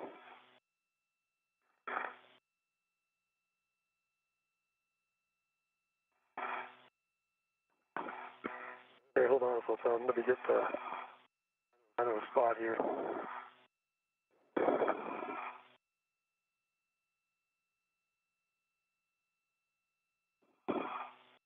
Again, the next task for our spacewalkers is to retrieve the radio frequency group. This is part of the S-band antenna. The S-band antenna is our critical command and data link to and from the space station. Of course, we do have redundancy, but the RFG is the brains, essentially. Or mine. The wires. Sometimes, can you go back and unhook mine? It's grabbed onto something back there.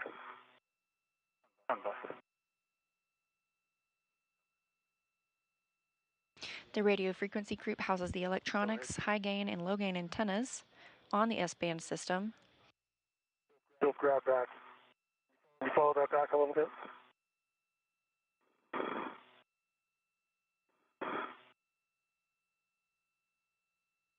The astronauts will remove the RFG and bring it inside the space station. Okay.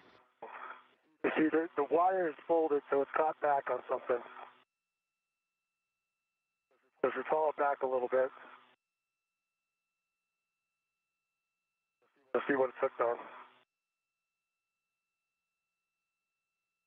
Okay, let me span it.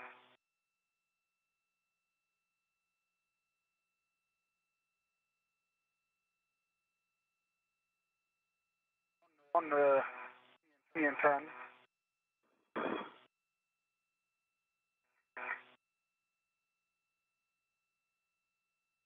Okay.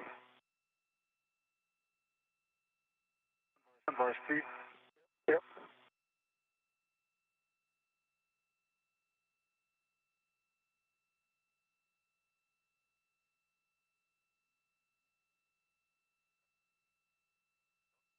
Okay, it's opinion 10, it's coming good way.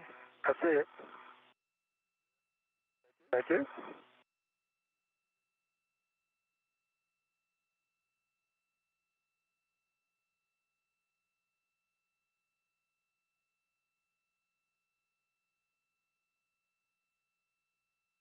Thank you very much. Problem.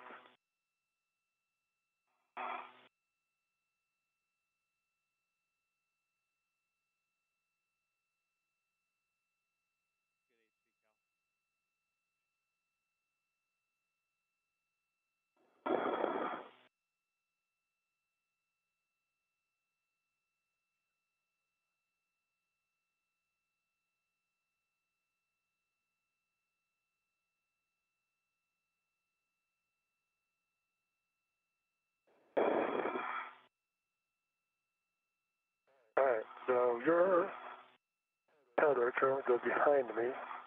I need to get it up and over my head somehow. Stand by until I come closer to you. Yeah. Actually goes behind me.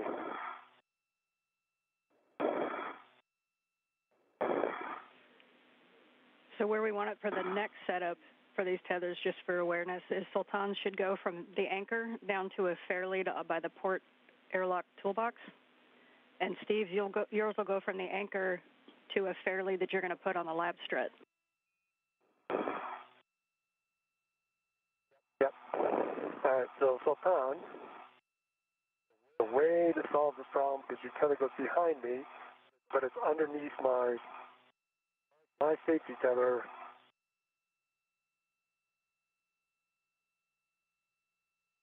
So if you can let me get, right, so let's get it up. I'm going to go down, get over my head, then I'll come up, and then we'll clear the last bit.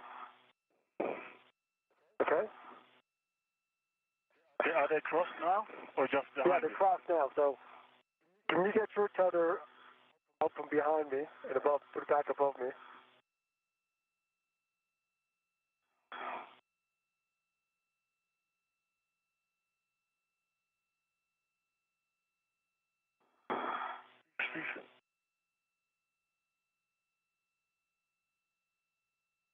Can you go a little bit nadir as well? What? Yeah. Towards me, just a little bit towards me. I don't know. Let me see.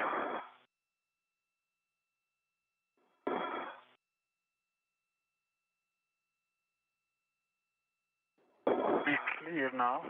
Okay. See it in front of you. Let me get back up here and take a look. It's clear. Right now, I pass you, and that'll be fine. I agree. Okay.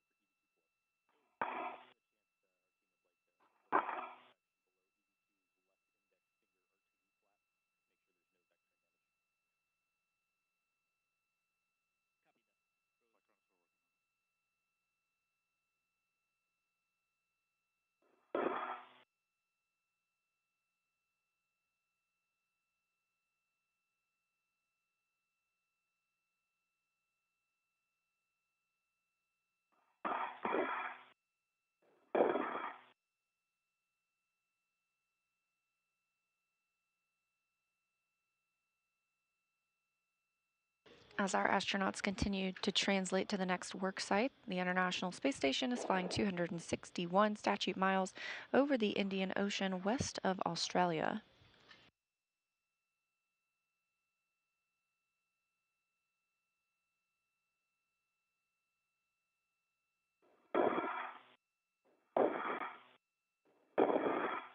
As you can see in the view, the astronauts do have lights on their helmet to help them work during these nighttime passes. All right, Steve, you're going to go under the MT to the port seater cart, and you're going to be looking for the APFR in the top left whiff, which is whiff 3, and it should have an ingress 8 on it.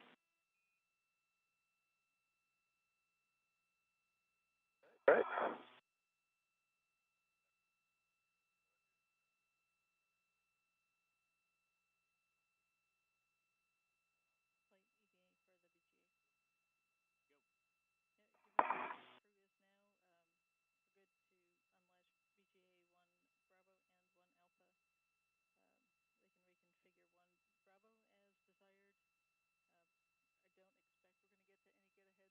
Okay, and I'm going to go down the super spur now.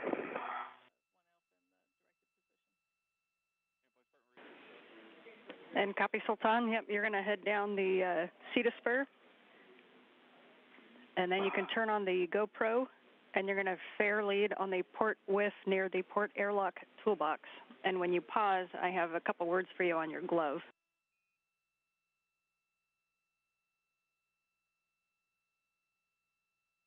Copy that.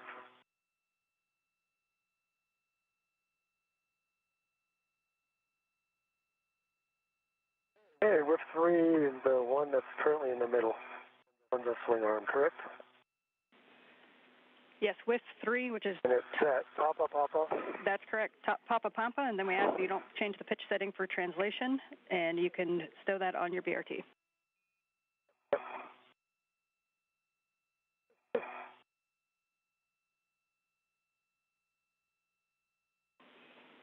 And the final settings for that one are 12 Papa Papa Fox 6 for the arm, and you can set that any time between here and there.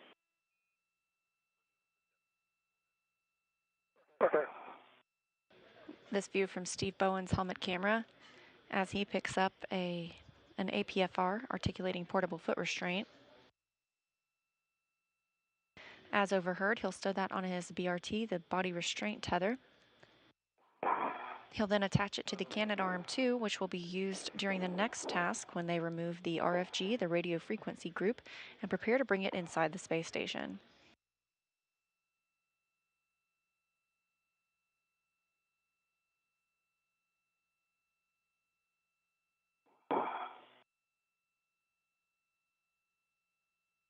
And I'm going to go up to clear the safety tether. Now it's came under my legs.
And Sultan, we see you trying to clear that safety tether. Let us know if you need any assistance.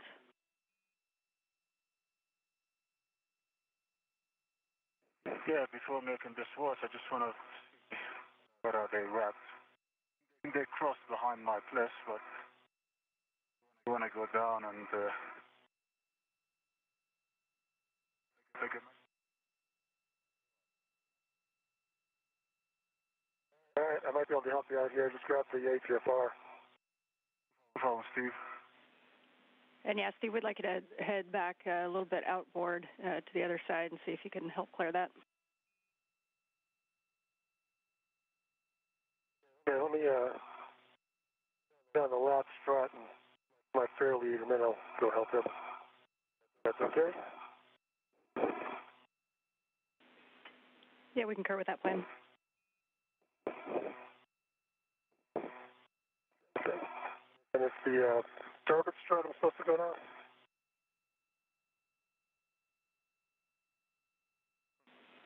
It's the And fair lead. on the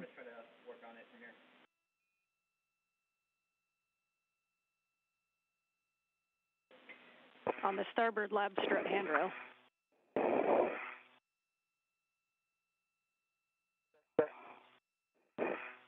It worked. Hold on, take a second. Where are you right now? I'm at Cedar Spur. Okay, I'll be up in a second. Just wanted to see where your tether is routed. Is it behind my place or?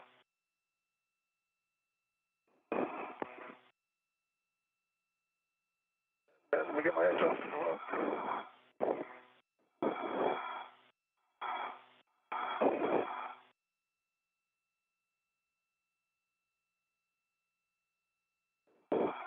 I'll just wait for you. I think it's behind my place.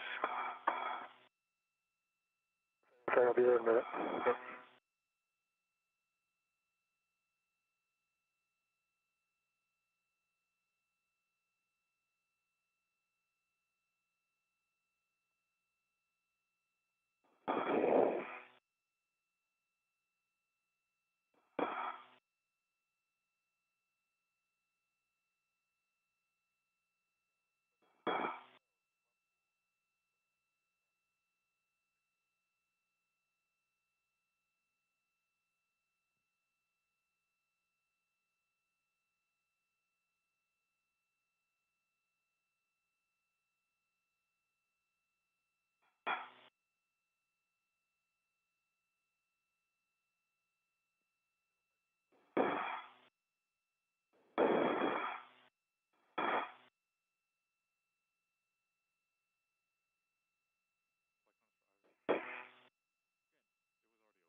Steve, I think we're clear. Okay, let me check. Let me get my, Yeah, it was right behind my PGP somehow. Alright, so you got it cleared. You see it? Not yet. Okay. Then heading down to Cedar Spur.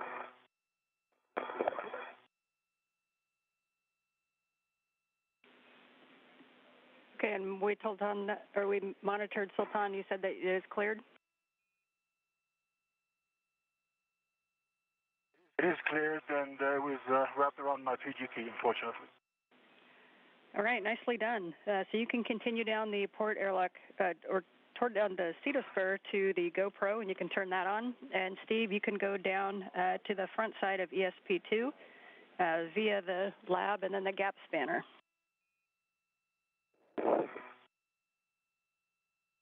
Alright. On my way. I get this in correctly?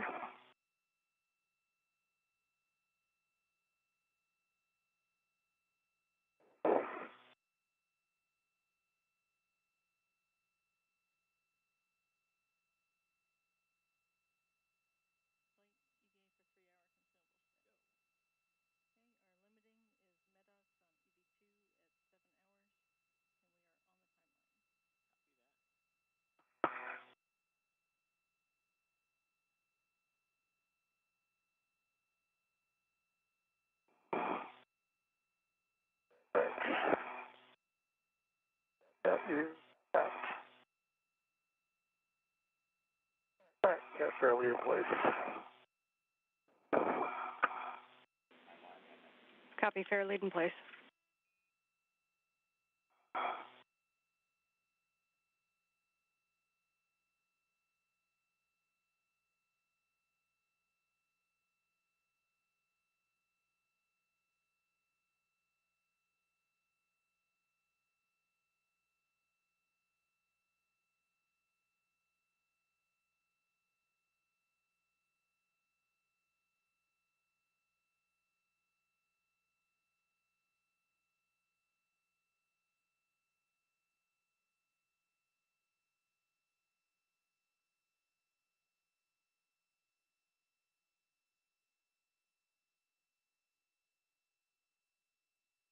Okay, camera's on. Copy, the camera's on. So if you can go over near the, we're thinking on the port whiff near the port airlock toolbox and fair lead, and then you're going to translate around the side of ESP2 where you stowed the crew lock bag 1, and you're going to stow the wire tie caddy. All right, copy.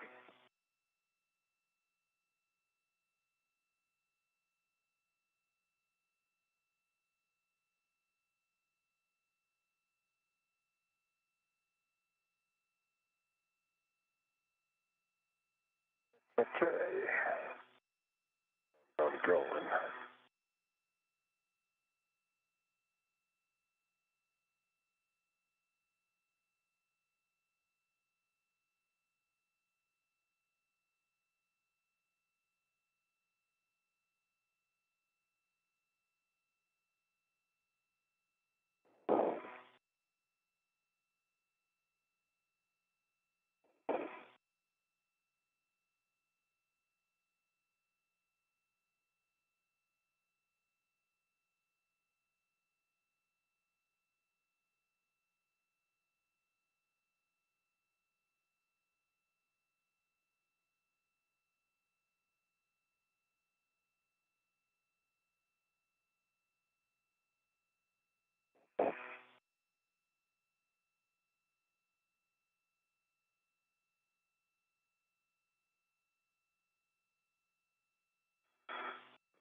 And Steve, as you get in a good position on the front of ESP2 there, your next step is going to be to give Frank a go to GCA to the APFR install and ingress position. So you just want to position yourself to where you are clear but can see everything. Okay, let me get myself there.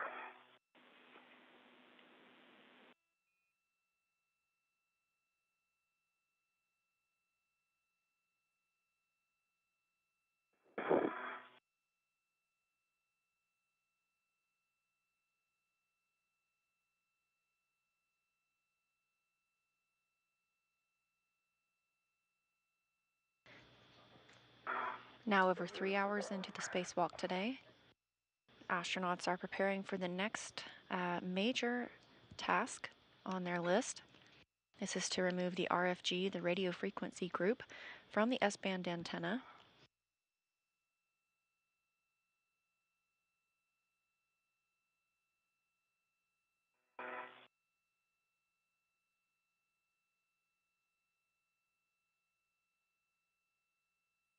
Again, the radio frequency group is the computer and electronics that control the S-band system. And this portion of the system will be brought inside the International Space Station before being returned to Earth for refurbishment and eventual return to the space station.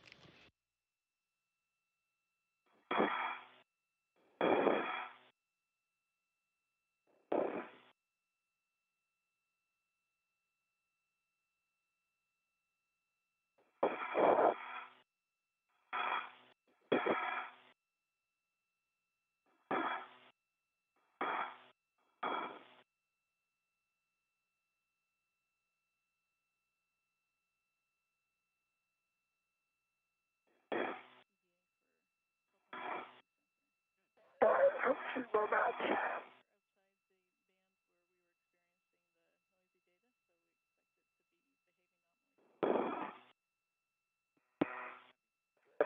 That's where we're going.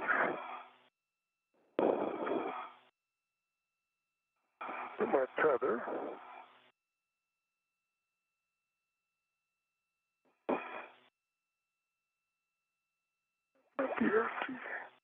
And I'm at the ASP and I have the bag in front of me.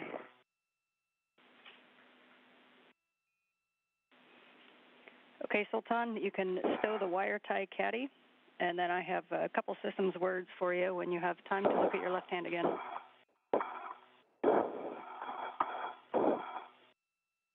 right, copy.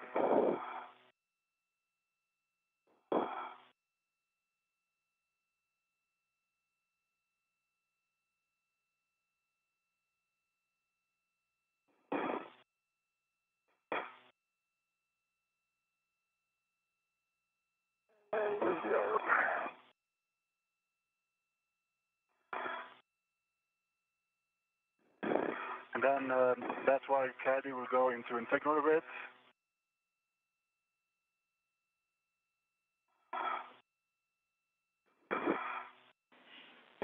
And yes, Sultan, we're going to stow the wire tie caddy into crew lock bag 1.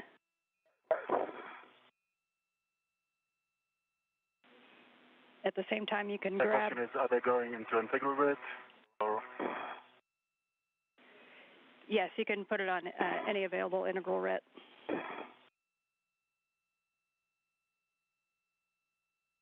Okay, Frank, you have a go to GCA to the ingress, the install and ingress position. Steve, we copy GCA to published. Our published position is 1.1 meters station aft, and we're starting motion. Okay, I'm watching. Good motion. Good motion.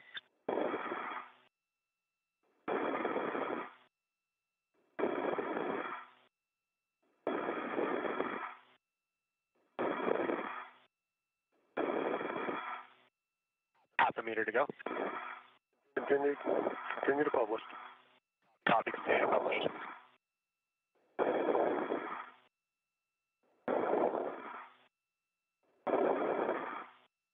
Ramping up. Okay, Steve, that's your published position. All right, let me take a look. All right, could I get another 30 centimeters station aft? The additional 30 centimeters station aft. Multiple voices in the mix now as NASA astronaut Woody Hoberg inside the space station is commanding the Canadarm2. Steve Bowen will be on the Canadarm2 to help with some stabilization for the RFG removal. Copy, hold position. And you can put brakes on, GCA complete. Copy, GCA complete, stand by for brakes. The brakes are on, you go for APFR install and ingress. Go for APFR install and ingress. Copy. And Steve, you could install the APFR onto the arm. You're looking for 12 Papa Papa Fox 6.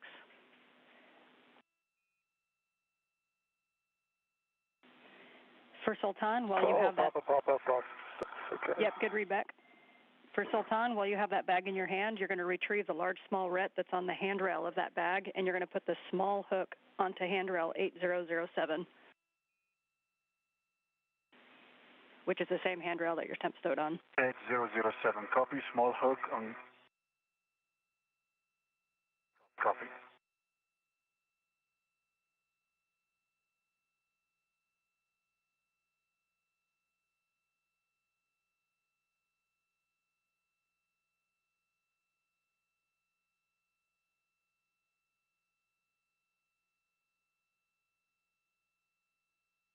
A great view here of Steve Bowen as he handles the APFR, the articulating portable foot restraint, and places it on the Canadarm2, the latching end effector.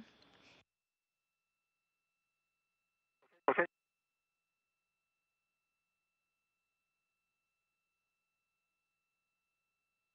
And of course, we have another brief satellite handover. Teams here in Mission Control Houston continuing to monitor everything about today's spacewalk, including the status of the astronauts inside the space station, of course our astronauts outside and keeping up with those tasks, as well as the consumables for the astronauts, including their oxygen rates inside the suits. No, this one did not go all the way over. Copy, black on black. And we're just back with you from a handover, so if you Hold on. called a pull twist test, we missed it. Hold on. Oh, I got the black on black. It didn't twist yet. Feels like it's in, but it hasn't twisted. Baller's not going back yet. Copy. A couple of notes for Sultan while Steve works that. One is that we're out of the range for your erratic sensor, so we're not worried about that anymore. For your glove, what we want you to do is take a look at the flap and see if you can look underneath it and make sure that there's no additional damage to any other of the glove structure other than that RTV. And just a reminder that on the index finger, you've got that turtle skin underneath that RTV as well. I copy, and I did report initially that that slab has another RTV slab, but nothing is exposed. Rubber. Okay, good words. Thanks for double checking that. So Sultan, your next step is going to be to pre-stage the long wire tie on the clamshell MLI. So just double check that you have a long wire tie left on your BRT. Negative. I'm going to get any from the caddy. Only have short on my BRT.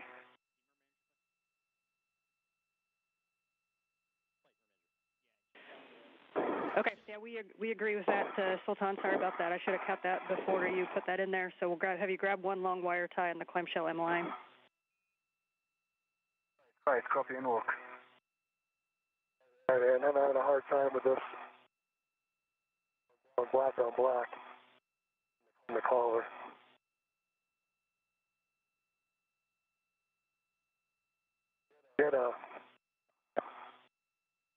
Looks like it's in there. Collar does not want to move.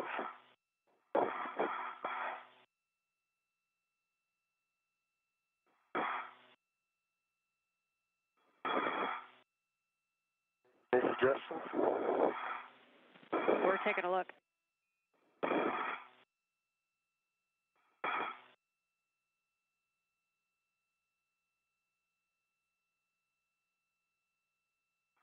Cycle it. That moved it a little bit. There we go. Now it's black on black. I cycled but then it came out.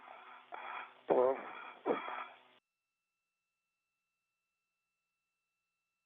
okay, now I got 12. Got it black on black, but it's not in. Okay, we copy that it might just be on this soft capture. It's in soft capture. Hold on. Yep, and the 12. All right, now I got a good twist. Got black on black. Yeah, collar's very stiff. I think that's a big part of this.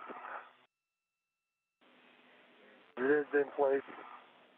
But okay, Steve. clocking at 12, black on black, good wiggle pull. And we're checking, Steve. We may have you double check it. All right. Teams on the ground helping NASA astronaut Steve Bowen troubleshoot the install of the articulating portable foot restraint on the Canadarm2. Meanwhile, we saw the International Space Station enter an orbital daylight. Okay, Steve, we're going to have you give that one more really good pull test, and rather than pulling on the boot plate, if you could go down to where the load limiter is, just obviously making sure you don't squeeze the paddles, and just make sure we have a good pull test. I got a good pull test. I'm not... Okay, I got black on black. I got a good wiggle pull test. All right, that is good. We appreciate the setup. So your next step is going to be to assist Sultan with the RFG setup. Okay. All right. And off the PFR. So we can have one of you install the long wire tie onto the clamshell MLI, and we'll be assessing the clamshell MLI for snugness, and then we also need to retrieve the EVA scissors and cut the MLI strap. Okay, I have the wires, Steve, and I'll install them now. Clamshell. Okay, let me get cleaned up a little bit. Slow down, I just gotta... Yeah, what's my BRT is tangled up on?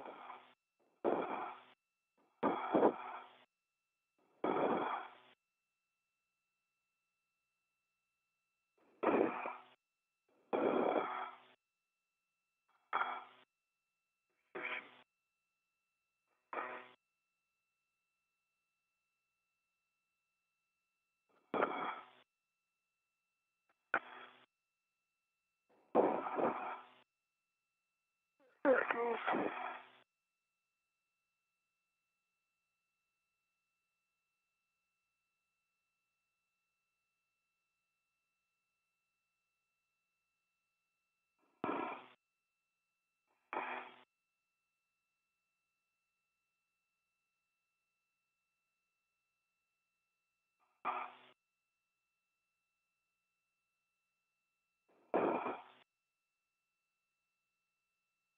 All right, full power coming up. All right.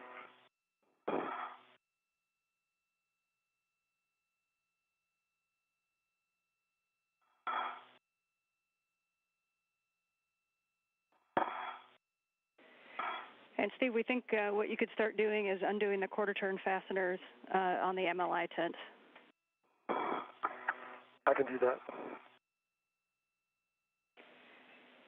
And Sultan, you can move over to that clamshell MLI for the long wire tie. See that, I'm just 52 there is in the end, surprisingly.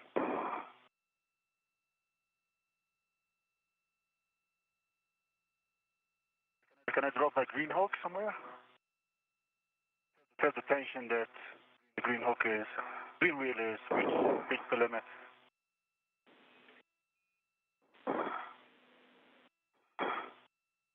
But that's fair lead maybe.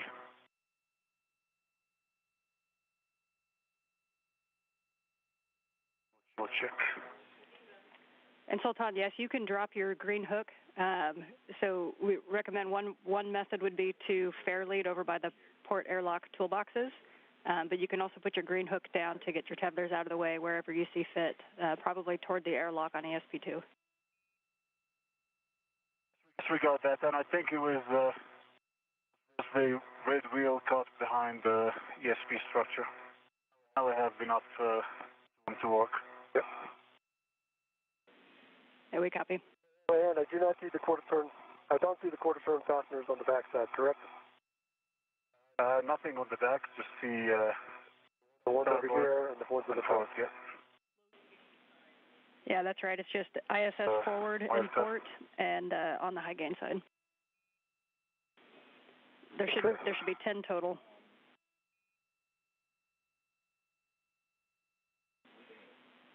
And then on the ISS starboard side, there's going to be a MLI Velcro flap that you can remove.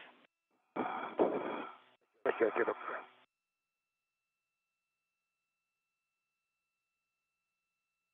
All right, let me see what I can do.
Okay, well, tie installed on the handle. I'll feed it through the loops. We copy, Sultan. And just a reminder on the, a couple cautions for you guys around the antenna. We don't want to exert any more than about 7 pounds into the high gain antenna. We want to minimize loads on the low gain antenna. And once we open it up, we want to avoid the white paint on the RFG and minimize loading into the flat face of the clamshell. All right, we copy. Everyone copies.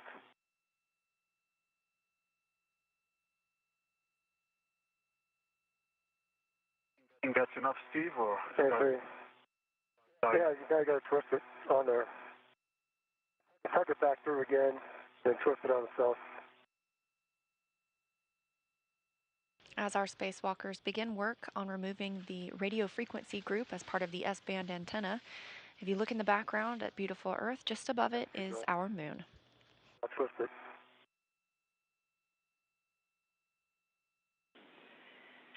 And Sultan, once you get on there, or once you get that on there, you can kind of put your hands on the clamshell and assess how much it moves on the antenna itself. This will be where Steve is holding the RFG when we feed it into the airlock. Right, I'll try to do a better job of typing this. I think Steve. Just take the open end and tuck it around it 3 times. Just tuck it in and around it and then fold it down. So bring it back up. No, you don't have to do that. I'll do a flap maybe. Okay, that's fine. That will help.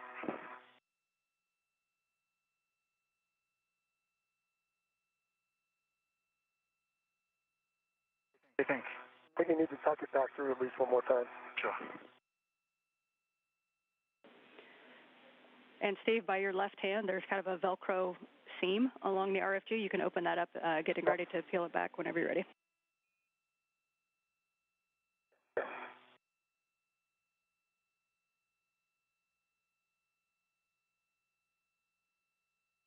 Okay, that's probably good. All right, you can get to the last 2 quarter turns there on this side. We'll do that. Yeah, I can't quite reach them. And Sultan, your next step, you can retrieve the EVA scissors from the crew lock bag 1, and we'll be cutting the MLI strap. All right, copy and one more. And Steve, we'll have you stand by on the MLI until we get the strap cut. Okay.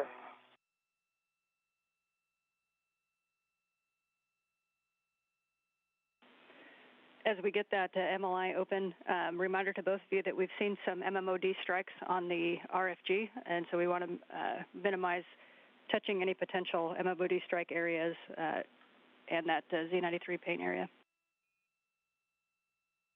Okay, let me know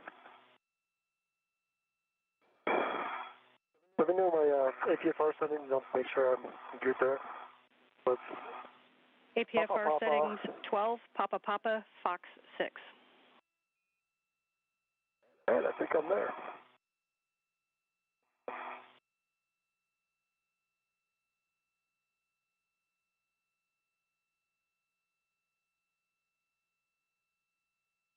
Okay, I have my scissors, EVA scissors in hand.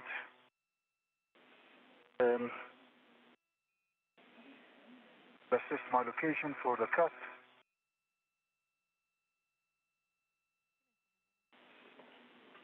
Copy, Sultan. And when you're at the clamshell, can you give us any words on how snug the clamshell is on the RFG antenna? But the wire tie is tight, and I don't think it's like a proper grabbing point, but it's definitely closed with the wire tie. Best effort, and it's tight. But it is rotating. If I do that, it does rotate. Okay, with that then, Sultan, we are go for you to cut the MLI strap nearest the clamshell that connects the clamshell to the tent. All right, we'll do that. Cut near the clamshell.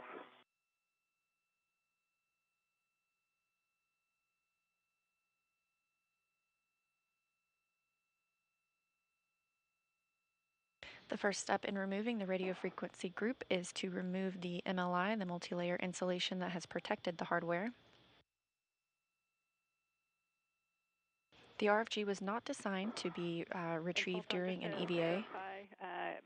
That you did get the small end of the large small on the handrail, correct? It is, but the large hook is still free. Where do I need to put it? Okay, copy. Yeah, the small hook on the handrail. And then we have a request for you to close the EMU scissors, or the scissors, until you're ready to use them. Copy, I'm ready to use them. Okay, you're going to cut that MLI, and we're about 15 seconds from a handover. All right, copy.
We are back with you on voice, waiting on video. No problem, and MLI is cut. Waiting for words on that. It is cut, and with no residual on the both sides. Just a small flap on the RFG clamshell. All right, copy. You can stow the EVA scissors in the crew lock bag, and I hope that was fun. We rarely get to cut things on EVA. And your next step is going to be removing the MLI tent and attaching it to that large ret that you have staged. Right. Steve, we're going to have you move toward the arm and have you start performing your safety tether swap and getting ready for ingress. Okay, let's talk me through that real quick. Sure I'm doing it right. Yes. So for the safety tether swap, you want to make sure your waist tether is down. And your first step is to lock your green tether reel. Lock green.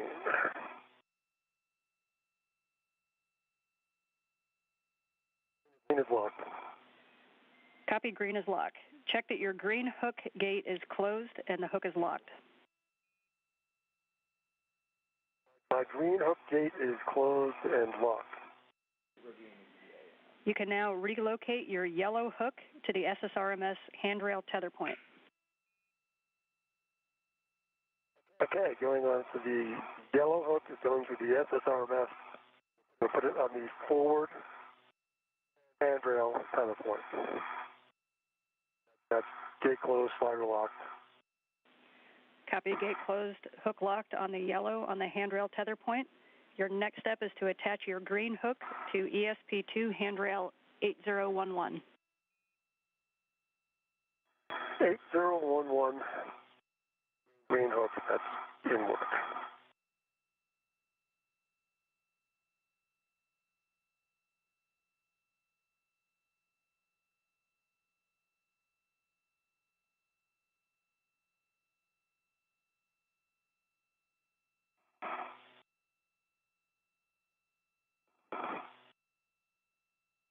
All right, 8011. Copy, green Green hook. hook installed. Copy the green hook on 8011, and you can unlock the green tether reel.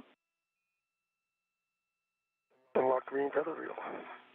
And when you do that, you want to verify that the tether reel and the cable are clear of the RFG removal path.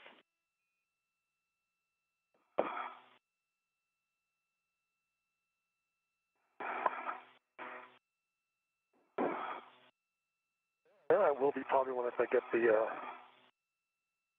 weight tether on that side clear of it.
3 hours and 35 minutes. Got my right safety tether, my right waist tether, 8011.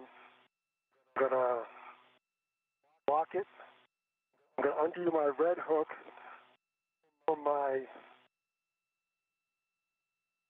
left steering extender and put it on the other side of the green hook. No, actually, I can just undo the green hook. Never mind. Undo the green hook again, put it on the other side of my red hook. Yeah, that's where we were just getting to. If we leave your load path, and then we can just redo the green hook. Yep, I agree with you. Sometimes I have to think a little bit harder than I have been, I guess.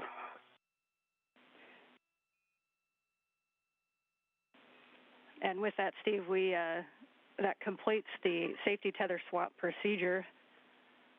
So you can just verify your load path is clear. Your next step is going to be to ingress the APFR. Sultan, we see you opening and restraining the 10 MLI. And let us know when you have that on the large hook of the large small red. It is attached already to the Velcro loop. Just want to tuck this more in a low profile for the removal and the NZGL operation. Copy, good words. And would also take a baseline inspection when you have a chance of the white paint on the RFG from what you both can see. All right, copy.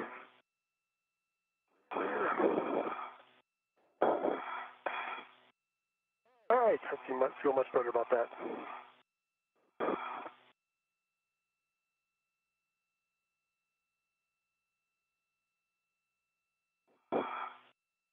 As Steve Bowen prepares to ingress the articulating portable foot restraint, Sultan Aniati is removing some multi-layer insulation from the S-band antenna.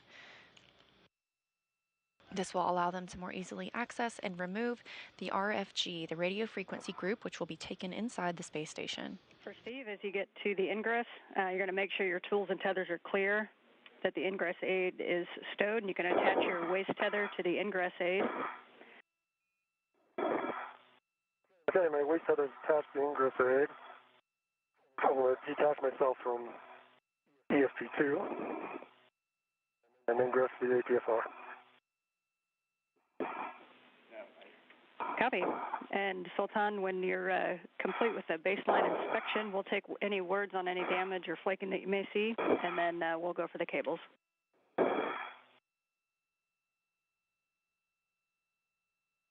right, stand by and invoke.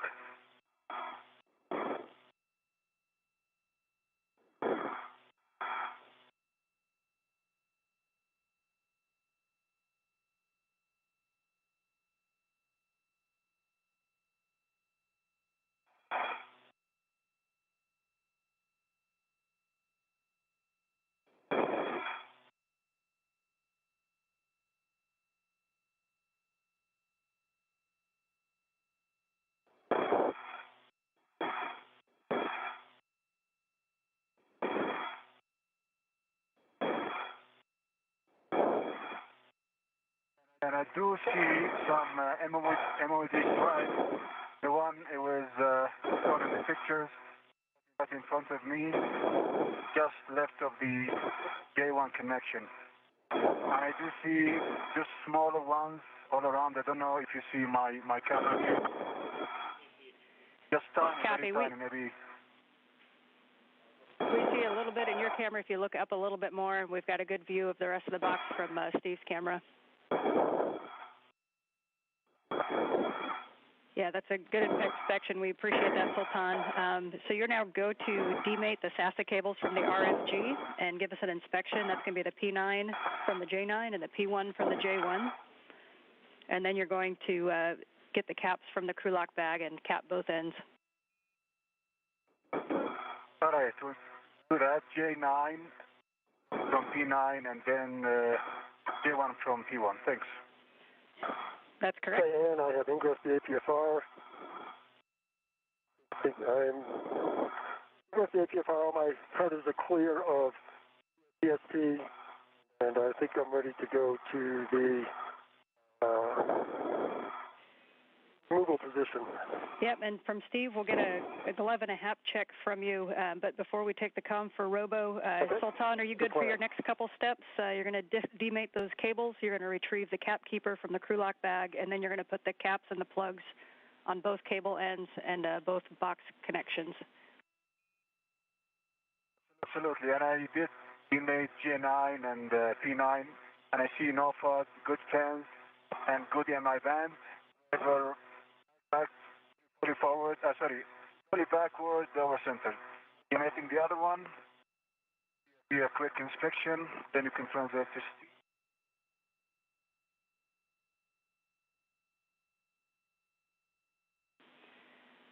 And Steve, if you want to give a double check on your feet on the APFR, we thought we might have seen a little bit of movement on your left heel.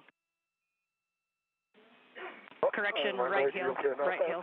When I was checking it, when I was trying to play with it.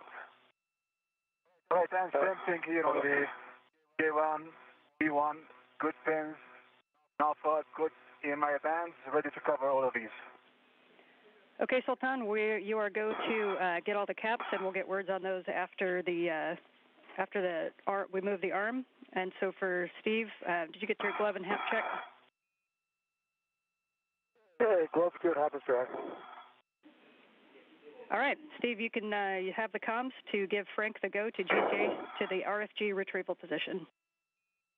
I'm going to try and get my right foot back in first.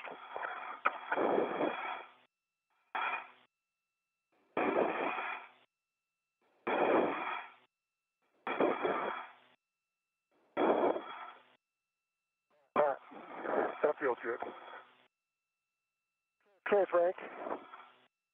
I need to go station forward 30 centimeters I gave you, and then you can GTA to the RFG removal position. Steve, we copy. Brakes are coming off. Begin GCA to published. We'll start with that 30 centimeters station forward, follow it up with 70 centimeters station starboard. Starting motion station forward. That sounds good. Thank you. Actually, sorry, stand by one. We got to set up one thing.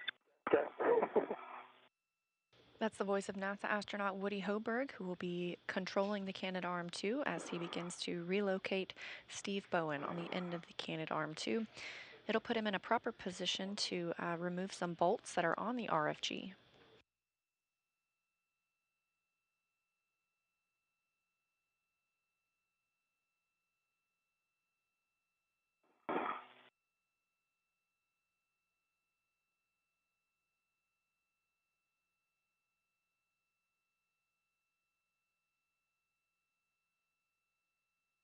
Sultan in the background has demated 2 cables from the radio frequency group and is installing caps to protect them for future use.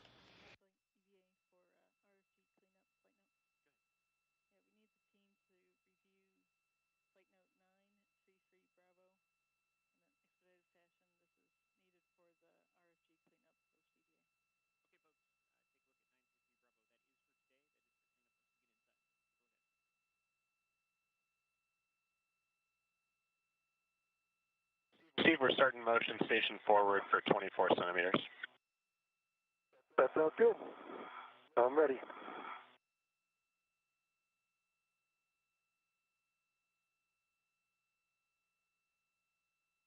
Be good motion. Copy, good motion.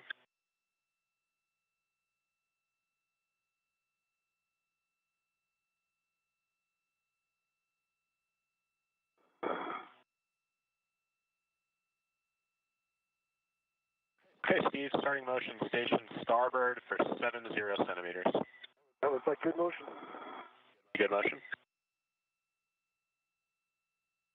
Stop motion. Motion. Okay, let me take a look.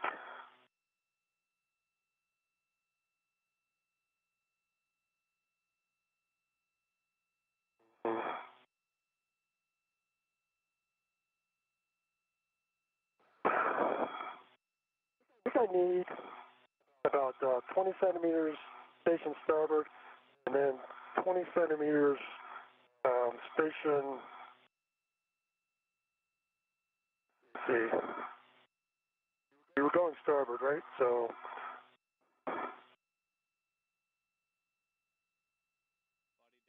station meter. Okay, Steve, we copy 20 more centimeters, continue station starboard, and then 20 centimeters station nadir. I think that'll do it. All right, starting motion station starboard. Motion. Copy, good motion.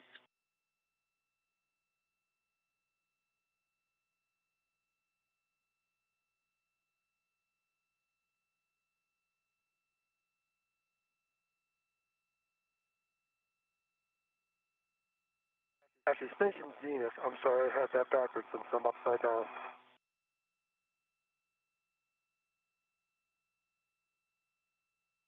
Okay, Steve, we copy station zenith. That should be towards your feet and your left side. Thank you.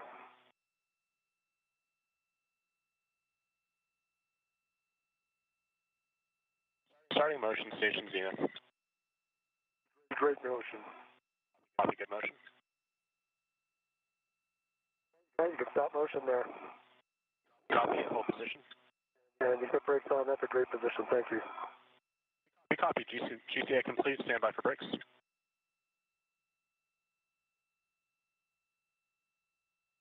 Steve, brakes are on, your go for RFG bolt release. All right, thank you.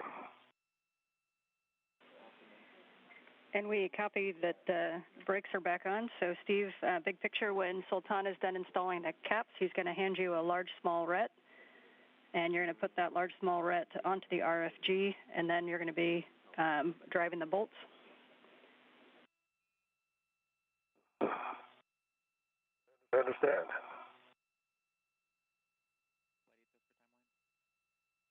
Some acronym breakdown for you. Steve Bowen will be receiving. He will be attaching a retractable equipment tether to the radio frequency group, since that will soon be released from the space station. He'll be using a PGT or pistol grip tool to release 8 structural bolts.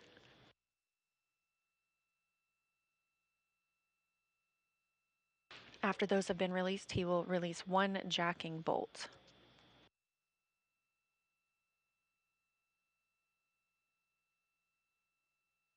Sultan Al Nayati is meanwhile finishing up removing some of those cables from the S-band to the RFG itself and installing caps, as those will be reinstalled in the future once the RFG is replaced. I see I'm finishing the last cap. For some reason it's not getting as I expected. We copy.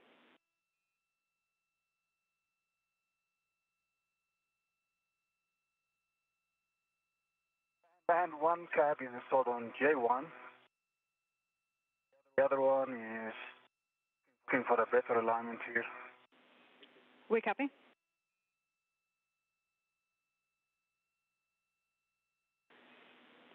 And Sultan, if it gives you a little more workspace, you can take the hook off of the cap that you have installed.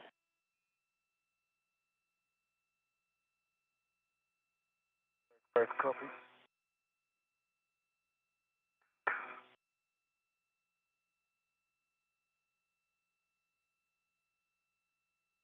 Okay, both cabs installed. Full test. Releasing the hooks. Nicely done. So you can release those hooks, and the caddy's going to go back to the crew lock bag. And then when you're the Kulak bag, you can pick up 2 large small rets, and you'll be handing one of those over to Steve. And we can have Steve start to drive bolts while Sultan continues to tack down the cables. All right.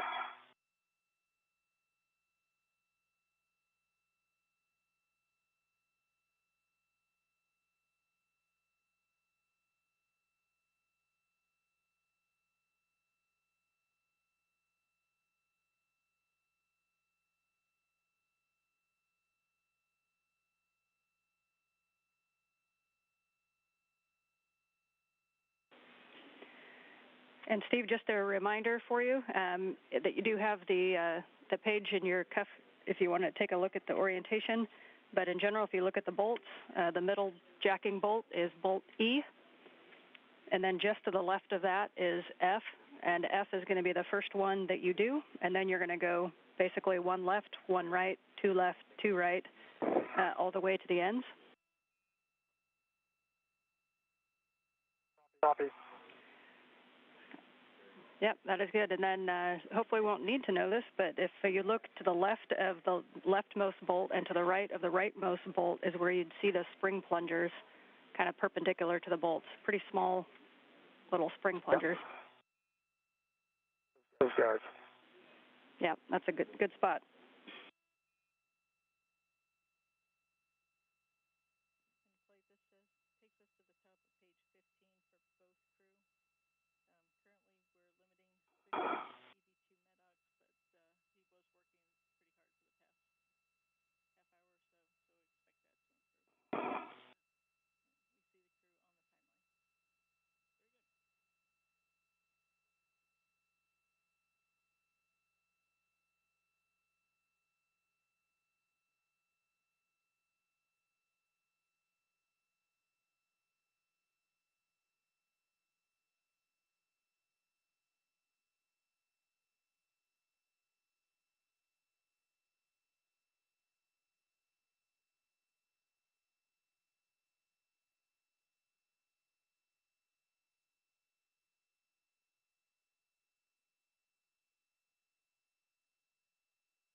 And one more orientation note for you, Steve.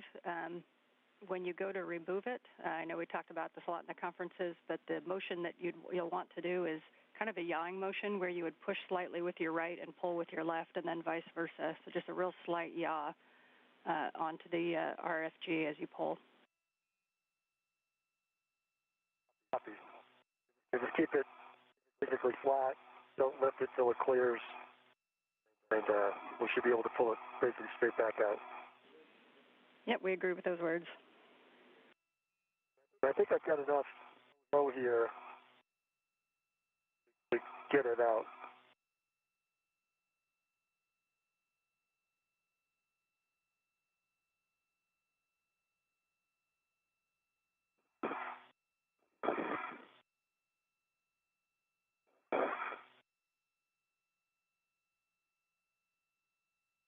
I think you're ready, Steve.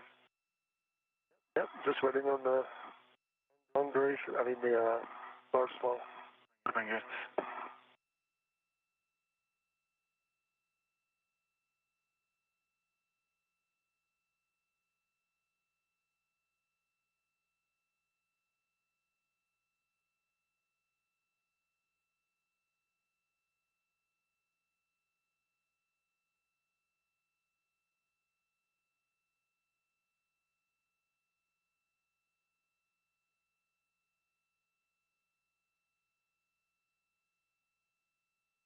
This view from NASA astronaut Steve Bowen's helmet camera. Again, this is Bowen's 8th spacewalk, using his handheld camera to take some photos of the hardware and maybe even Earth below. The International Space Station is currently flying 260 statute miles over Paraguay.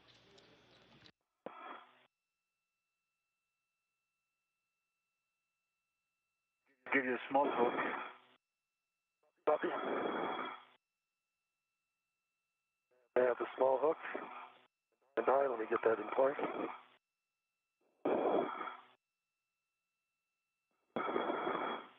Okay, I have a small hook on. Release the large hook.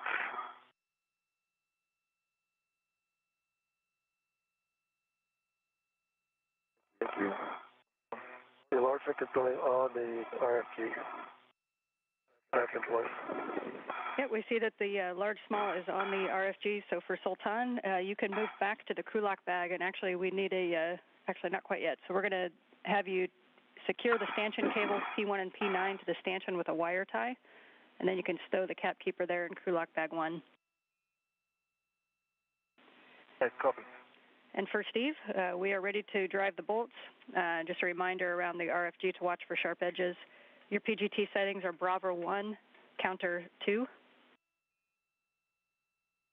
All right, let me get the cal check done here. Powering on. The cal. Motor.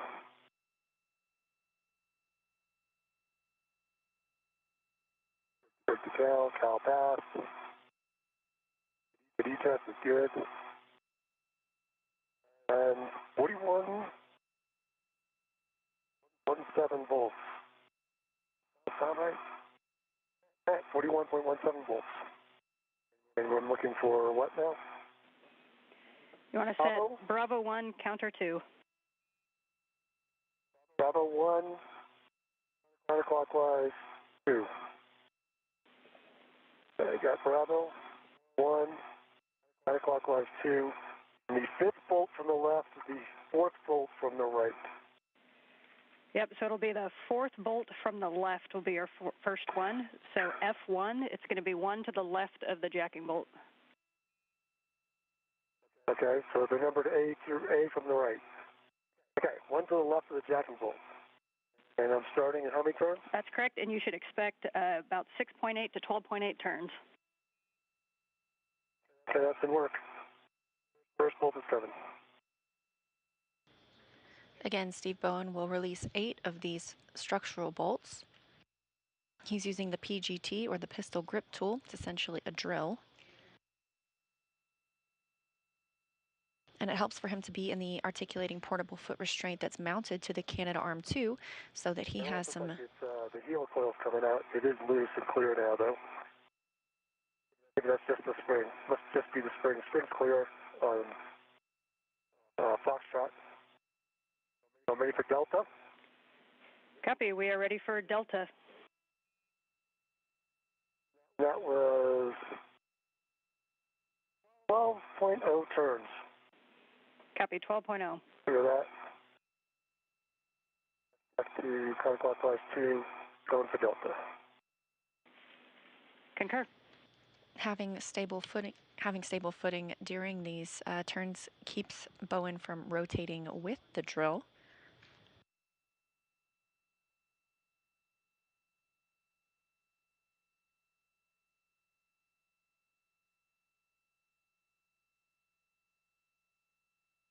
All right. That was 12.0 turns as well. Copy. 12.0 on bolt Delta. So you go for block Golf, third from the left. Third from the left didn't work.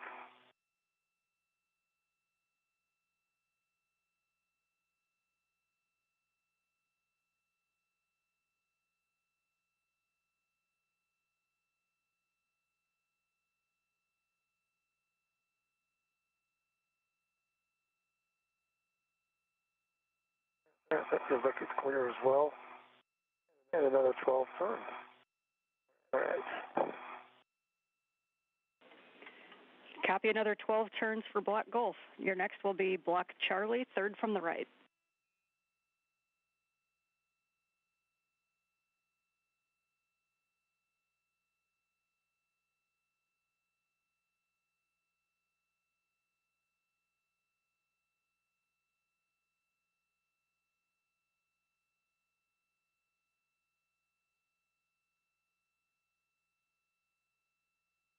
All right. And I got 10.4 turns there. on Charlie. So now I'm over to hotel. We concur and copy 10.4 on Charlie and hotel. On to hotel.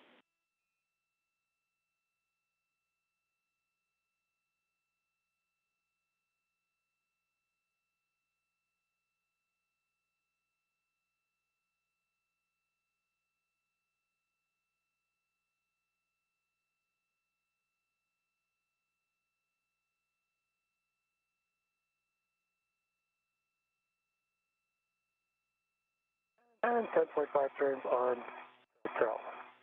Bravo. Next. Good words. Bolt Bravo, and we copied 10.5 on Bolt Hotel.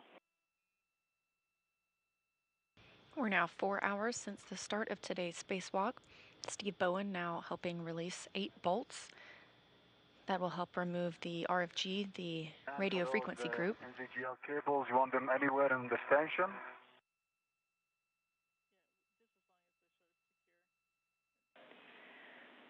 Yes, Sultan, you can go anywhere onto that stanchion so that they're secure and clear of the RFG removal path. And 12 turns. And now to India.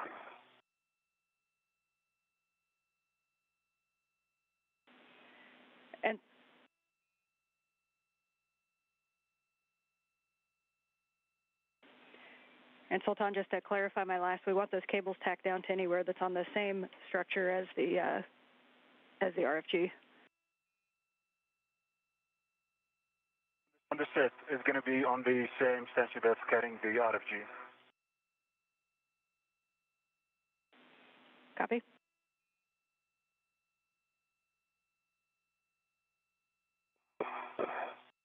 Turning on me, sorry about that. Somewhere around 12 turns. All right. Alpha.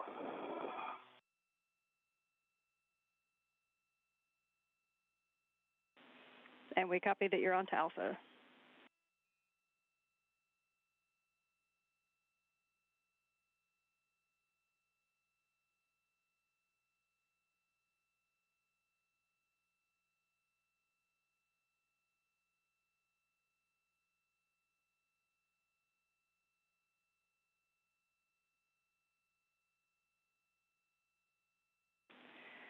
All right, got 13 turns there.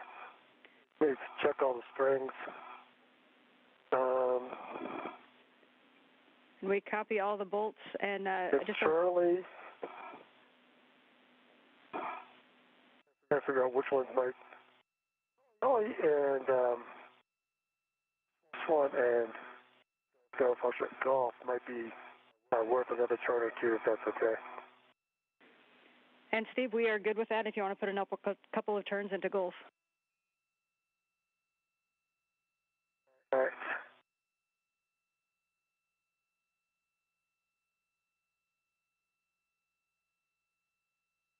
And they all seem wrung out. They all push back.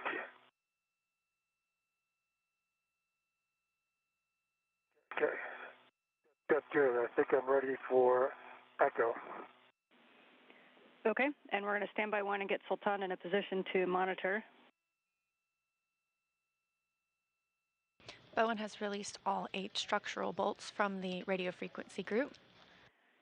And so, Sultan, we'd like you to move into position to see the aft side of the RFG during removal.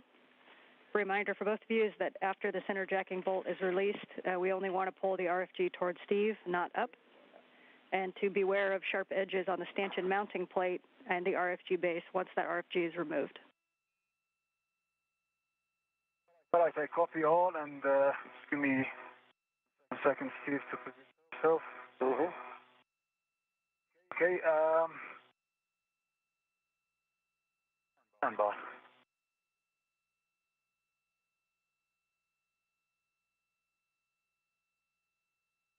This view from Sultan Al-Nayadi's helmet camera, who's moving into position to help with the removal of the RFG. Bowen will remove one more bolt, known as the jacking bolt.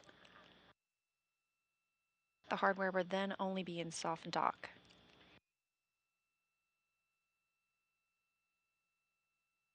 And if you're okay with this, if they're okay with this, I'd like to move the big hook to my right-hand side, just to make it easier when I go to grab the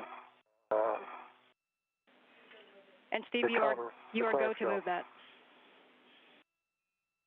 Thank you. Sultan, for your positioning, we specifically want you to look at the aft side of the RFG where that soft dock catch is and monitor it tracking. Right. To position myself here. Give me a second. No worries. And we'll have time to tack down those cables once the RFG is removed. That's it.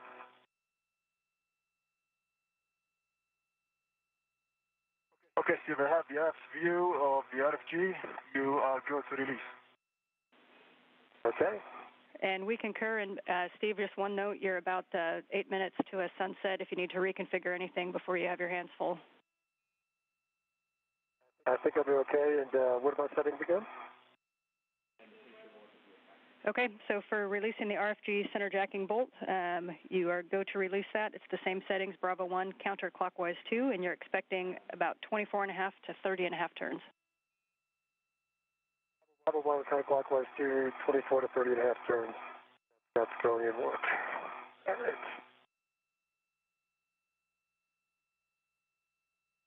All right, getting turns.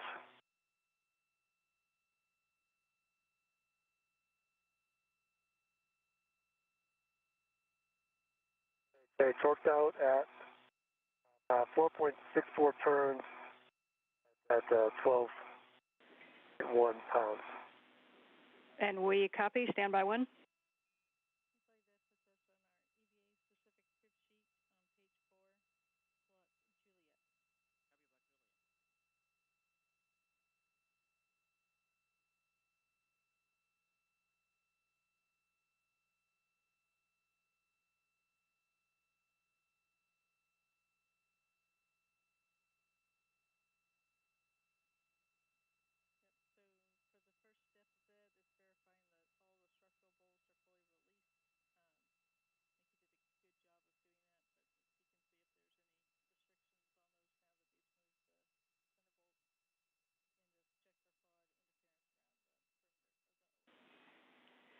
All right, Steve, as you can imagine, this puts us in a crib sheet, so we are going to run you through the steps here.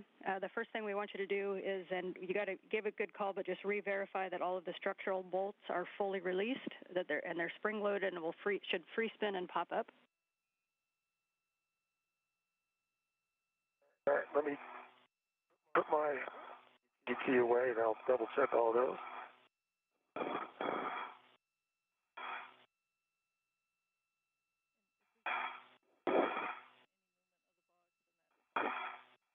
Okay.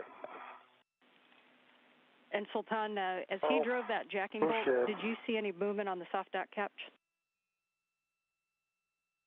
Negative. To me, it was the same, and I didn't see any apparent motion. Yeah, everything seems loose. Okay, copy.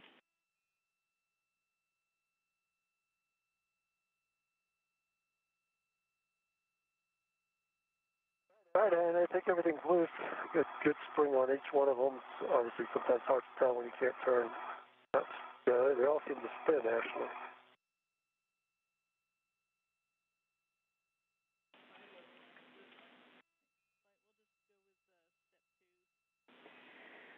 Okay, Steve, so we're going to have you re-verify that the socket is fully engaged, and we're going to re-attempt a release with the same settings, Bravo 1, counter 2. Hey, Bravo 1, counter 2. Bravo 1, clockwise 2. It is fully seated. And torques out with a 2 additional turns. We copy it torqued out, standby 1.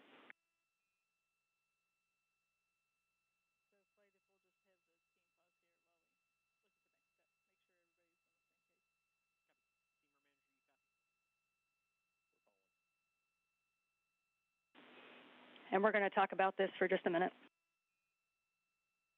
Okay.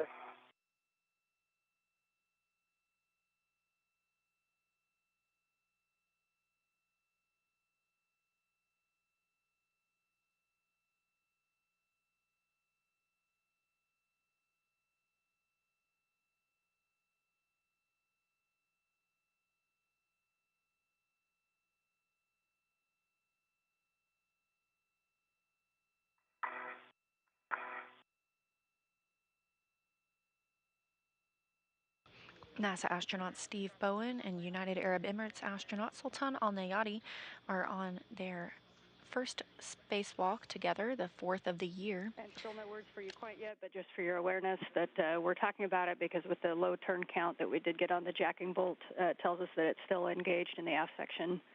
So we are talking about our next steps. I agree. Yep. The spacewalk began 4 hours and 10 minutes ago, and the astronauts are on their second major task, which is to remove the RFG, the radio frequency group, from the S-band antenna. The RFG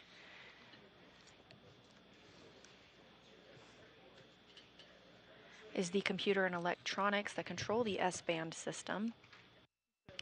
Bowen just released 8 structural bolts and is working to remove the one jacking bolt.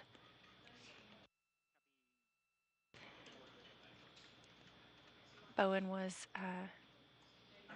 able to execute fewer turns than were expected when using the pistol grip tool. We're going to have you put your PGT on Bravo 1 clockwise too. So we're going to basically drive it in a little bit and then reattempt a nominal release torque. So we're going to drive the bolt only one turn on Bravo 1 clockwise too. Okay. Okay, Bravo 1, clockwise 2. You do one turn. Good words. That's fully seated. And it torqued. And it torqued out at 12.0 as well. And no 0.004 turns.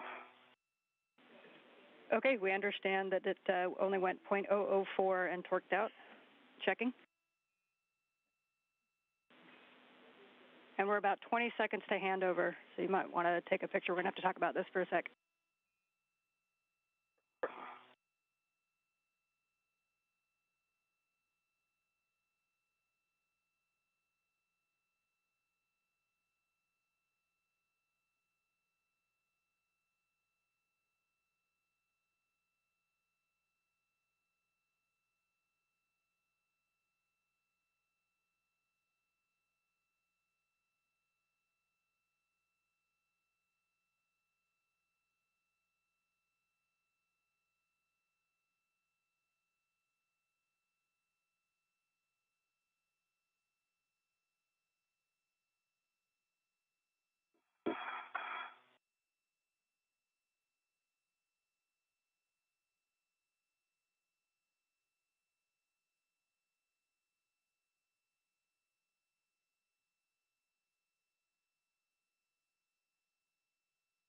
This view from Mission Control Houston as we are in a satellite handover during the spacewalk.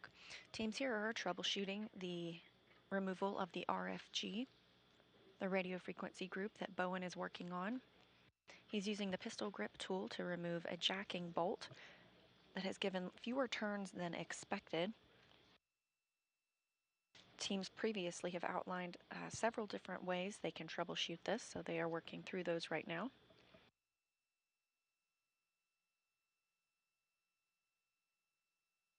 Back already. Robert's correct.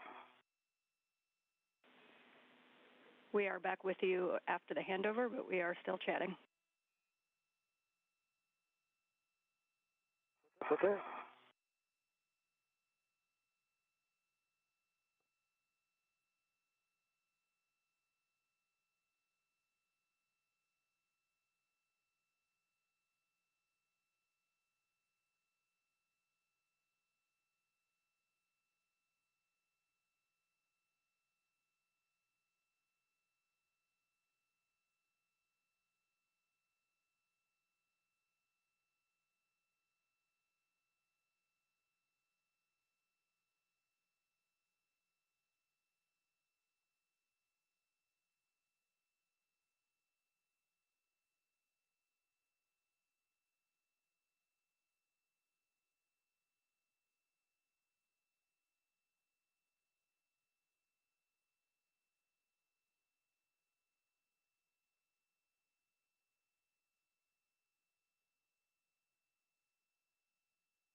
And Sultan, while we're waiting for words, you can go ahead and finish tacking down those cables if you'd like.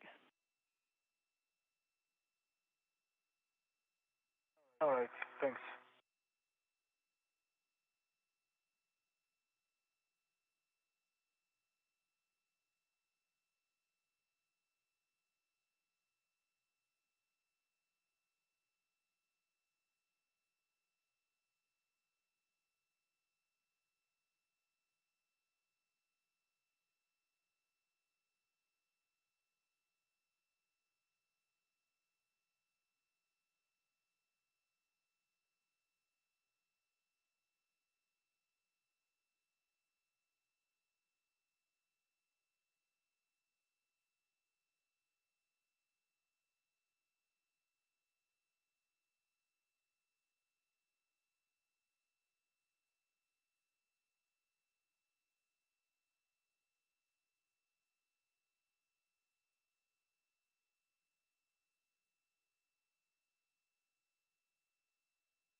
Okay, Steve, here's the plan.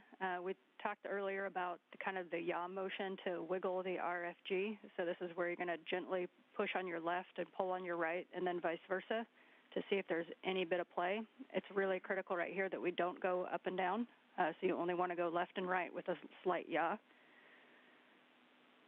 And once you've worked that a little bit, we're going to reattempt. I see no play. Copy, we understand no play. And right, left, see no play. No play. Copy, we're going to have you reattempt one more time of the nominal release, Bravo 1, counter 2.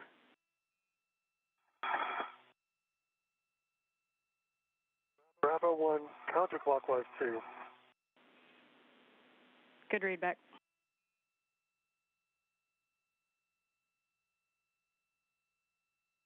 Bravo 1, counterclockwise 2.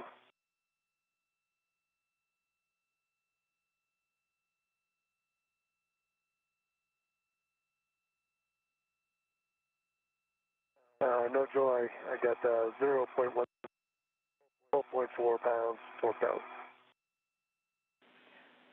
Okay, we copy, Steve. Stand by 1.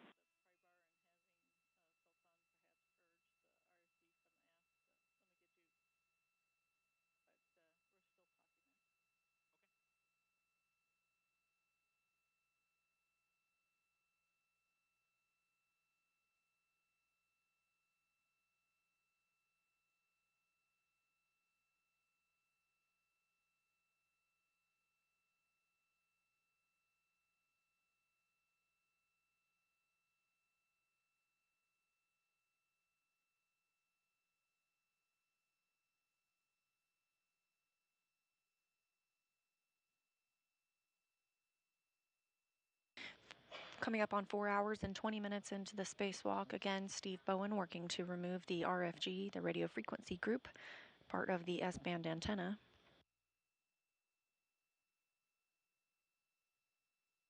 One jacking bolt is being quite stubborn. Teams here are helping troubleshoot next steps for Bowen as he uses the pistol grip tool to release the RFG from its stanchion.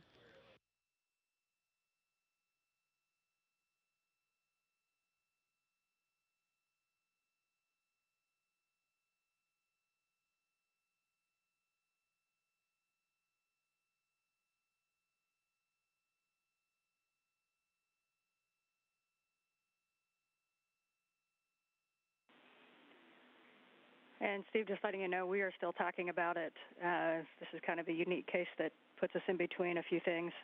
So we'll get words back to you in just a minute. I understand. I am sure you do.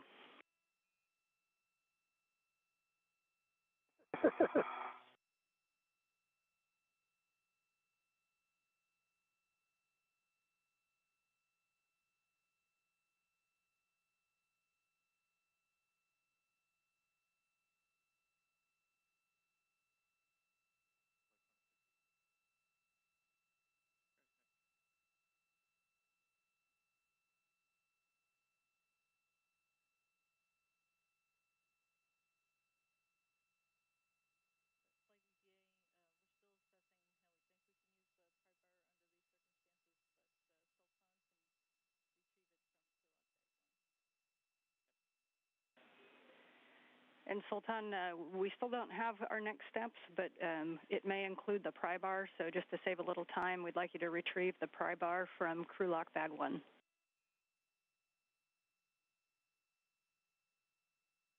I understand, and I think I'll stand by for those cables because I don't have a good reach under this tension with under RFG without touching it. So I'll stand by for that and I'll prepare the pry bar. Good plan, Sultan. Thanks.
And for both crew, while we continue to talk about this, we'd like to take a glove and HEP check. And for your awareness, that's a time-based one. You're about 4.5 hours PET.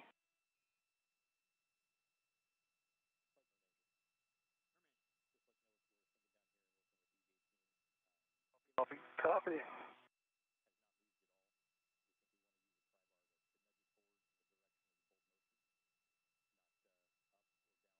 And if you want good gloves, half is dry. And for EV2, no change on the gloves, all the same, and half is still dry. Copy. Thank you both.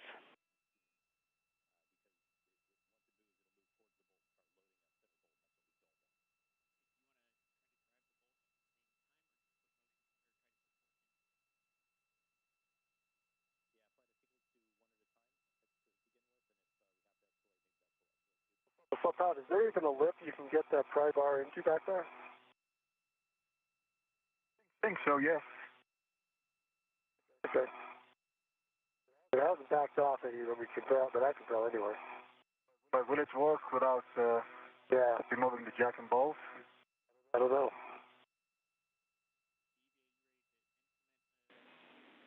You guys are talking about what everybody down here is talking about, but stand by 1. Yeah.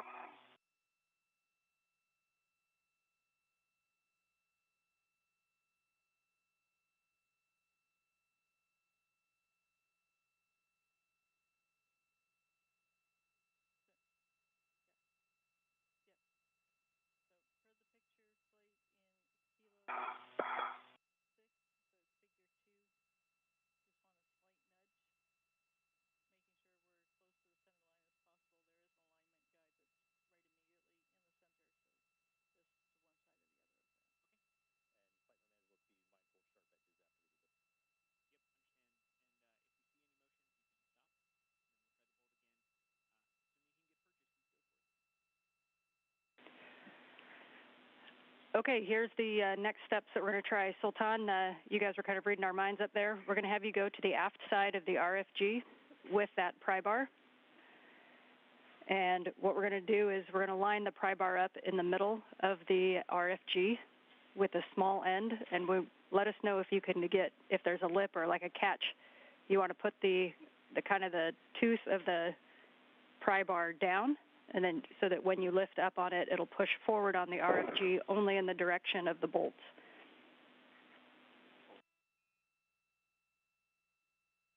I think I have a small lip here, and myself make good orientation, and then how pry bar can be positioned. Okay, and just to let you know, both the overall plan, we're going to see if we can get any push on that RFG. Once you see any movement at all, then you can stop what you're doing and we'll try that bolt again. And again, we want to make sure that you're in this as close to the center of the RFG as you can so we don't side load it. There is an alignment guide right in the middle of the RFG, so you're going to have to go just to one side of that.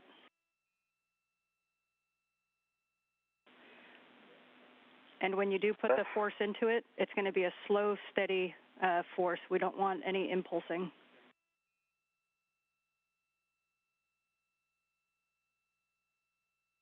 Right, copy.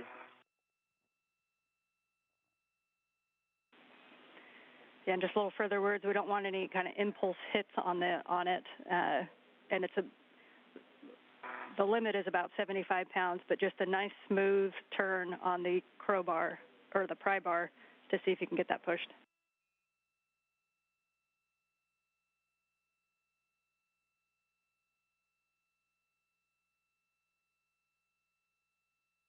Yeah, I think it's positioned very well, but my orientation is not great for flying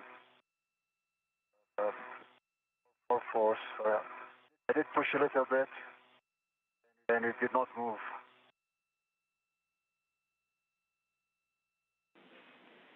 Okay, Sultan, then you can reposition as you see fit to make sure we're getting a good force impulse or press smoothly onto the aft side of it.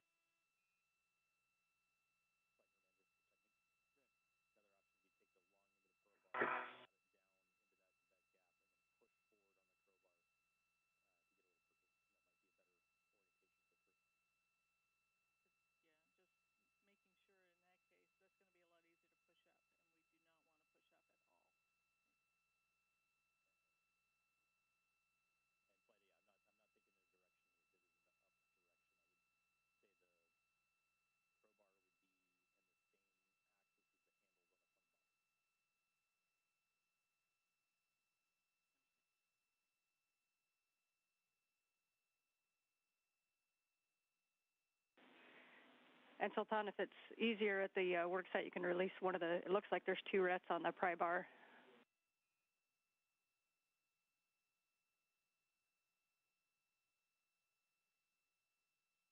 Okay.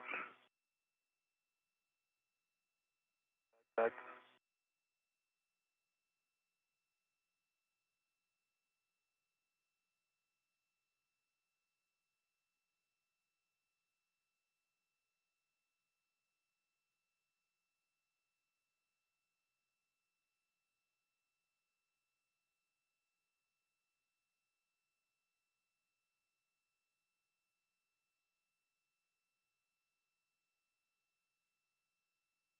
It's not moving. I'm going to force it too much.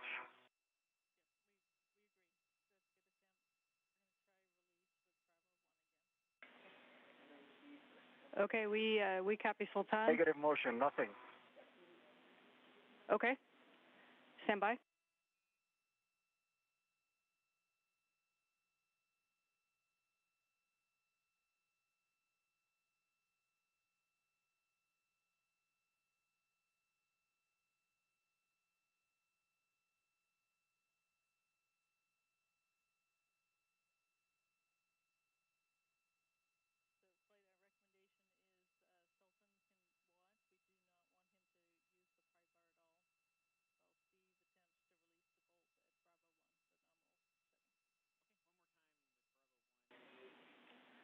Okay, Steve, we are going to have you try one more time, Bravo 1, counter 2 on the jacking bolt. Sultan, we want you to stay clear of the aft side and just observe. We don't want the pry bar in there at all. Okay. Bravo 1, counterclockwise 2, bolt E.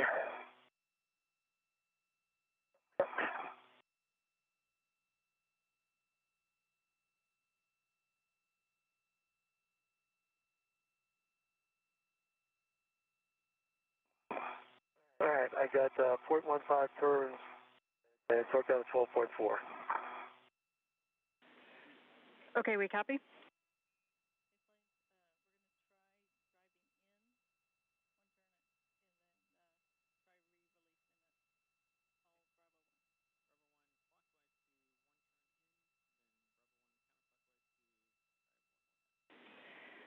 Okay, Steve, we're going to try one more time driving in the bolt, one turn. So it's going to be Bravo 1, clockwise 2, one turn only.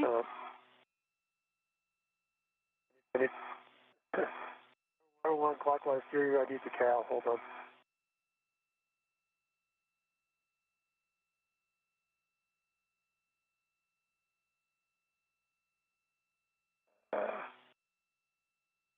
Test 3.1 volts. Okay, so clockwise 2,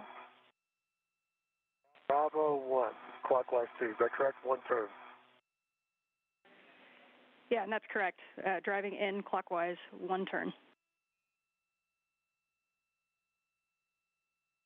Okay, here we go. Worked out at 0.11 turns, 4.0 about. Okay, Steve, and we're going to go Bravo 1, counter 2 again to reattempt.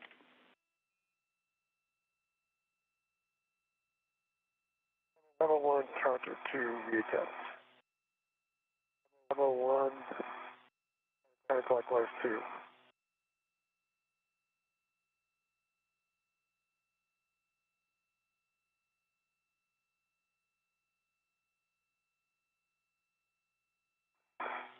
Alright. 0.11 turns, 12.3 foot-pounds. Yeah, we copy that, Steve, and we're going to talk about it for another minute. Absolutely. We're over 4.5 hours into today's spacewalk.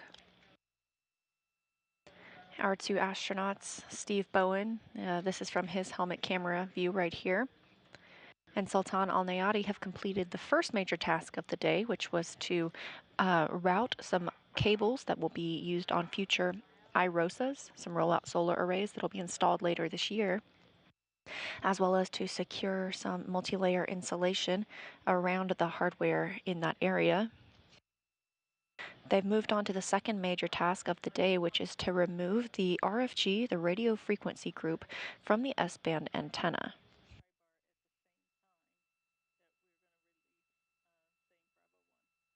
Bowen has removed. Okay, gentlemen, the next step that we're going to take is we're going to coordinate those two movements. So, Sultan, we're going to have you place the pry bar where you had it before, and Steve, you're going to reattempt to disengage with a nominal torque of Bravo 1, counter 2, and then coordinate your movements so that Sultan is pushing on the back at the same time that Steve is driving the bolt. All right, Bravo 1, counterclockwise 2. And, John, if you're ready. Okay, hold on. Let me get clear. All right. 3, 2, 1, go. All right, I torqued out again. And no motion here. 0.7.16 turns. We copy. Stand by 1. The RFG was not designed to be removed during a spacewalk. And there's one bolt that's giving the astronauts trouble right now, so teams on the ground are helping them step through some additional procedures that may help them remove this piece of hardware. The goal is for the team to remove the hardware, bring it inside the space station, and eventually return it to Earth for refurbishment before it is launched back again.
Twenty seconds to handover, and we are still talking about this one. Okay.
We are still with you both, and we're still talking it. Mm-hmm. Okay.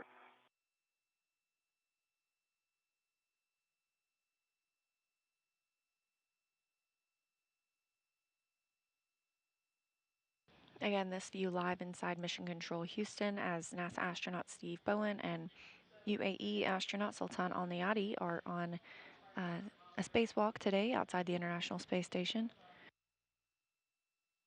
Right now they are troubleshooting the removal of the RFG, the radio frequency group.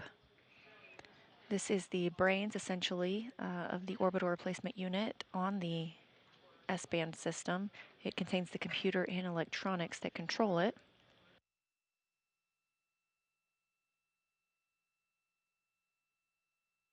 We're looking to remove this piece of hardware that you can see from NASA astronaut Steve Bowen's helmet camera, bring it inside the space station for eventual refurbishment.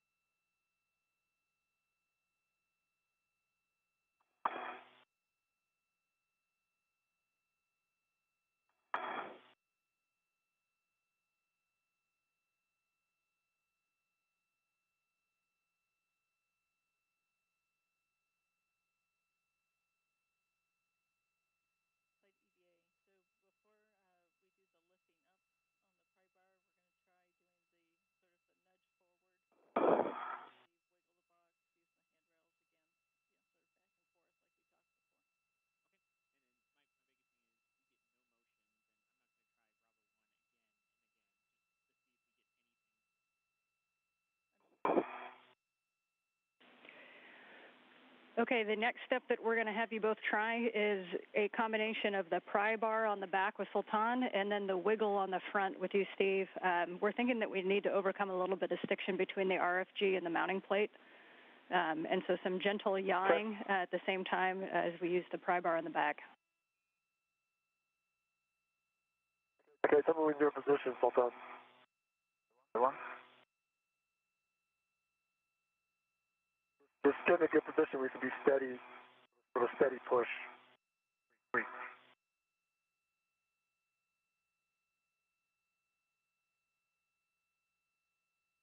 Okay, I'm in position. Okay, we'll start yawing.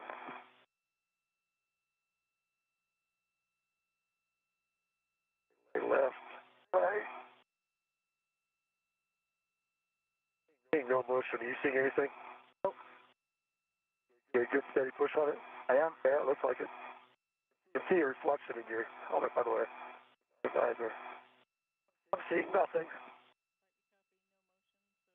Continuing to yaw.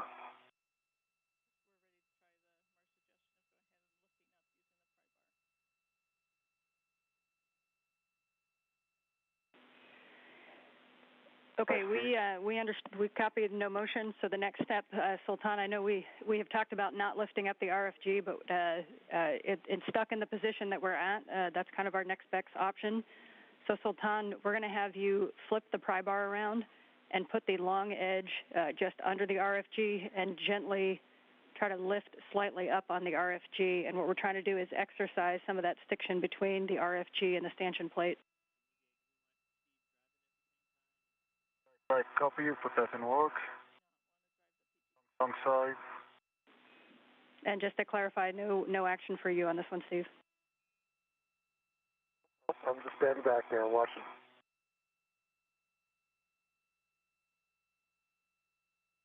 On both sides.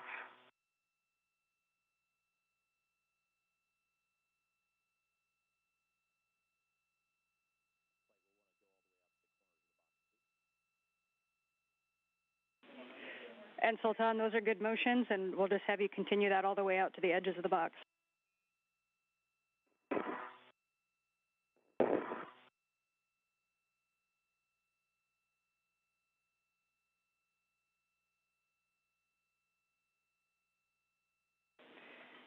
And Steve, just so you can be ready, after he's exercised the full length of the RFG, we'll have you attempt re-release on Bravo 1, counter 2, one more time.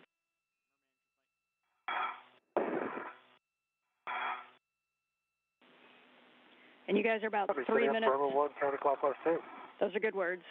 And you're about 3 minutes from a sunrise. And just so you know, we are watching the timeline. We have a few more minutes to troubleshoot before we'll have to move on.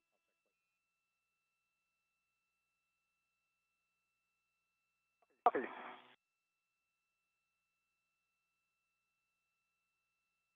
Okay, try this in all stations at the back. Go, Steve. Okay. All right, and Steve, you are go to reattempt the center jacking bolt, Bravo 1, counter 2. Bravo 1, counterclockwise 2, work center jacking bolt. Fully seated.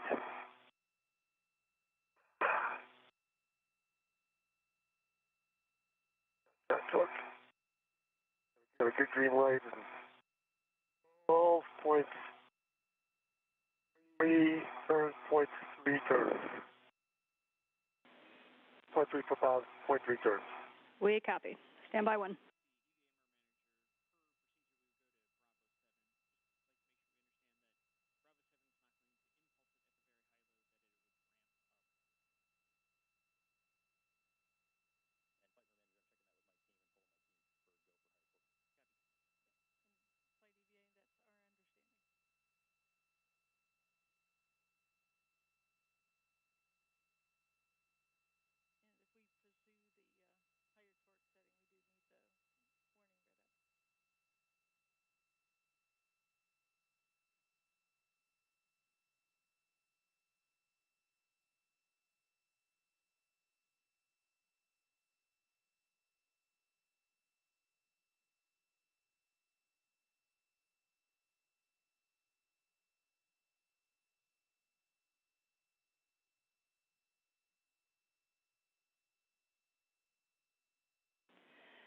Okay, big picture on the potential next steps. We're not taking the action yet, but there's a couple of associated words here. So the next step is going to be to increase the PGT to Bravo 7.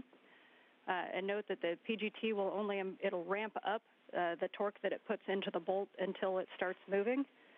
There is a warning associated that this is going to be above the failure torque of the bolt. Increasing in the torque may break the bolt, presenting loose hardware and potential sharp edges at the bolt interface on both the RFG and the stanchion. So be prepared for FOD with a small trash bag and avoid contact with the bolt interface. Copy. Okay, no copies. And stand by 1. I will call you when we want to take that next step.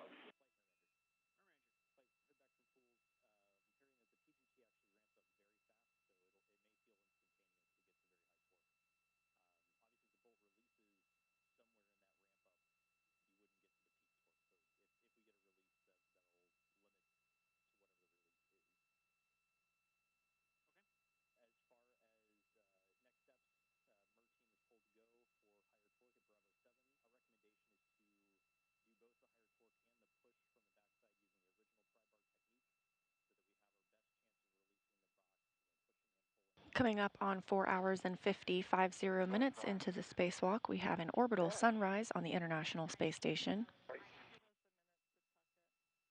Station flying 262 statute miles over the Sea of Japan. This view coming from Steve Bowen's helmet camera, NASA astronaut on his 8th spacewalk today. Teams here on the ground are working to troubleshoot a stuck bolt on this RFG, radio frequency group, that the teams are trying to remove.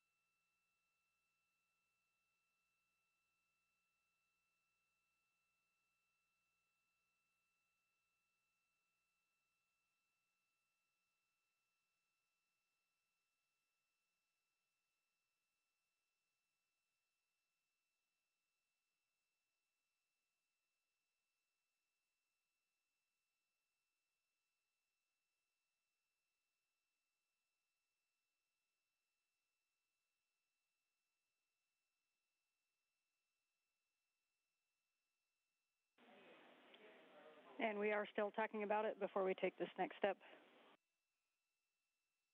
Absolutely.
A little more forward, just off the button.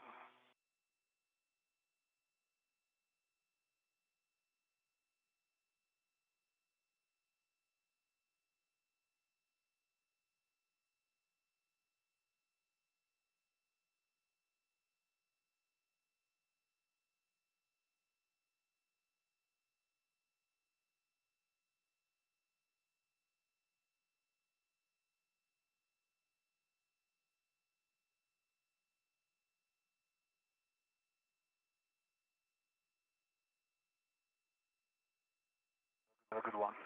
Good. Thank you.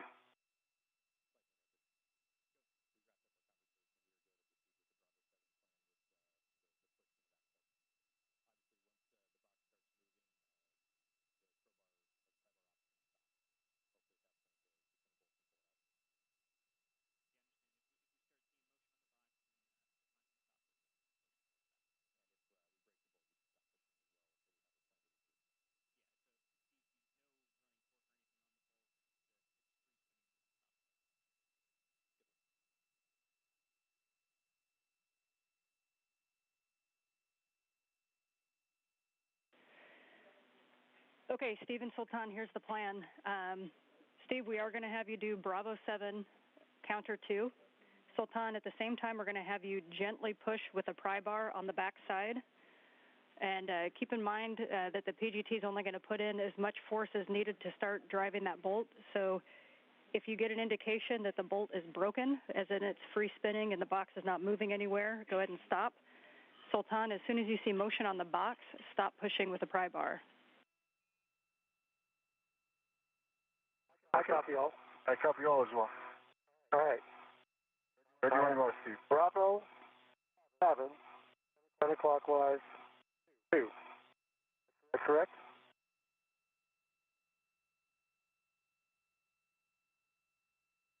Hey, get in a good position on this. I'm getting motion. Oh, it broke.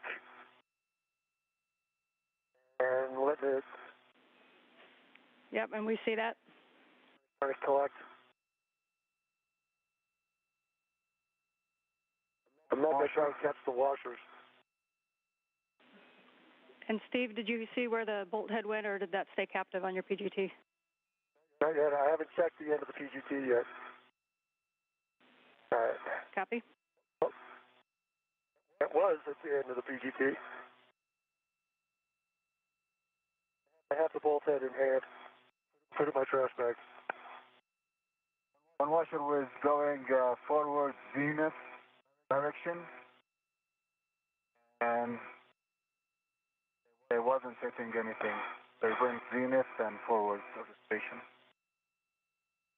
There is one on your left. Okay, we copy your tracking, Sultan.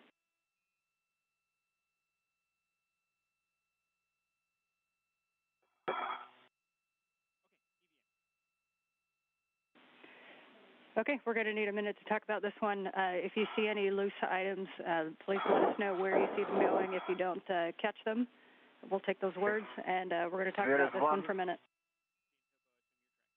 I got the bolt head in the trash bag. Nope, I had it.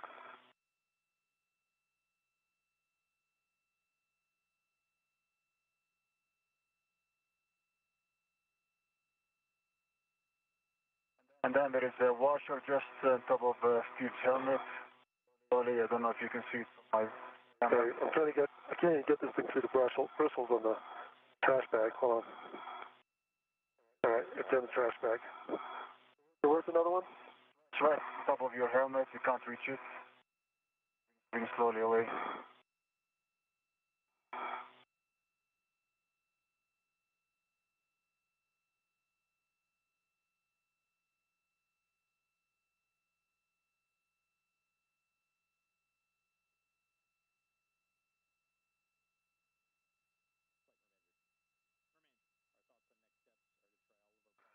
Do a torque it broke at.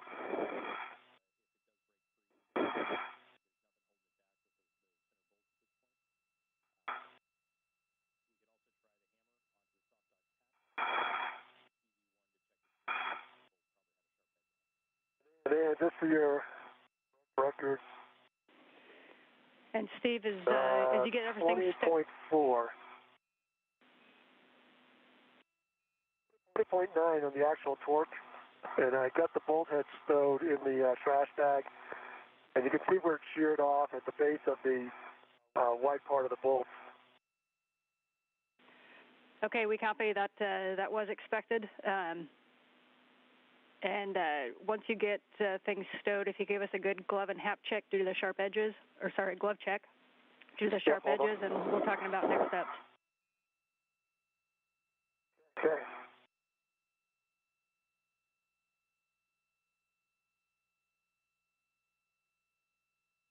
Well, good.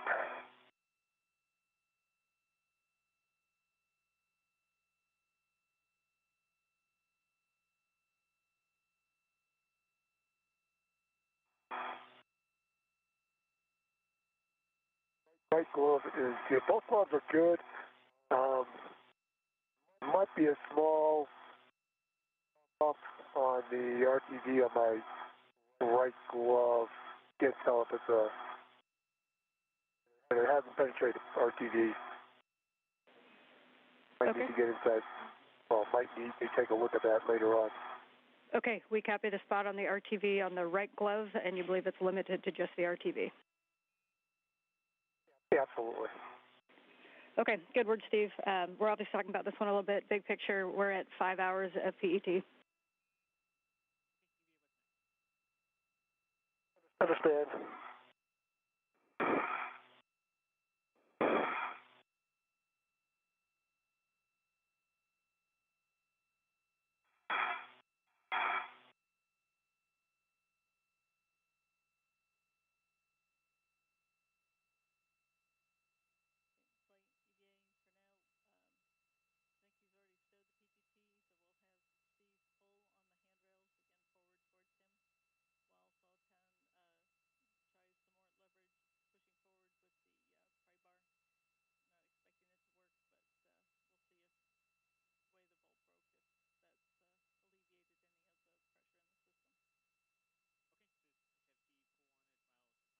And we are 5 hours into today's spacewalk. This view from helmet camera of NASA astronaut Steve Bowen. He and Sultan Al Nayati, UAE astronaut, are working to remove the Sultan, we're going to have you use the pry bar to put some pressure on the back of the box, while Steve, we're going to have you pull it. You can do the gentle left-right wiggle, but we're going to see if by chance this might have been released. All right, we'll give it a shot. Hey, we're doing well, Steve. All right, 3, 2, 1, easy, steady. I'm going left, right, still no motion. Still push, left, right, left. And we're getting nothing, man. We copy.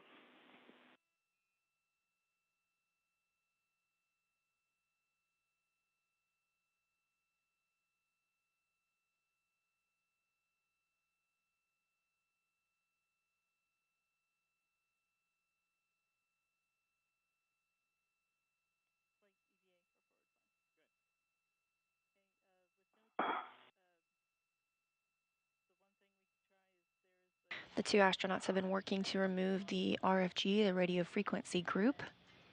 However, there was one bolt that was through future steps for the rest of the spacewalk.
Okay, Sultan, we're going to have you head back to the staging bag in the airlock, and we're going to have you pick up the EVA hammer. We think that we might be able to loosen up the cling of the jacking bolt with the use of the EVA hammer. Again, that's in the staging bag in the airlock. Right, copy.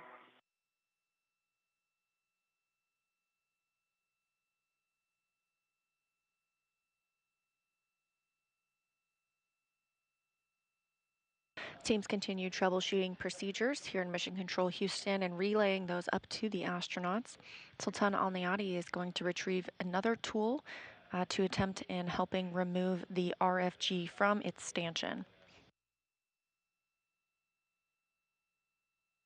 The 8 structural bolts released by Bowen all moved as planned. However, the one center jacking bolt would not remove and eventually sheared off. And a reminder, this hardware was not planned to be modified or serviced during a spacewalk, so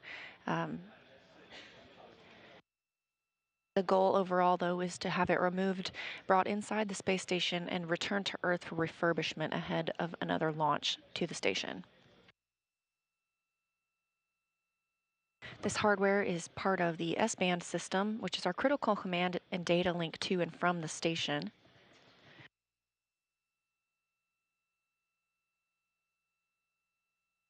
Obviously, we have redundancy in those services, otherwise we wouldn't have the communications that we do today.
In this view from one of the cameras external on the space station, we have a great view of the Canadarm2, on which Steve Bowen is attached. At the top of your screen, that beautiful blue below is the North Pacific Ocean, the space station traveling 261 statute miles above and approximately 17,500 miles per hour, or 5 miles per second.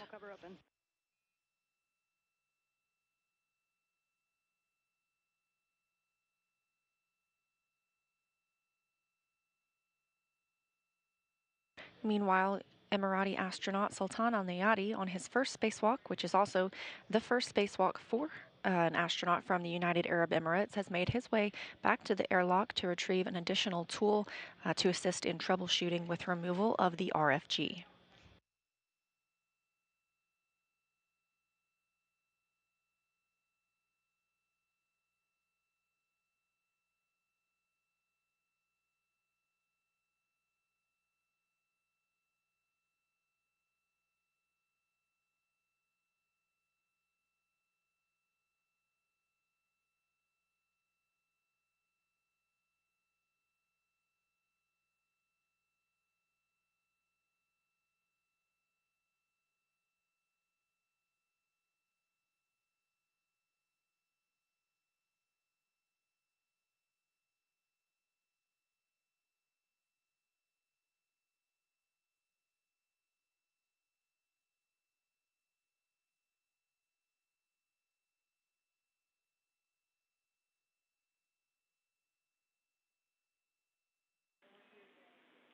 And just status for you, Steve, as you hang out there, it does look like Sultan's in the staging bag in the airlock.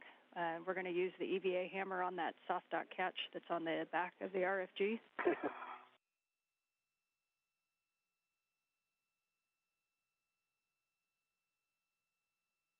A rare day when you get to use the EVA hammer. We got to cut something, and now we're going to use a hammer. And when he uses the hammer on the back, we're going to let you kind of wiggle the RFG with the handles. I will try.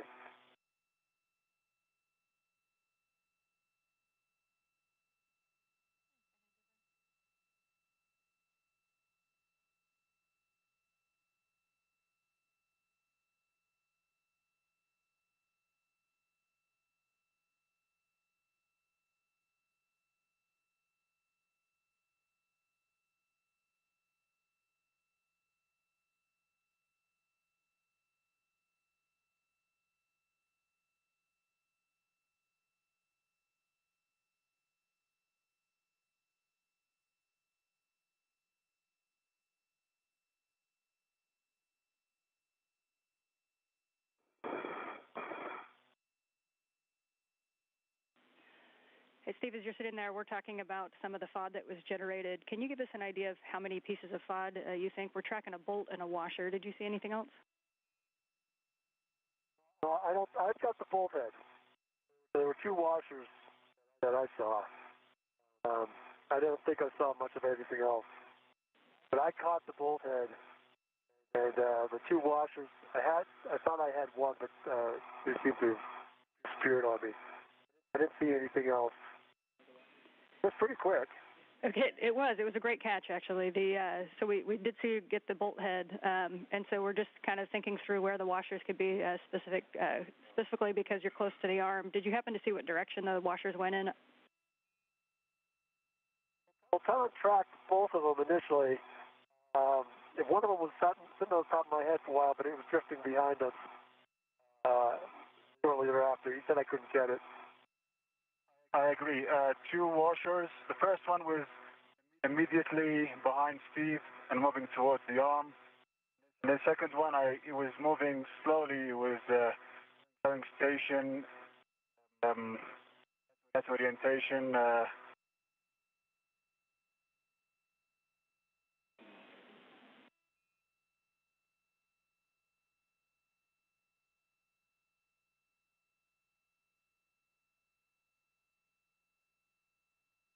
And a brief loss of signal with the International Space Station as teams were discussing with the astronauts some of the pieces from the radio frequency group that came apart whenever trying to remove it from its stanchion.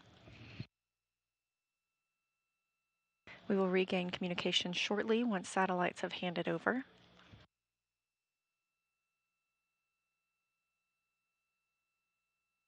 Meanwhile, we are now 5 hours and 11 minutes into today's spacewalk. A recap so far, the first main task has been completed. That was to route some cables and secure some. Head toward you, Steve. Okay, we copy that the thermal coupler is closed, and if you get a safer handle check. Negative, not yet. Thermal cover is to be closed now. Sorry, yes, we're with you on voice, and we don't quite have your video yet.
Both safer handles down. Copy, both safer handles down. Thanks.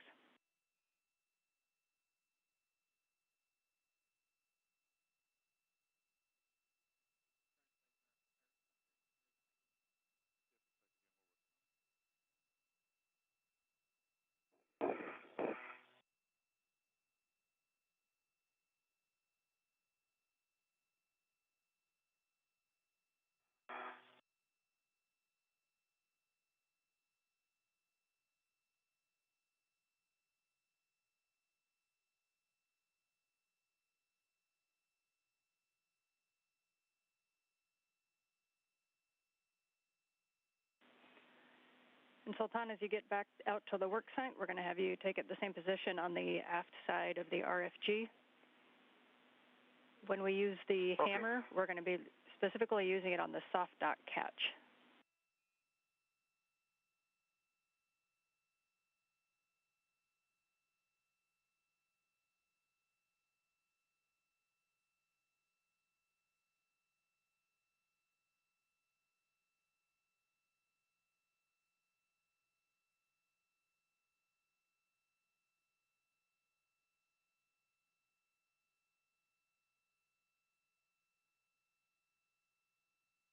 Okay, I'm back in position. Okay, copy. So you can see kind of out by your left hand is the soft dock catch. It's that little gold square that sticks out from just above the stanchion. And we want you to position so that you can hit that with the hammer, but that if you happen to miss it, you're biased down toward the stanchion side. There's a thin piece of MLI that protects that stanchion. And we do not want to strike the box with a hammer, so we want to make sure that you're in a good position to get the soft dock catch or slightly biased below it. Copy all. Work.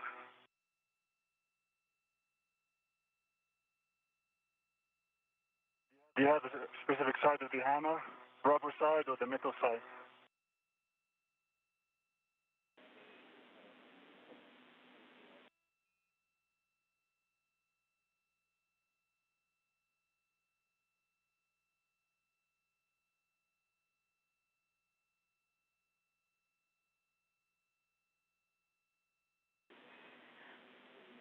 And Sultan, yeah, the black side on there, the rubber edge,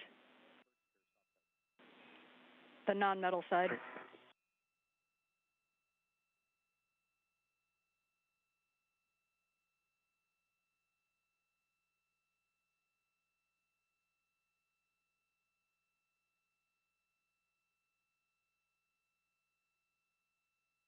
Moving. I don't see any motion. Okay, we copy.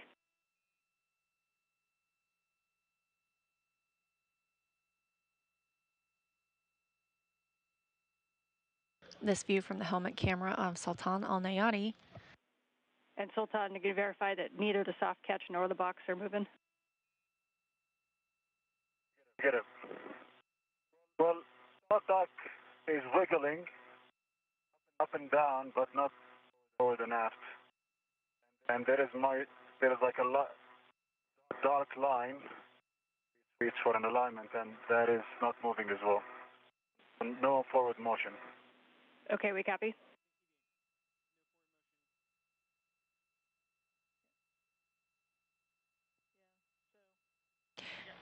This view, a rare use of the EVA hammer,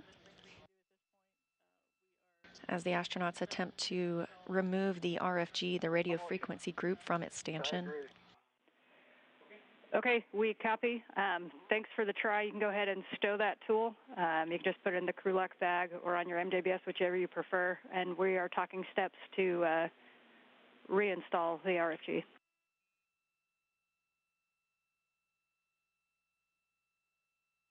Right, copy. Copy.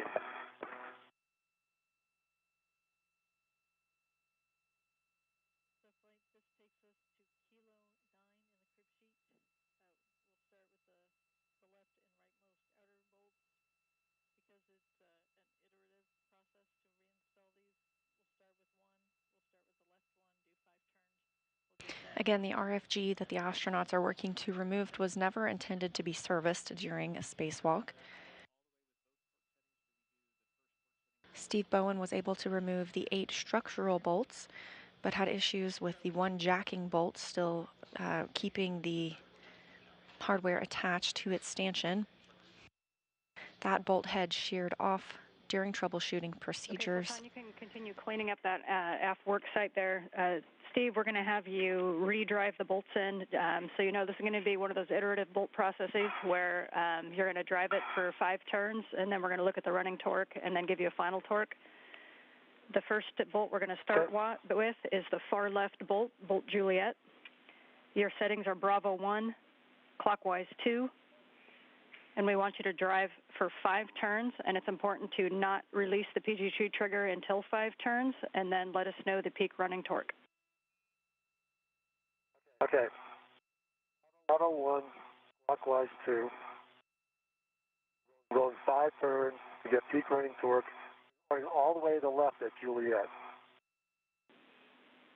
Good read back. Okay.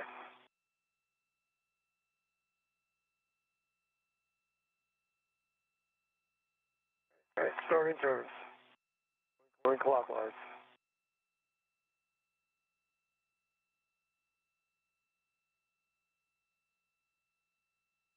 Because the RFG will...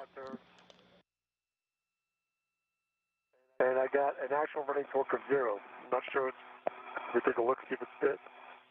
Doesn't look like it's bit at all. We copy. Well, maybe it has. It doesn't seem as far out as the others.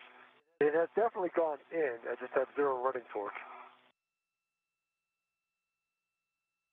It must have just entered.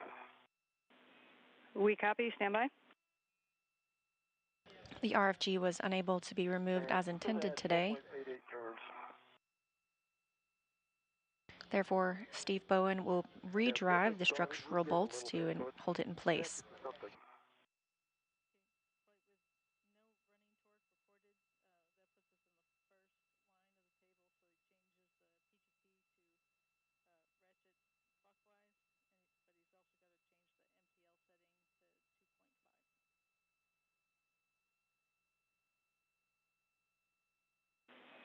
Okay, Steve, with 0 running torque, we're going to have you put the PGT in ratchet clockwise and the MTL at 2.5 foot-pounds. Ratchet clockwise, move the MTL to 2.5. Bye.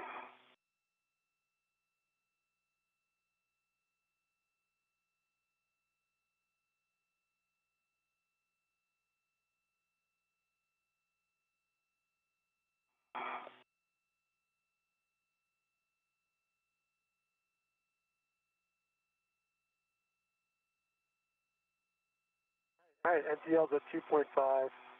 I'm ratchet clockwise. You ready for me to go to motor?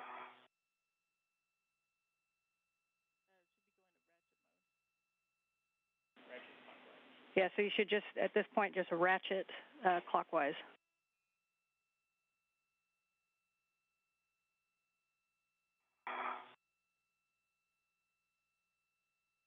So you want me to try and just ratchet this thing in?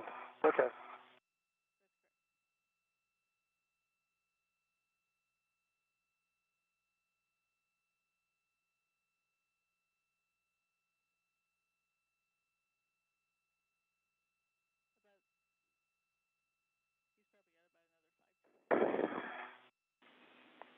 And it will probably be an additional 5 turns, Steve.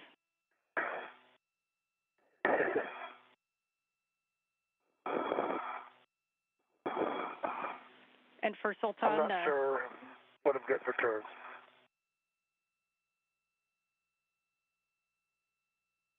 Go ahead, Dan. Yeah, I see that you're cleaning up the bag. For your steps, we're talking about the cables. And I think that you had the wire tie around the cables, but you had not tacked them down to a handrail. Is that correct? That's affirmative, yes. Okay, if you can get those stowed on a stanchion with a wire tie, you can, and otherwise we'll have to reinstall them.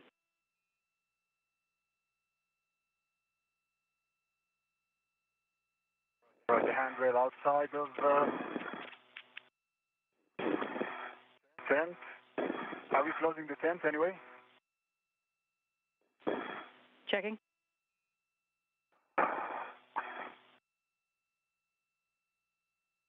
All right, I'm almost there.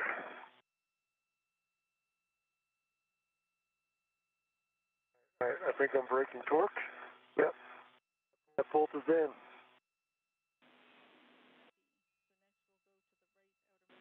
I don't know how many extra turns it was.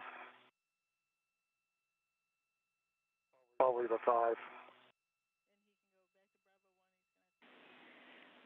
Okay, Steve, we're going to do the same thing on Bolt Alpha.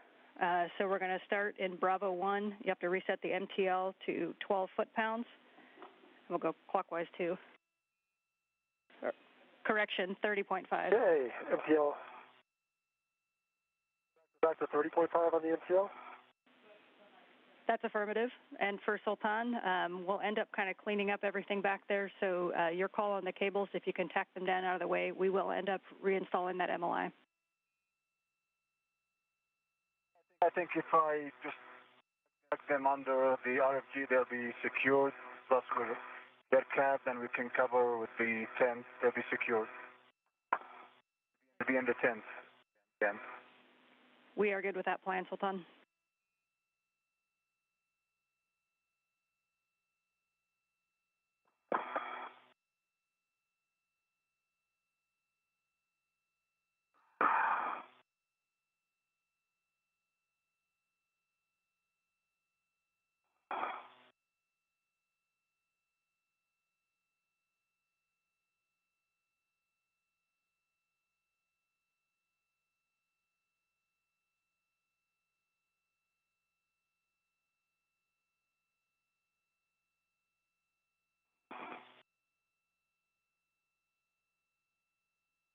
A lot harder in gloves than it is in hand.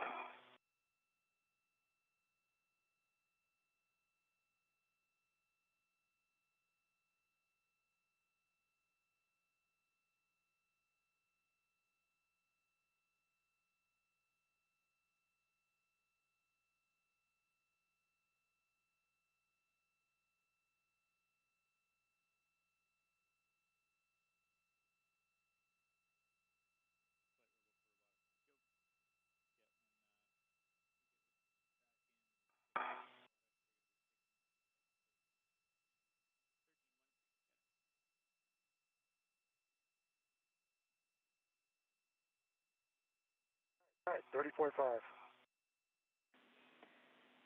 All right, good config. So we're Bravo 1, clockwise 2, 30.5. You're going to go on Bolt Alpha, 5 turns. Bolt Alpha, 5 turns. Bravo 1. Clockwise 2.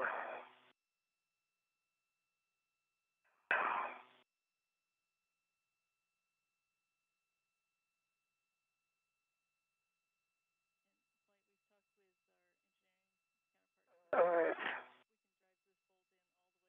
All right, manual ratchet. And we go to motor. I'm in motor. Bravo 1, clockwise 2. On Bolt Alpha, 5 turns. Good settings, good bolt. 1.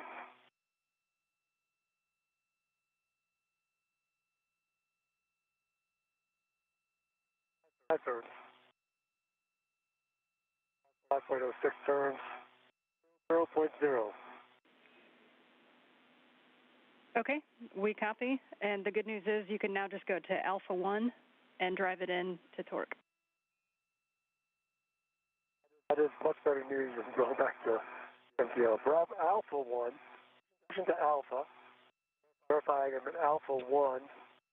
And clockwise 2 still. Affirmative, clockwise 2.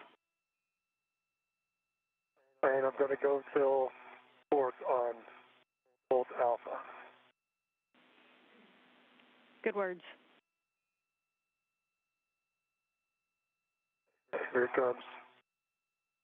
Bowen is now driving the 8 structural bolts he was able to release earlier. In removing the RFG, we got stuck on the... All right. About at 2.3 pounds at 4.90 turns.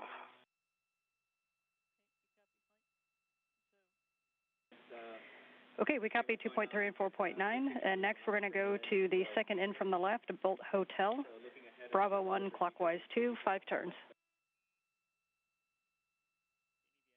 Bravo 1, go back to Bravo.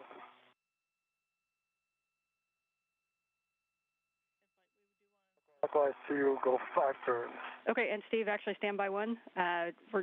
We don't need to do the iterative on this bolt, so you can go ahead and set it to Alpha 1, clockwise 2 to drive the whole way. Okay, back to Alpha 1. Clockwise 2, they're driving all the way. All right, here comes whatever letter this is, second from the left. And starting turns. Timed out. And so let me recal. On.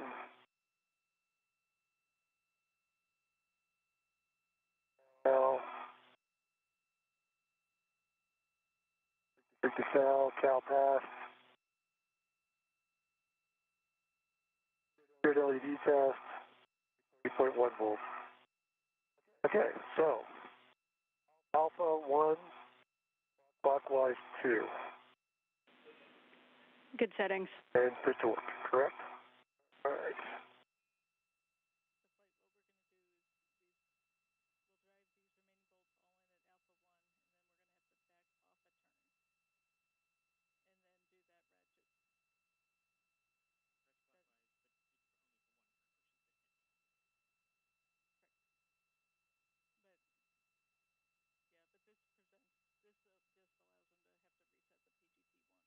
All right, I got good torque, 2.5 pounds, 10.23 turns. Okay, copy. We would like the same thing on Bolt Bravo, second one from the right. Bolt Bravo. Alpha 1, clockwise 2. Alpha 1, clockwise 2, Bolt Bravo. Bowen continues to drive the structural bolts he was able to release earlier today. However, that center jacking bolt, which is now missing, was sheared off, and the RFG was still attached to its stanchion. Therefore, it will not be brought inside today. Redriving these bolts allows the RFG to remain secure outside the station. 3 leg, 2.4 foot-pounds, 10.77 turns. Okay, we copy 10.77. Stand by 1.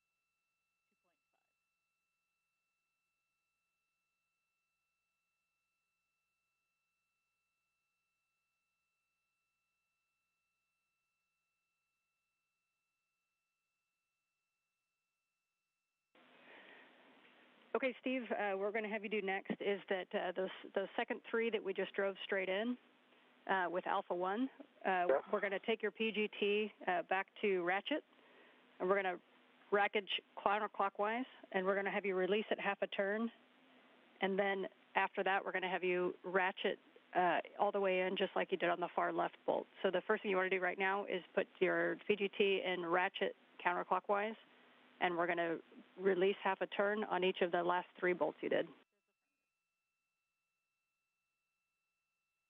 Okay, I'm going to go ratchet counterclockwise, and I will release those 3 bolts I just drove, 1/2 of the turn. That's good words. This is just to save you from having to go back and forth between regular and ratchet. I appreciate it. All right. Turn. Great turns, and you can do that on the other 2 as well.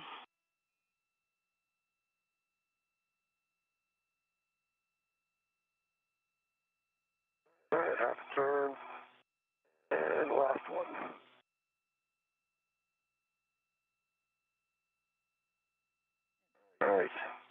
And you want me to change the MTL now?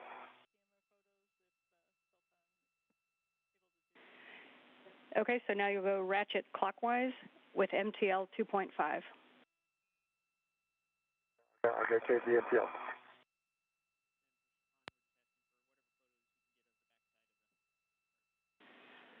And Sultan, while you're waiting there, we'd like you to take your camera and get as many pictures of the backside of that RFG at different angles that you can. Okay, going ratchet clockwise. MTL is at 2.5, and I'm going to probably give another half turn or so. Okay? We concur. Work. Yep, that was about half a turn, maybe a little bit more. And then coming back over here, the second to last bolt.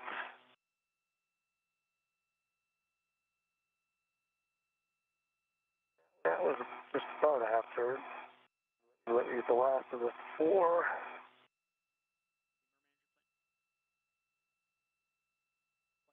That was about half a turn as well.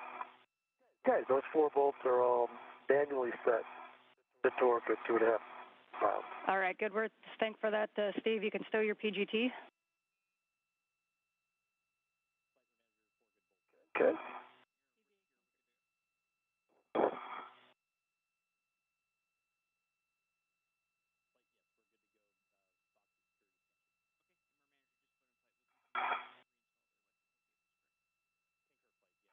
Okay, PGT stowed.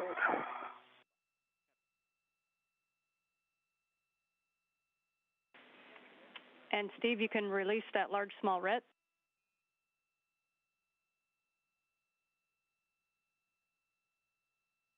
Okay, that's complete.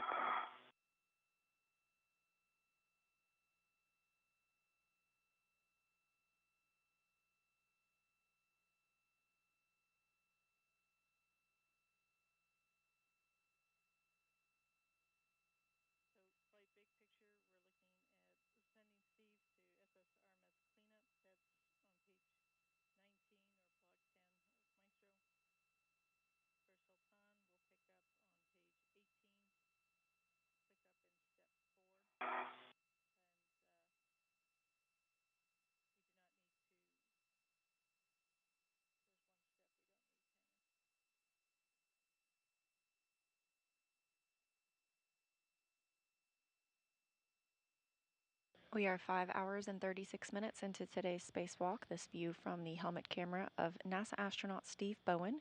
You're looking at the RFG, the radio frequency group. We were unable to remove that from its stanchion today. The plan was to bring it inside for future refurbishment. So the astronauts just bolted it back in place, so it will remain safe outside the space station. Okay, big picture. We are going to be moving a few pages ahead in the procedure. Sultan will be working ESP2 cleanup, and Steve, you're going to be working SSRMS cleanup. And so let me know if this is a good egress position for you, or if you'd like to go to the published APFR egress position, in which case we'll hand you back to Robo. I think I can get out here. I'm not sure I can remove the APFR from here, but I'll get out and then I'll assess. Okay, copy.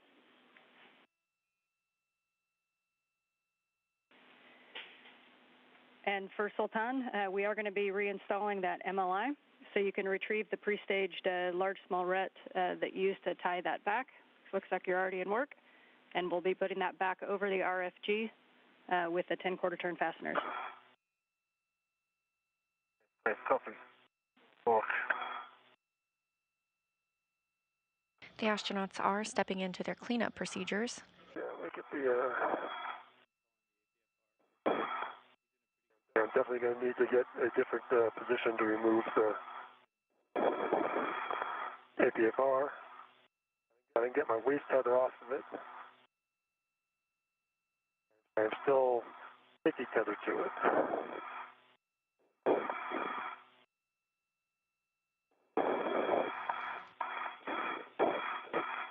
Steve Bowen on the left, wearing the red striped suit, is removing the articulating portable foot restraint from the Canadarm2. Sultan Al Nayati on the right is going to be recovering the hardware that the teams were working to remove with that multi-layer insulation to keep it protected. And for Steve, or actually Steve or Sultan, whoever's in a best position to do it, we also would like some still photos of the front side of that RFG where the broken bolt is. And for Steve, if you could give us a look at the lee, in and around the lee, we know that those two washers kind of floated off. We just want to make sure that they're not somewhere obvious around the end of our arm. Okay. Can you see the lee now?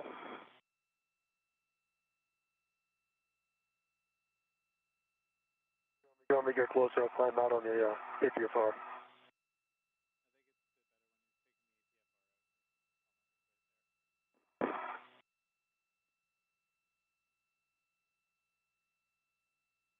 Okay.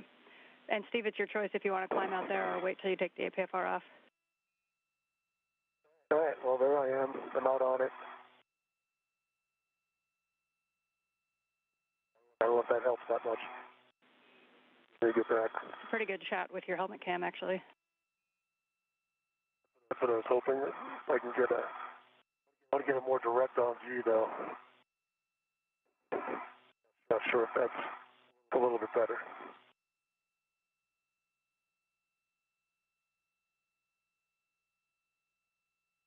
Could have them reposition. I could look straight down the barrel if you want. Yeah, and your call, Steve. If you don't see anything, any FOD in that area, then that's good with us. I don't see any FOD. Can't check the.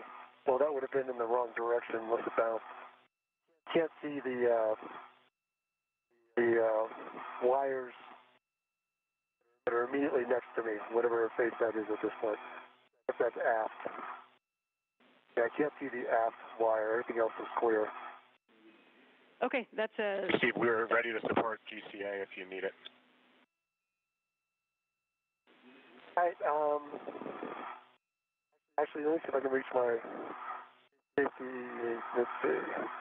Yeah, I definitely need to reposition to get this thing out. Woody, I don't know if you guys can pitch just the end effector aft. Not sure what direction that is and current coordinates, and then I can look straight down the barrel and we can see if there's anything on the stairs in the other mechanisms.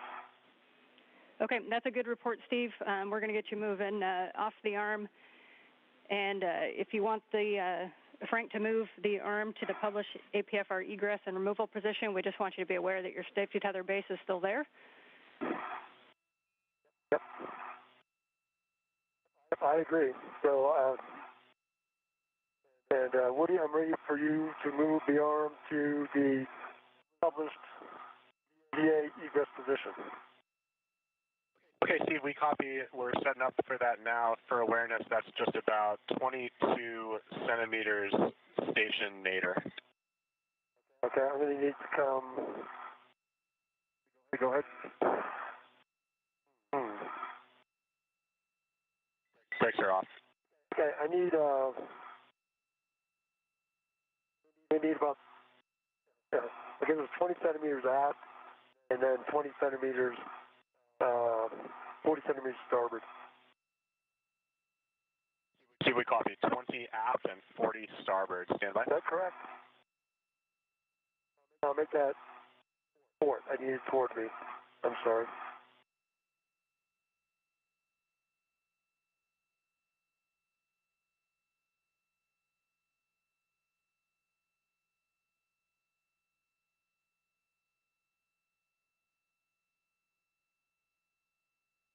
Good motion. Maybe I don't. I don't see motion. That was me.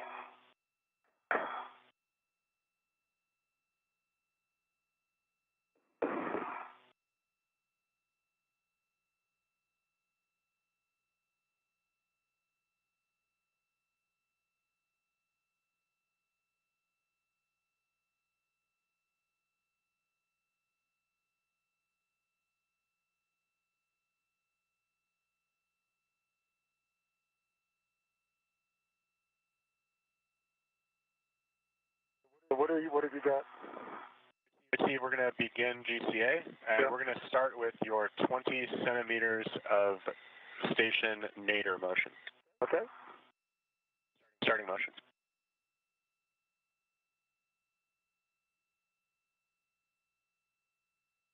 Take good motion nadir.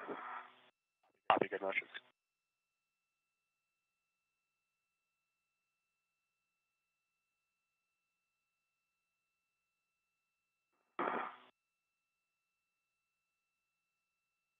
NASA astronaut Woody Hoberg. Near your 40 centimeters of station port. Starting motion. Thank you. Hoberg is inside. For a moment. Right. Just stop here. Just stop there for a minute.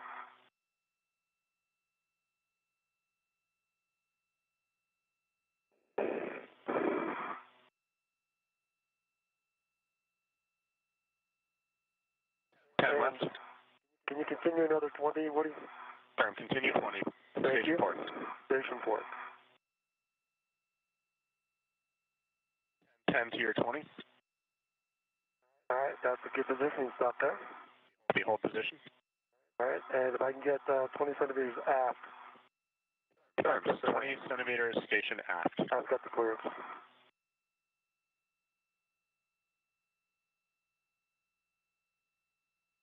Copy. Thanks for watching the clearance, Steve.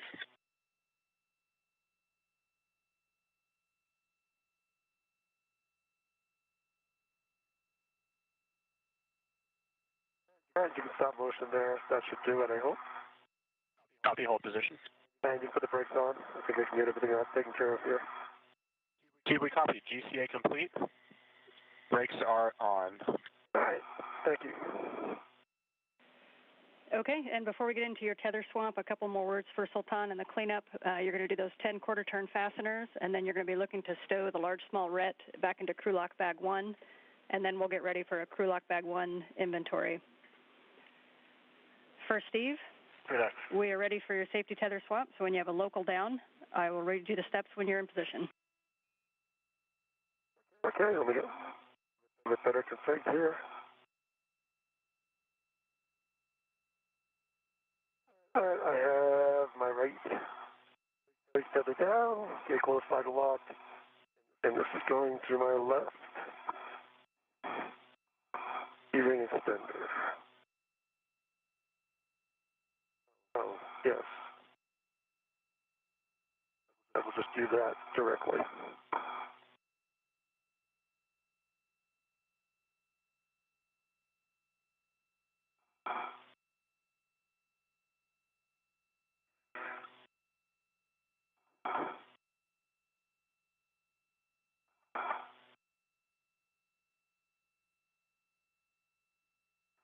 Actually, and let's do it, I got to pick up the green hook, and I'll transfer it out to... Yep, I can read you the... right behind me, that's the problem. Yeah. Hold on a second. I got to get my... So it is behind me.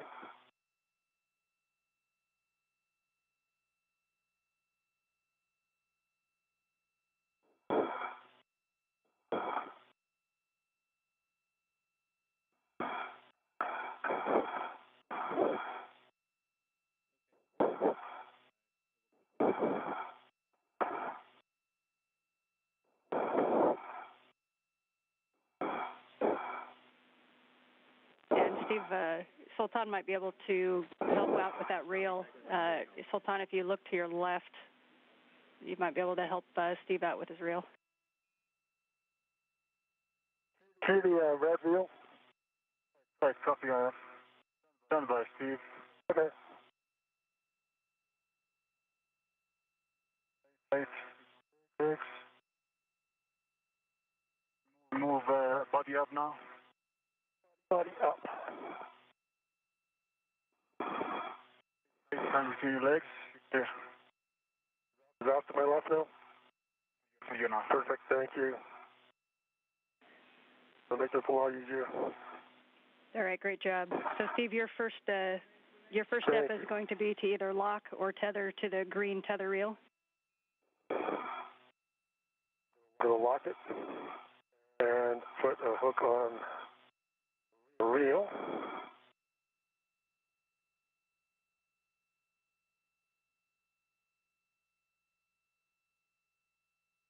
Okay, got a large thread on it. Okay, you can retrieve your green hook, and you're going to attach the green hook with the gate closed and hook locked to your red tether reel. All right. That didn't work.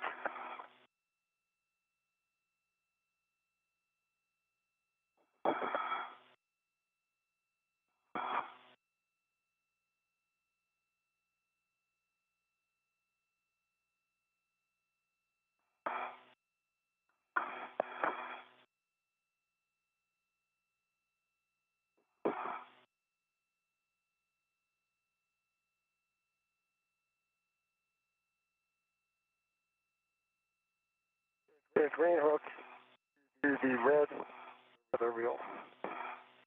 That's complete. Copy, and we want to lock that one. It's locked. Copy, the green hook is locked. You now go to release your yellow hook from the SSRMS handrail tether point. All right, I can release the yellow hook. Get this hook off the green reel.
Astronauts Steve Bowen and Sultan Al Nayati are cleaning up their work sites.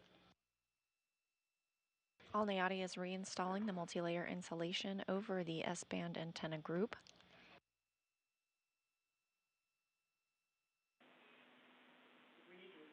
We're about 45 seconds to a handover, and Steve, once you get your yellow hook from the SSRMS handrail tether point, you're going to be attaching it to the green reel and ensuring that it's locked. Copy.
We're in another handover of the tracking data and relay satellite system. The astronauts aboard the International Space Station began their spacewalk 5 hours and 53 minutes ago. This is a planned 6.5-hour spacewalk. The first major task was completed flawlessly when the astronauts routed the IROSA cable bundle. They also installed and secured some multi-layer insulation on the mod kits where future IROSAs will be installed. The second major task today was to remove the RFG, the radio frequency group, from its stanchion. This is part of the S-band antenna. However, the crew ran into some trouble with one bolt that was stuck and eventually sheared off and were unable to remove it from the stanchion. Therefore, they re-secured it and have now moved into their cleanup tasks.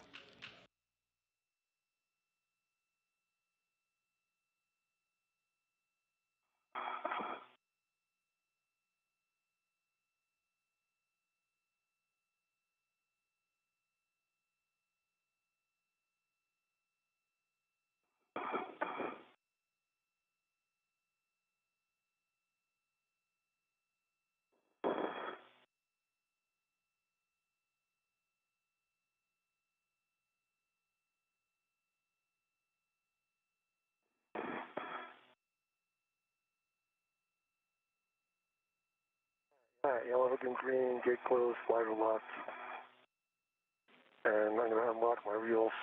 Okay, good word, Steve. We understand yellow hook is locked and on your green rail, and you unlocked it, so you do have good safety tether pack.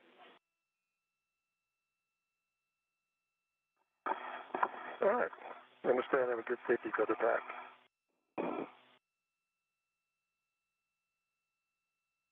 All right, let's see which way it goes here. All right, Steve, your next step is going to be to retrieve the APFR from the arm and stow it on your BRT. All right, what's next? And Sultan, we see you working the MLI. We do have one delta step for you on the MLI. We're going to have to secure that clamshell down, so when you're at a stopping point, let me know, and I will give you words to go do that.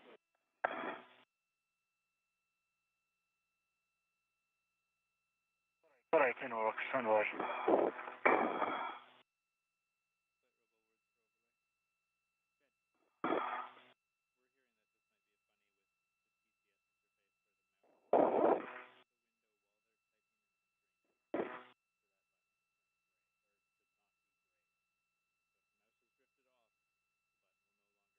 This is a view from Steve Bowen's helmet camera as he works to remove the articulating portable foot restraint from the cannon arm too. Probably already tracking, but we are going to continue these cleanup steps and head back inside. Yep, understand. All right, copy. You are approaching 6 hours PET.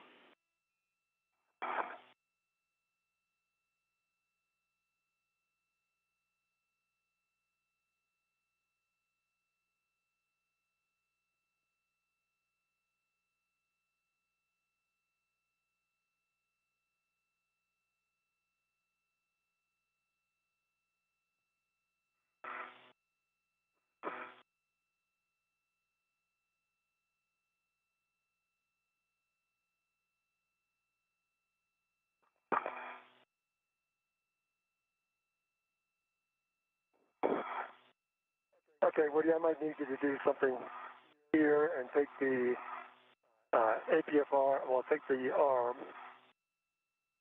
station port, I'll take it station forward,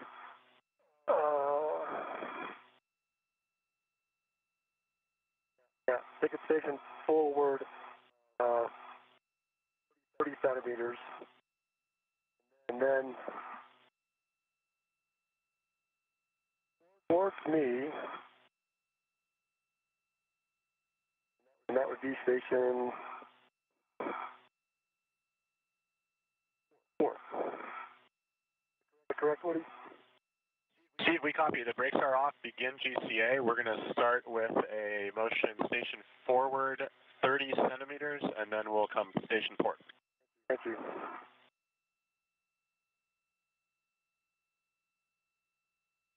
Starting motion, station forward.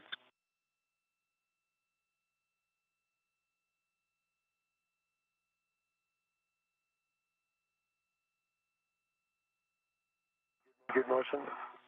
Continue motion. Continue. 15 to go.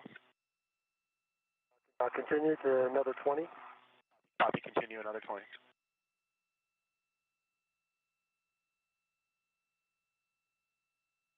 10 to go.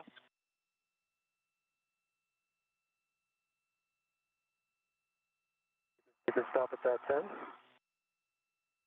Okay, copy, Steve. That's your 20, now 30 centimeter station port. Yep, get 30 centimeter station port, and then we'll start from there. Okay, Steve, starting motion, 30 centimeter station port. All right, watch it.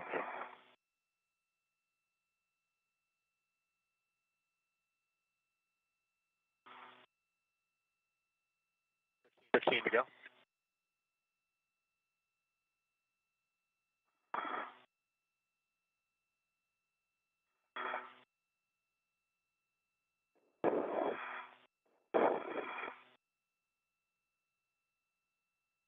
Steve, that's your 30. All right, let me look.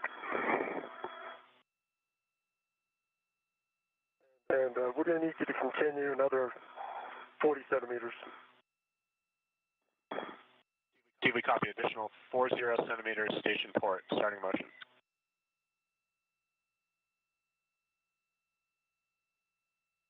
Good motion. Copy, good motion. 6 hours since the start of the spacewalk, NASA astronaut Woody Hoberg inside the space station is maneuvering the Canadarm2.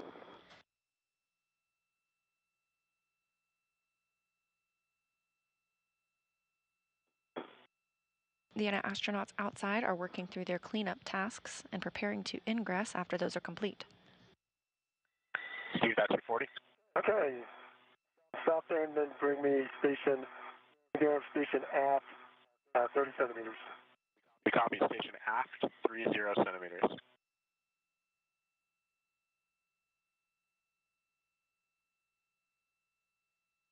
Starting motion.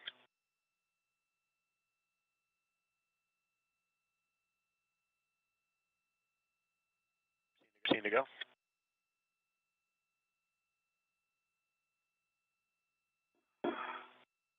And just stop at that 15. And Steve, that's your 30 centimeters complete. Thank you, perfect.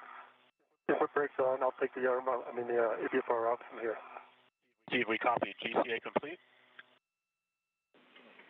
All right, and we copy. Steve, brakes are on, your go for APFR removal. All right, Steve, you can get the APFR, Sultan. And I'm ready for... Perfect. I have words for you. So we're going to have you take an AET from your MWS, and we're going to go over to the clamshell MLI. So we basically need to recreate the strap that we cut earlier. And the way that we're going to do that is we're going to have you loop the AET through the clamshell handrail. So it can't be a hook to the handrail. It's got to be looped through and then hooked to itself.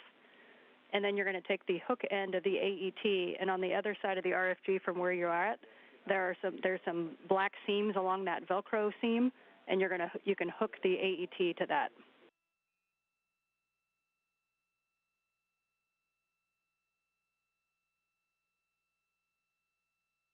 Okay, I don't see any black seams here on the side. Yep, and it's just on the other side of that if you translate around to your left. I mean the Steve side. Yeah, good word. So it's over on Steve's side. It's kind of that Velcro seam. It's right along where that Velcro seam was that you buttoned up when you put it back on. And there should be some black loops. Copy, I see it. I see it, and I'm just waiting for Steve to go ahead to pass the notice to on that forward area.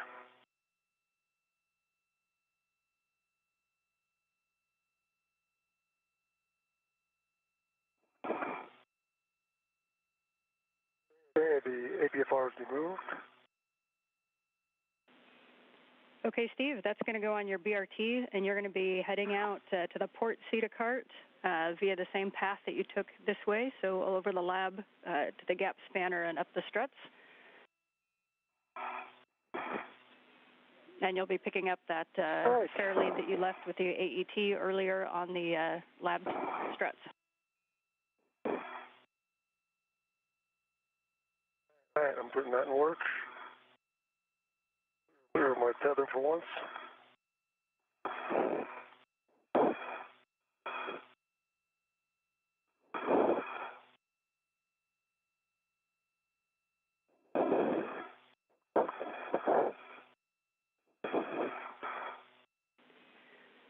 And Steve, as you translate, we'd appreciate if you double check the ingress aid to make sure that it's retracted.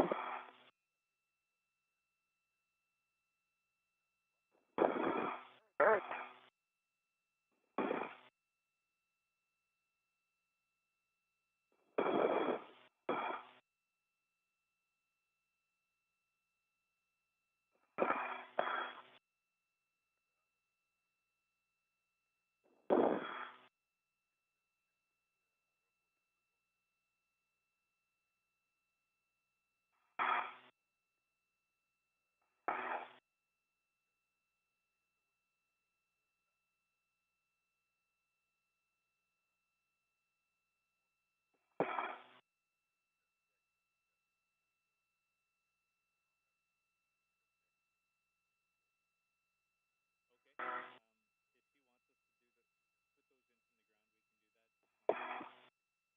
All right, it's fully retracted and folded over. Thank you for asking, and thank you for checking. Copy, Steve. Thank you for that. And you can head out to your fair lead on the lab strut. And that's the lab strap fair lead.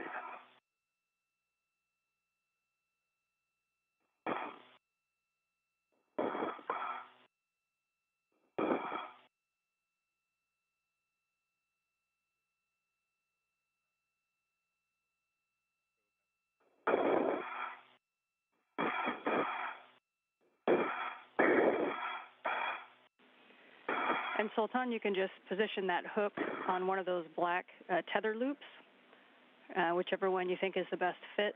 And then again, the AET is going to get looped through the clamshell handrail and then hooked back to itself.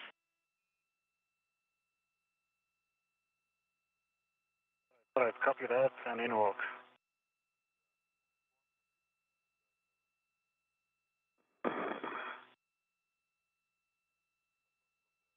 Stephen Sultan, just for awareness, the robotic arm is going to be maneuvering station forward away from ESP2 to a park position. And I copy. Thank you, Woody. And thanks, copy. Thanks for the copy.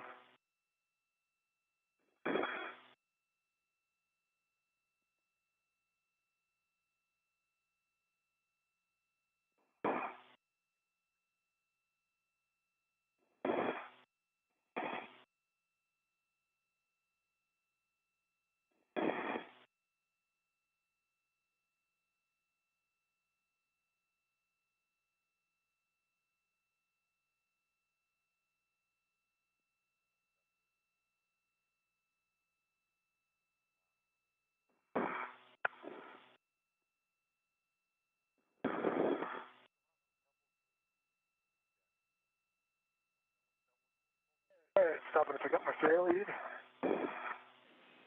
We copy your picking up your fair lead.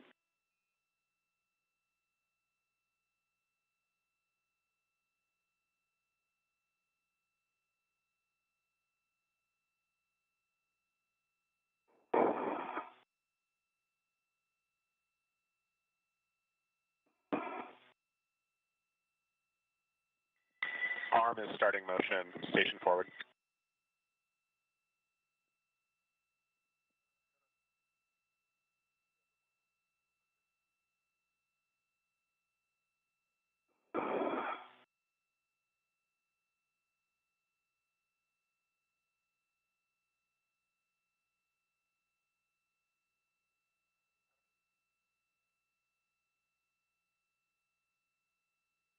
Okay, adjustable equipment tether is installed in the clamshell on one side and to the back loop on the tent, the other view side. All right, good work, Sultan. We saw the same thing. We like that config. So we're going to have you head back over to crew lock bag 1.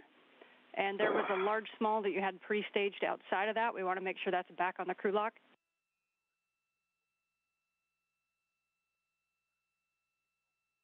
All right, in where I can, but I need to do 2 more fasteners that I haven't done. Get in the port side.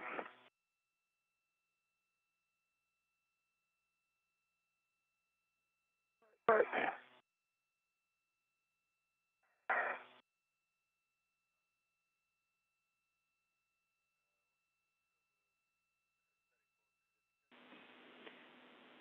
And for big picture, Sultan, when you... Just go back in 3. And yes, for Steve, you're going back into width 3, which is the top left.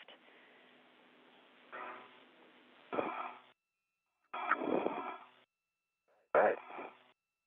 Thank you. And your settings are 6, Papa Papa, Fox 6.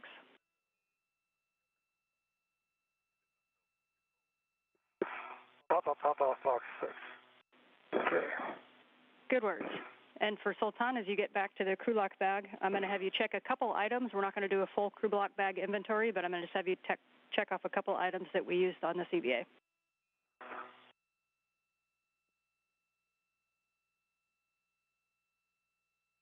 Again, and there a minute, your full view.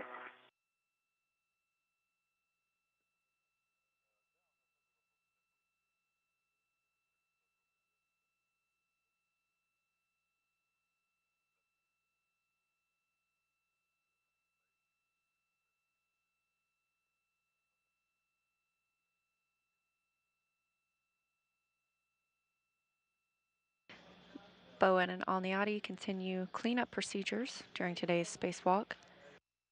As you can see, the articulating portable foot restraint has been removed from the Canadarm 2. Meanwhile, Alniati has been covering the S-band antenna with the MLI that was removed prior to attempts to remove the RFG from its stanchion.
All right. I've got black on back with a good wiggle pull test.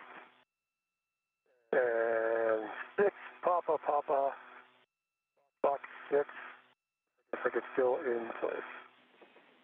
Okay, copy, Steve, and can you just double check the pitch knob is locked and it can be depressed? This knob is locked, but it can be depressed. The problem with this one is the collar or the lift actuation mechanism. It again gave me the indications that it was locked, black on black, but it was not locked, and it wouldn't stay in place. And it was. I actually tried to take it back out, pushed it back in to get it to go black on black. So it's in now, but I don't have high confidence in the collar on this one. And it was difficult to move the collar. Okay, yeah, we copy. Thanks for those words, Steve, and we've got those notes down. So at this point, you are actually go to give me a glove and hap inspection, please. Okay, let me get this rat off the APFR. For Sultan, we want you to double check on that crew lock bag that you picked up the large small that we had pre-staged on that handrail.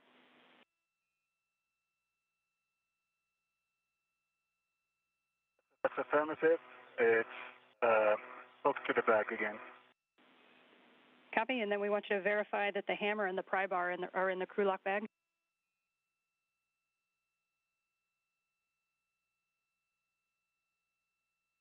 We have got the hammer and the pry bar in the crew lock bag. And you can confirm from my view as well. Okay, copy. And then the other last two things we want to check is the wire tie caddy and then the two wire ties in series that you had put together to use that we didn't use. Okay, the wire tie caddies is inside, just checking for the wire And ties you do not series. need to open the bag. Last time I checked, they're in. They're in. I haven't used them under the wire caddy. Okay, good word, Sultan. You're going to put that on your BRT, and then we're going to have you translate back over to where you installed the AET, and I'm going to have you do one quick adjustment on it on your way back to the airlock.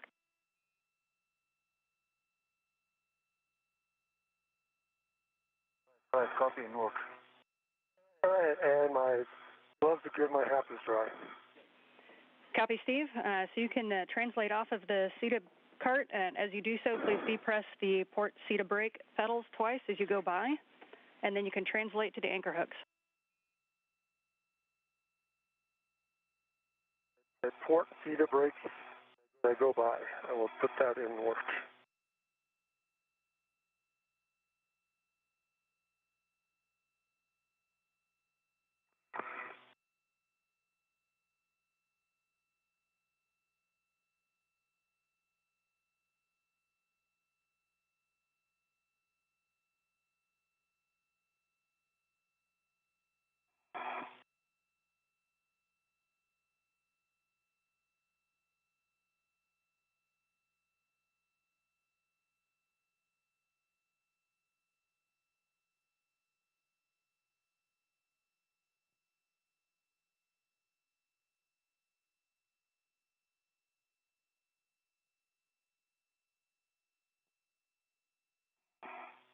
Okay, depress twice.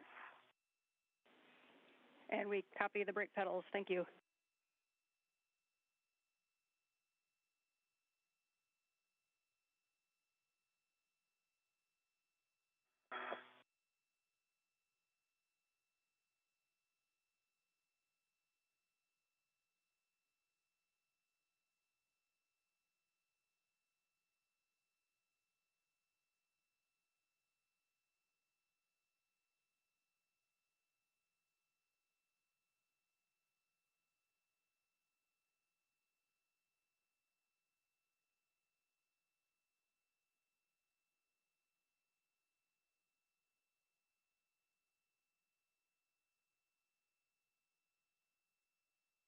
Want to get started as well? And Steve, sure, we'll take it as you go by. Okay, we're started. And we are about 5 minutes from sunrise.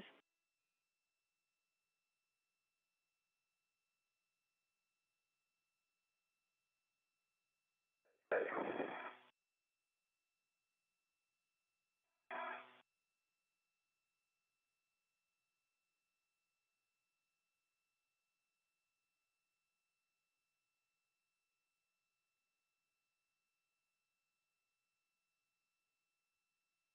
Okay, and we'll look back to our BRT, ready for clamshell extra work. Yeah, so the AET, we had you loop one side on the clamshell, and then the other side we said to hook it. What we'd like you to do is just take that side that you hooked and unhook it and loop it through just like you did the other side. So therefore, both sides are looped through and hooked back to the AET itself.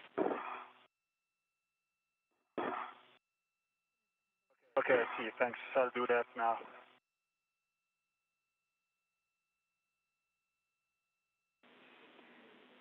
And Steve, reminder, you're looking for mile marker 5760. Yeah, I thought I could, maybe I could run down and put those other 2 bags back in the crew lock. Give Sultan one less thing to do.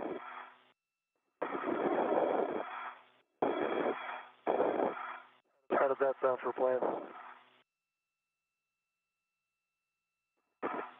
With that? Yeah, copy. We're good with that plan. Okay, yeah, head down there right now.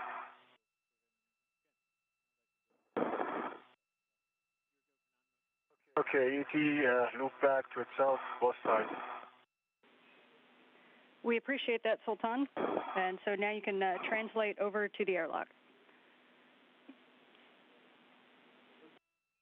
Copy.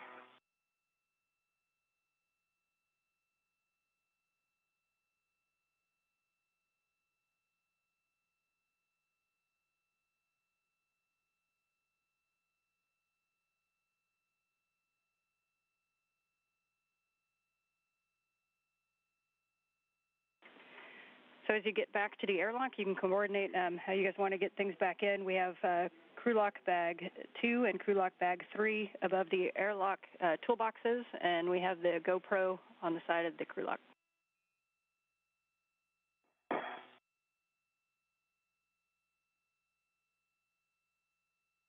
Copy that. All right, Sultan, I'm right here. I can hand you down the bag. Once you put your crew lock bag in, then I'll hand you these bags.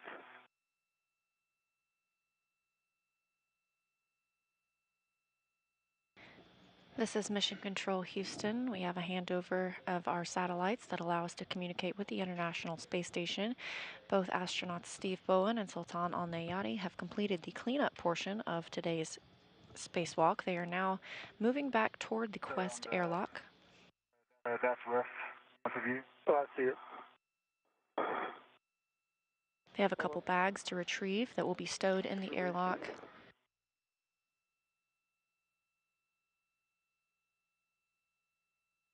Afterward, both astronauts will close the hatch once they have ingressed.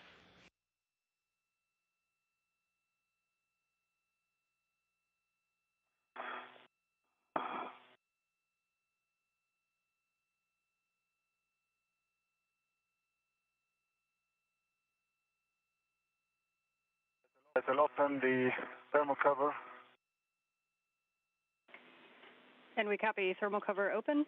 And a reminder, you have 3 large small rets on that D-ring extender, 1 for each of the crew lock bags 1, 2, and 3.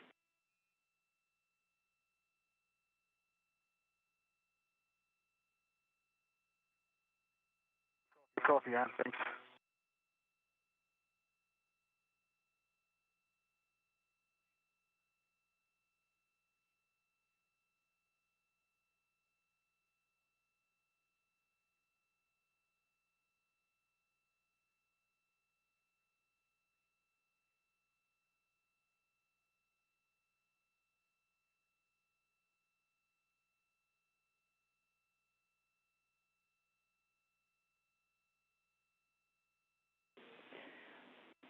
And Sultan, just for your awareness, we're looking at the SCUs. Good call by your crewmate inside. And just note that both of the SCUs are kind of routed on the forward side of the airlock. So before you ingress, you may want to move Steve's onto the aft side of the airlock.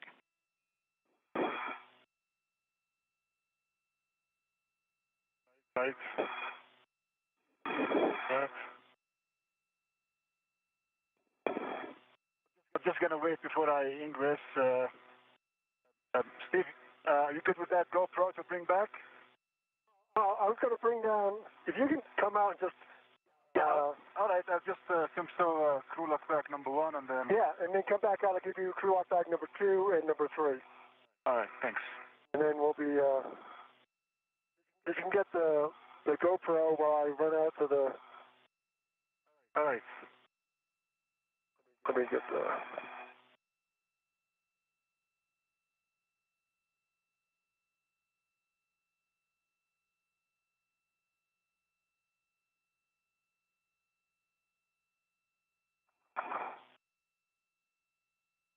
All right.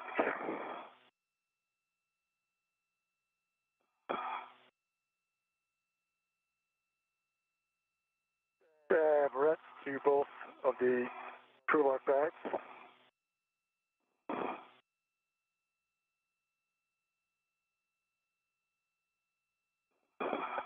And then bring them down. And we copy.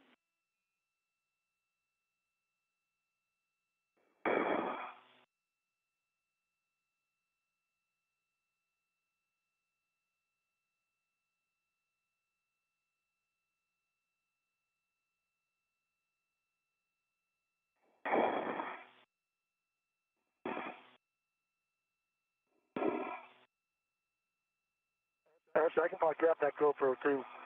Take these right now.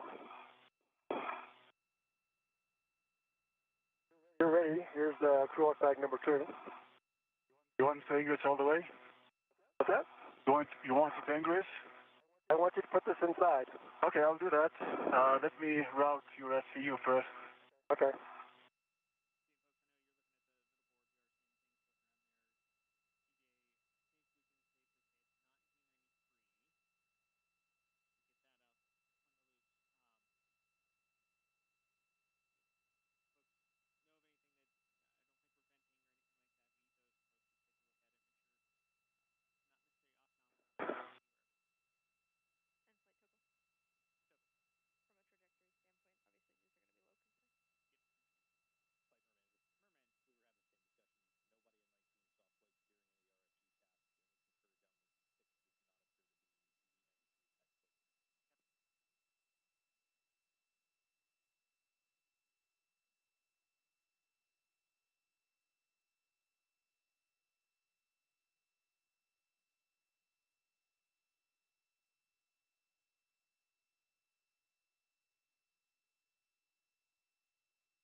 Do you have a visual of my base tether? I do. Okay, so I'm going to hook to the internal diving extender Okay. with my other waist tether, and large hook is get closed, lock, black on black. Small hook, get closed, lock, black on black. Okay, can you use the waist tether from your side? Okay. Waist tether, can you reduce it from your side? What waist tether? To the handrail. Oh, okay. Hold on a second. I got 2 handfuls of bags. If you already bought the FCUs, I can hand these bags to you. All right. Hold on.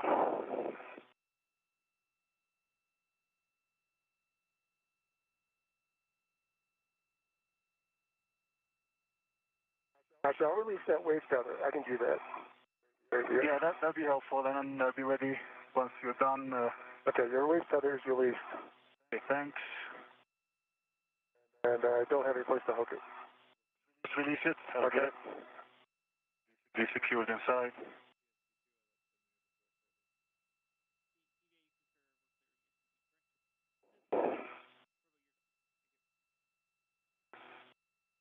This view from Sultan Al Nayati's helmet camera as he is inside the crew lock portion of the Quest airlock. And Steve, can you confirm that's both 2 and 3 crew lock bags? I have 2 and 3 right next to me. Okay, copy. Both Thanks. redded and bridge and head in. Okay, Steve, ready. All right, here's 2.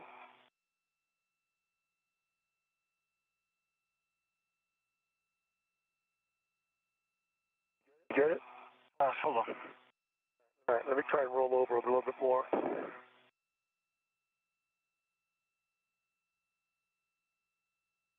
Okay, here's 2. This view outside the airlock as NASA astronaut Steve Bowen prepares to ingress. And I'm going to release yours. Okay. Good. Bye.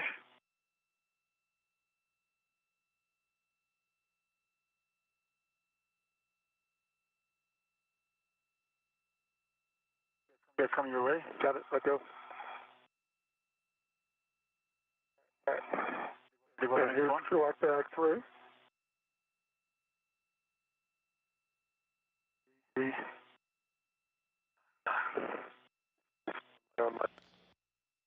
The International Space Station recently crossed into an orbital daytime, but in the distance you can see Earth's moon, the destination of NASA's Artemis program. They have a red switch. Let me release my red tube back to you. We've got too many reds out here. Okay, you can do that. Okay, here comes that red coming up to you. All right. All right, give me 1 second. I'll go get the GoPro, and then I'll head out, and we'll. And we concur. Yep. So crew locks bags 1, 2, and 3 are in the airlock. So once we have the GoPro in, then Steve, you can also you can go out to the anchor hooks. All right.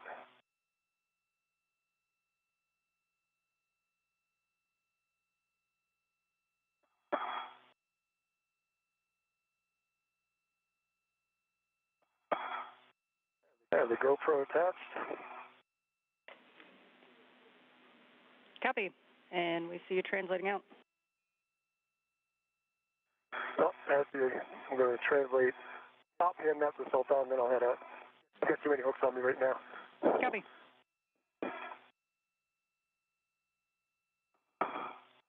Okay, Sultan, if you're ready to receive this,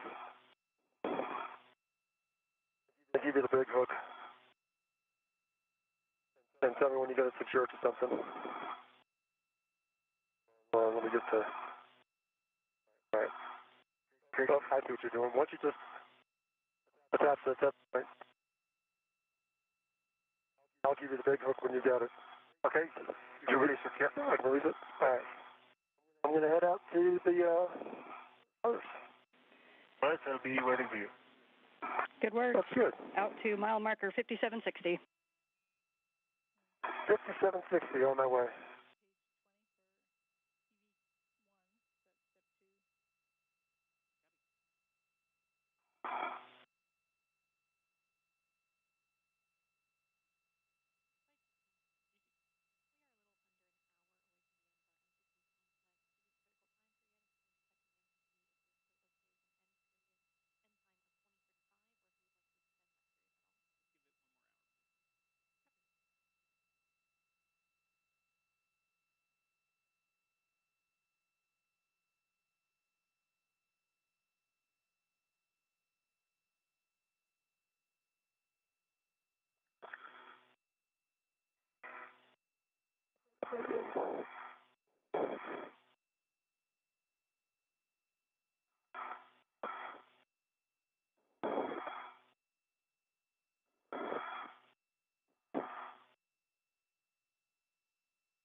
And just for your awareness, the arm is going to move a little closer to ESP2. No impact.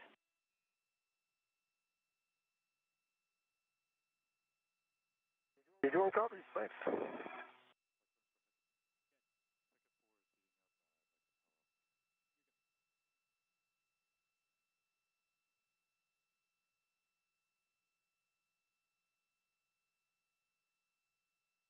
All right, 5760. Okay, copy, Steve. Configured here.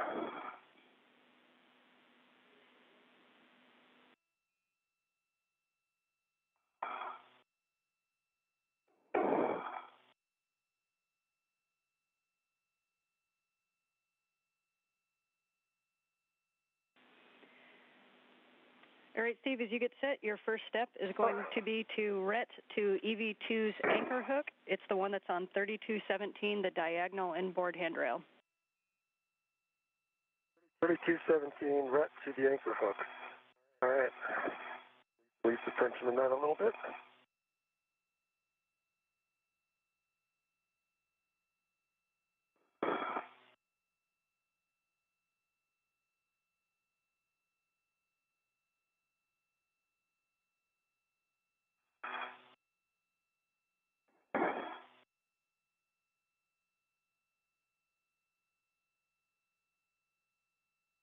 This view from the helmet camera of NASA astronaut Steve Bowen as he continues cleanup procedures. We are now 6 hours and 34 minutes into today's spacewalk. Emirati astronaut Sultan Al Nayati has ingressed to the crew lock portion of the Quest airlock.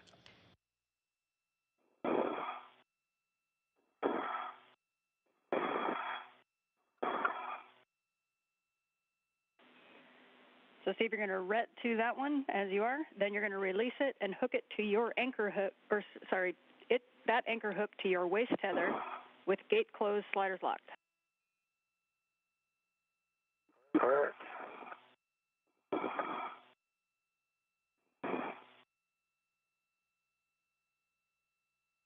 I'm going to get my waist tether ready.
All right.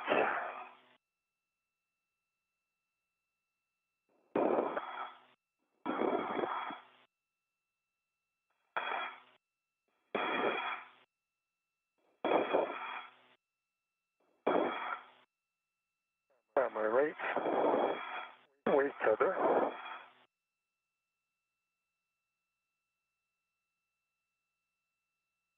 His hook.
All right. Got his tether, his green, his hook, blank hook, gate closed, slider lock. My right waist tether, gate closed, slider lock. Copy, Steve. That is a good safety tether config. That's now your primary safety tether path. You are now go to release your anchor hook from 3011 just to your left, and you can stow it on your workstation. All right, 3011.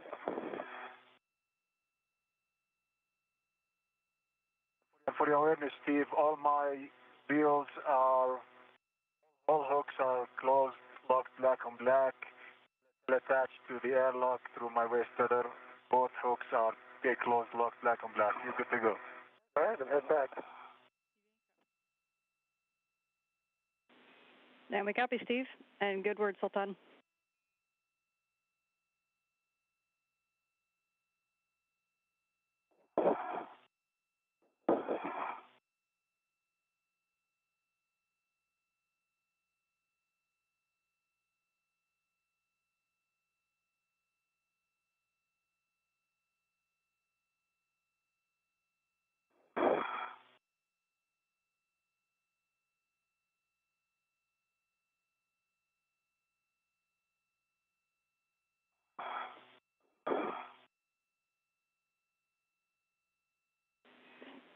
And Steve, as you move inboard, just a reminder, as you go by the CETA cart, we'd like you to depress those brake pedals 2 times. All right.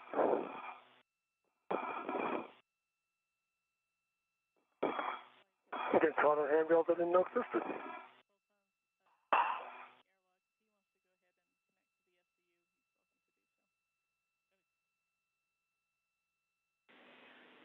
And Sultan, now that Steve's heading back your way, you are go to remove your SCU from the stowage pouch and remove your DCM cover and connect your SCU to your DCM. All right, copy. We'll put that in work.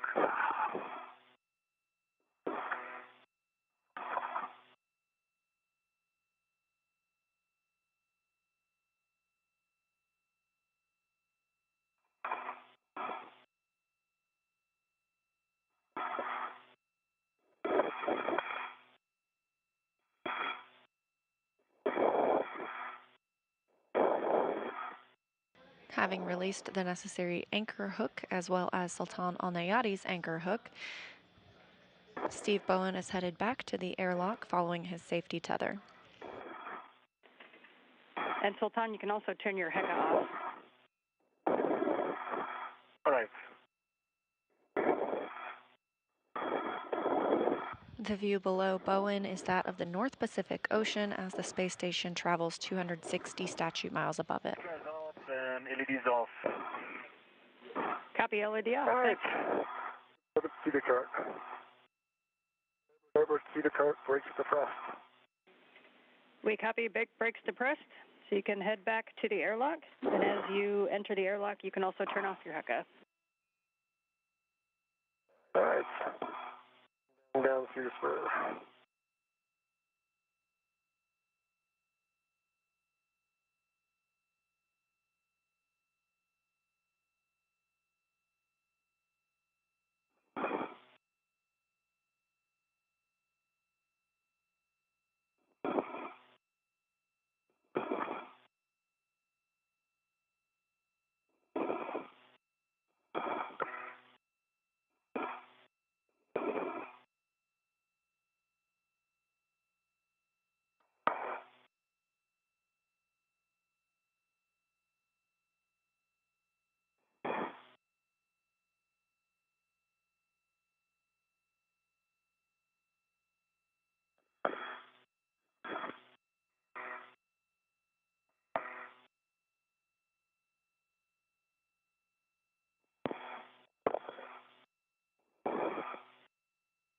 And if you could relay something to the rest of MCT, we'd like to take our queen to take on Foxtrot 6.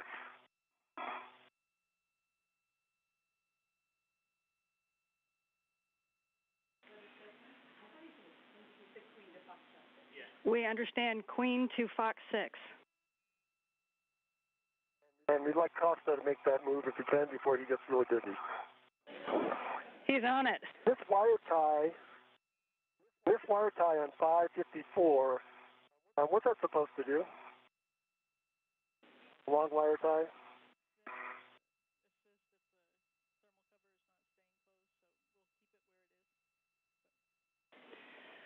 So, Steve, that's to assist if the thermal cover doesn't stay closed, so we can leave it where it is. If you think it might be in the way, you can set it low profile. Right. That's what I just did. Thank you. I didn't know if there was some additional. Good check. We appreciate it. I'm going to take my legs, taking my legs in, and I'm going to see if I can reach the... Okay, Steve, you're good to go. I have all the bags.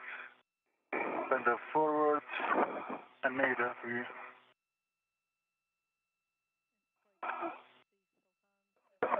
Come back out and get the cover. Good words. We'll have you ingress and close the thermal cover.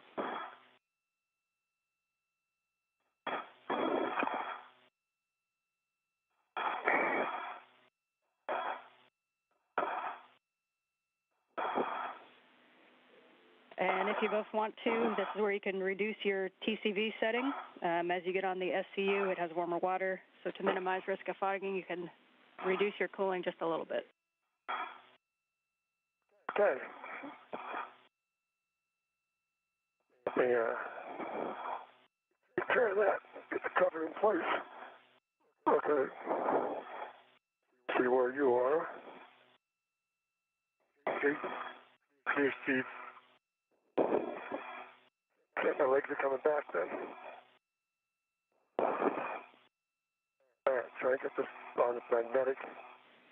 So, Steve, you're going to release the hook from the stowage tether point and attach the hook to the magnetic plate D-ring, and then cinch the strap until snug, 6 lines visible, and you're going to verify the magnet is engaged. All right, I'm working on the hook.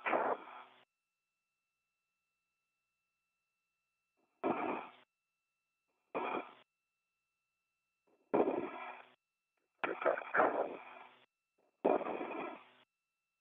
Another point. Bowen and Alnayati both back inside the crew lock portion of the Quest's airlock, now closing the thermal cover ahead of closing the airlock hatch. Okay.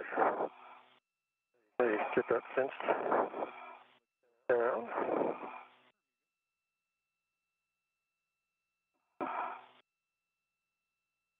Cinched. And the magnet actually looks like it's attached. Excellent. Right here, let me adjust my cooling. And Steve, we can have you turn off your HECA, and then you're going to be removing the SCU from its stowage pouch, removing your DCM cover, and installing your SCU. All right, let me get the heck off.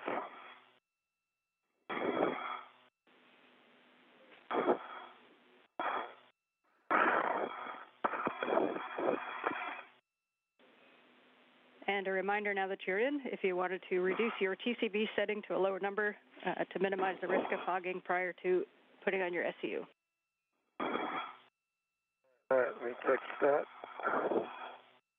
And for EV2, I've got my SCU connected to my DCM, and my current TCB settings is 3. Copy. TCB settings for Sultan is 3, and copy your SCU is connected.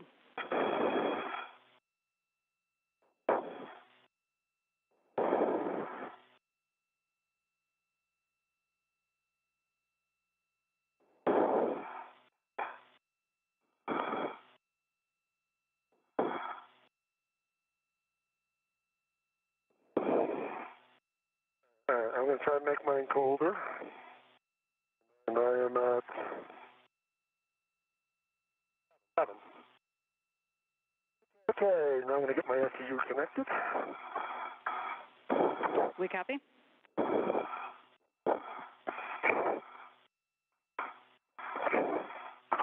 Hold on, I'm going to need you to help me find my SCU, first of all. Okay, And I'm not sure what I'm bumping up against.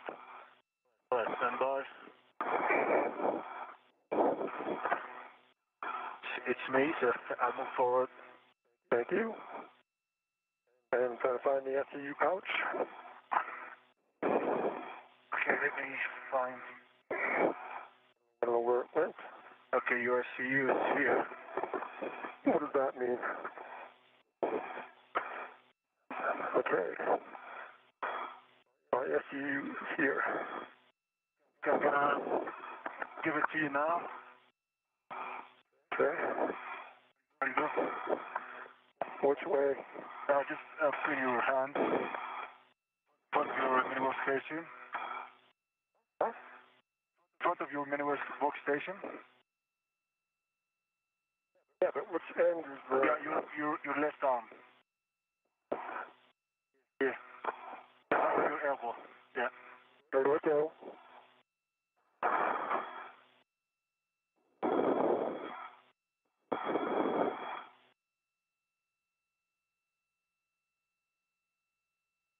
Yeah, we can all stop that clear again.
All right, my SEU is connected. I'm going to get the lock and locked. All right. We'll get this out of the... And Steve, we copy that your SCU is connected and locked. If you could give us a line on how many lines visible on the cinch strap for the thermal cover? Sure. I have 1, 2, 3, 4, 5, 6. All right, we like that answer. So for both of you, you can now switch your water to off OFF forward and expect water is off message. Okay, EV1, water is off. EV2, water is on.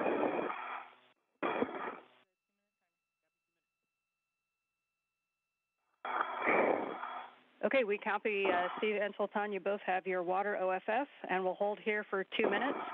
I want to take a moment to congratulate you on the successful spacewalk.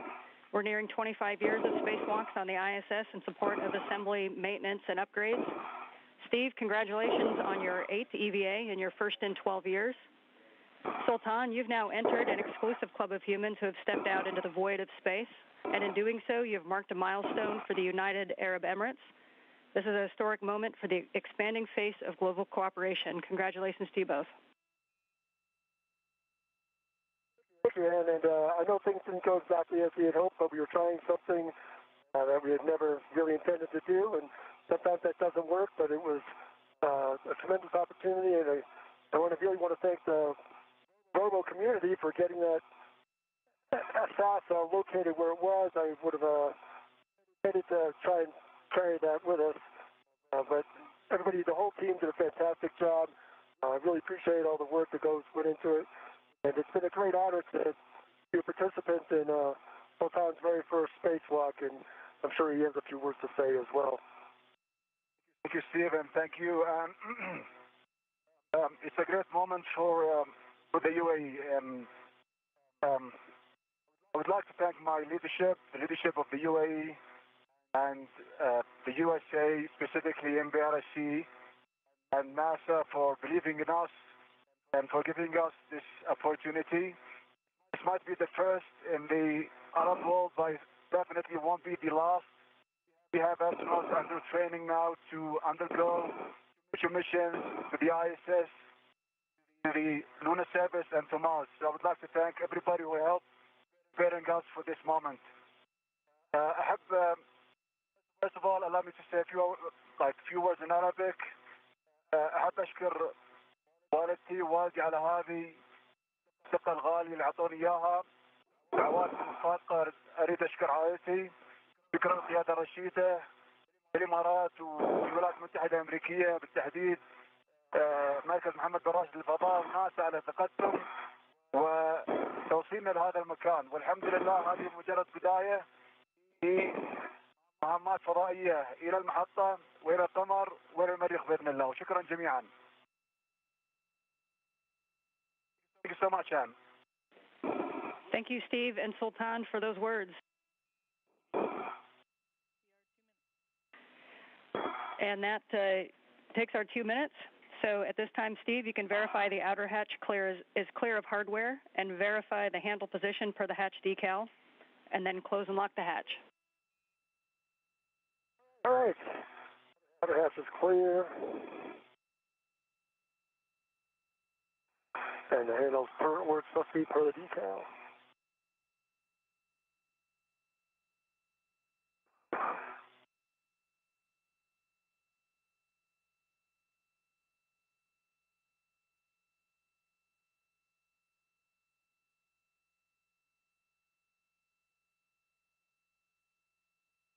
With both astronauts now back inside the airlock, Steve Bowen will close the door, close the airlock hatch, ahead of beginning repressurization.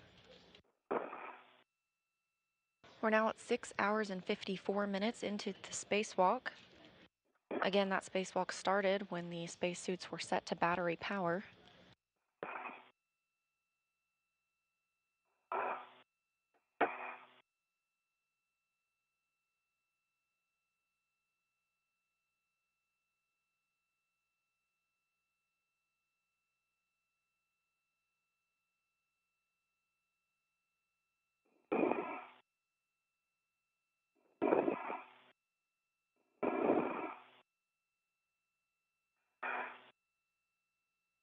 This view.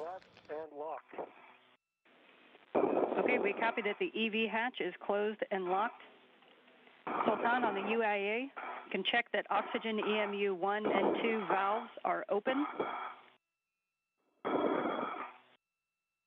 Okay, oxygen MU 1 and 2 are open.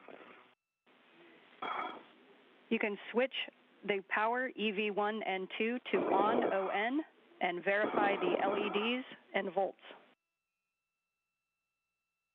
All right, copy. On EV1 and on EV2. And I have 2 EMUs, LEDs are on. Copy, and verify volts are 18 to 19. That's affirmative. EV1, 18.6, EV2, 18.5. And I have amps 0 on EV1 and 0.02 on EV2.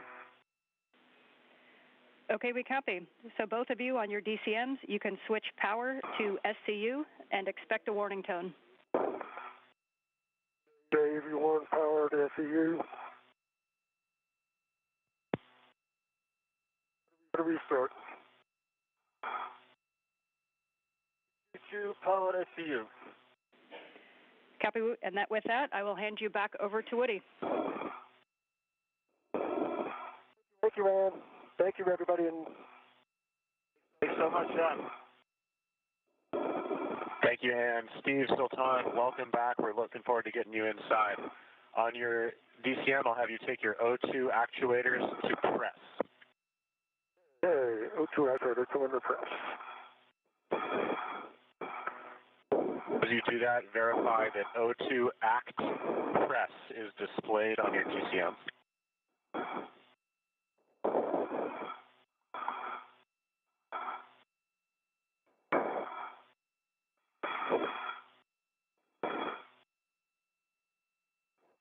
Ground IV Ann McLean has handed duties back over to Suit IV Woody Hoberg. This view of the equipment lock portion. Okay, O2 actuator press on EV2. Give me a minute.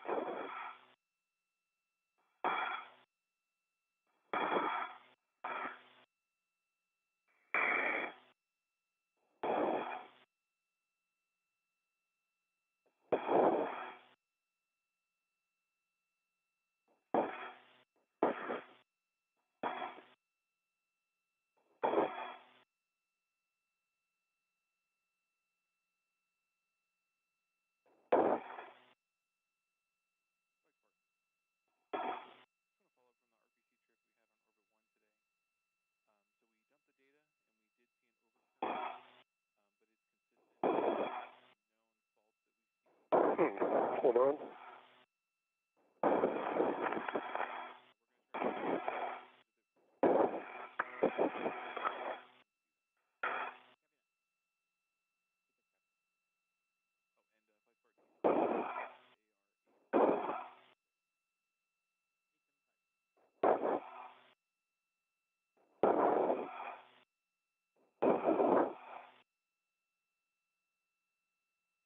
Oh my goodness.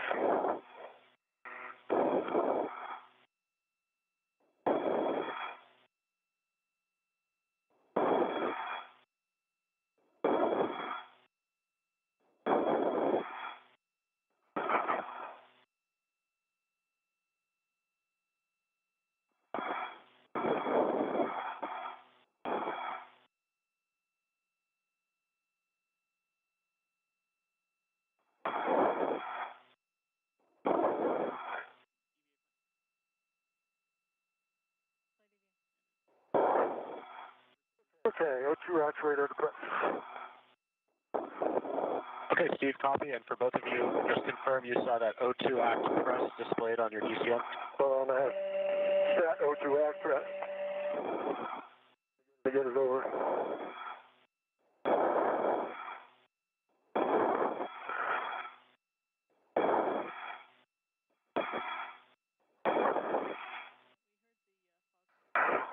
And we've now crossed into the 7-hour mark of today's spacewalk, that beginning at 11 a.m.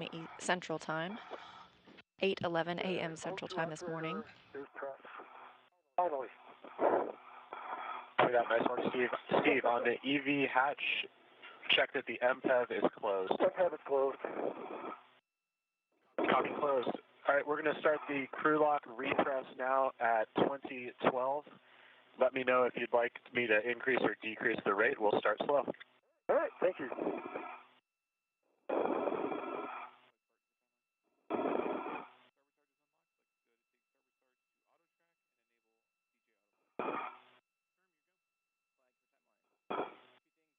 Repressurization of the crew lock portion of the Quest airlock has begun. And for awareness, when we get the pressure up to 4.0 psi, you can expect an alert sound. Copy. Two copy.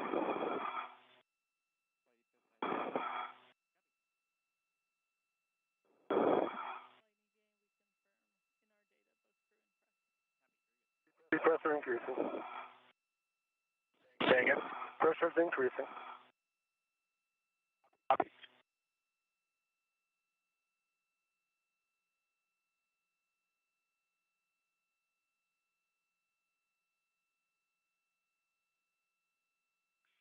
How's the rate feeling?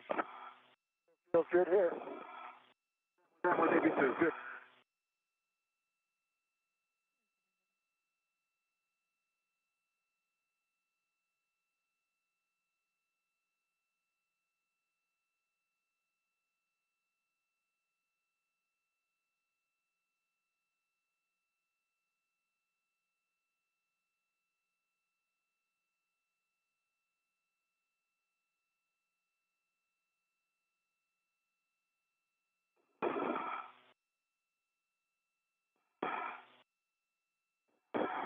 And with repressurization of the crew lock beginning, that rounds out today's spacewalk time at 7 hours and 1 minute, beginning at 8:11 a.m. Central Time and ending at 3:12 p.m. Central Time. Pressure in the crew lock is now 1.27 psi and climbing.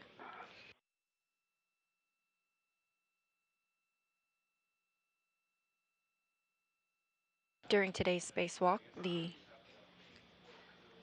astronauts were able to route some cables as well as secure some multi-layer insulation that prepares 2 mod kits for future installation of the IROSAs. These are International Space Station rollout solar arrays that we expect to arrive later this summer. The crew then moved on to the RFG, or the radio frequency group that's part of the S-band antenna. The goal today was to remove the RFG. However, they ran into a difficult bolt which ended up breaking off and were unable to remove that portion of equipment. The team reinstalled the equipment and so it is safe outside the International Space Station. The astronauts then moved into cleanup period before ingressing the airlock, and again we are in repress. Again, that rounds us out at a 7-hour and 1-minute spacewalk today. This was the 8th spacewalk for Steve Bowen and the very first for Sultan Al Nayati, marking the very first spacewalk for any Emirati astronaut.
Okay, guys, we're going to hold here 2 minutes for a leak check. Correction, 3 minutes for a leak check. Okay, copy.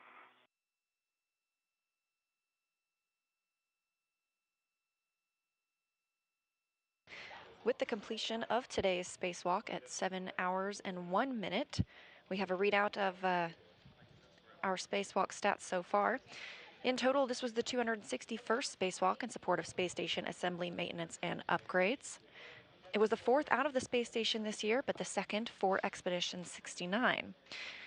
Today was the 8th spacewalk for Steve Bowen, totaling 54 hours and 19 minutes, and obviously the very first for Al Nayati with 7 hours and 1 minute.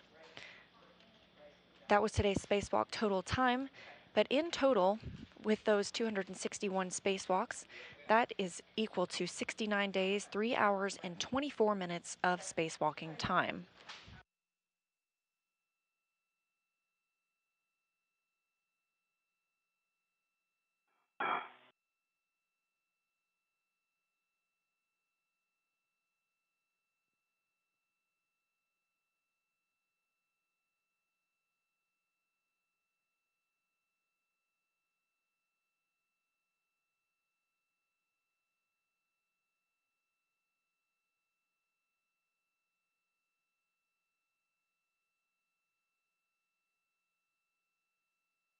Guys, while we're waiting here, you can check that your glove heaters are off, OFF. They are off at 81.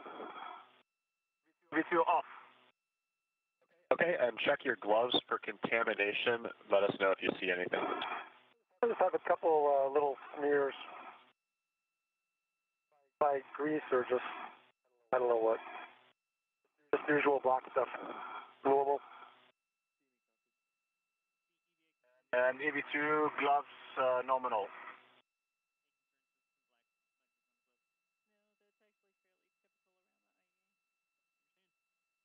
Okay, we copy a couple black smudges on Steve's gloves and nominal gloves on EV2.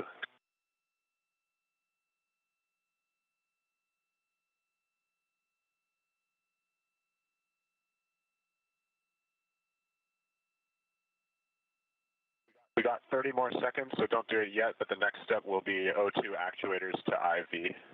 Copy.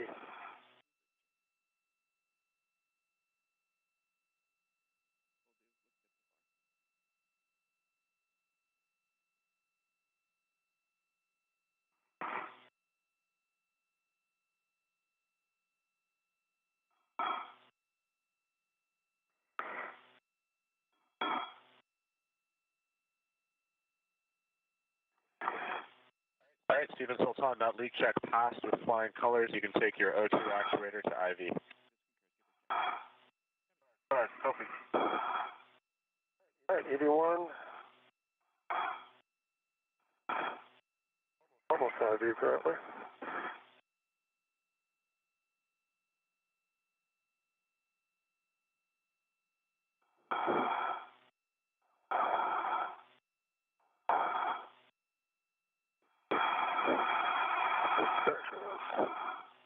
O2 ID for EV2, EV1.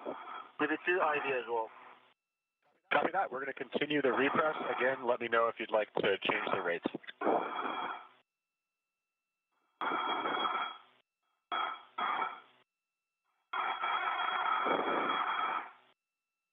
Repressurization of the crew lock continues. Now at 5.1 pounds per square inch. They'll bring that up to about 14.7 psi, which will equal out with the rest of the International Space Station, also similar to what we are used to experiencing on Earth.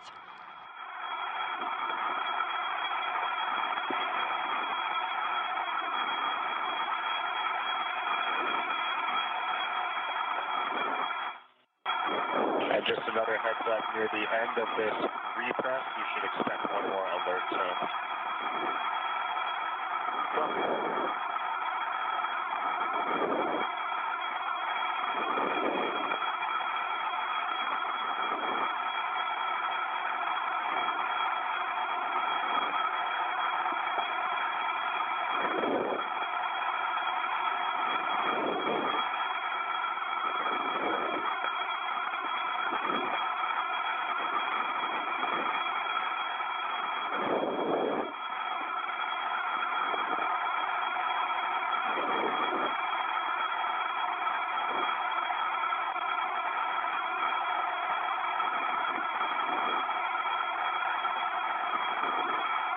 Elsewhere aboard the International Space Station, Sergei Prokopyev, Dmitry Petelin, and Andrei Fedyaev, 3 Roscosmos cosmonauts, are in the pre-sleep portion of their evening.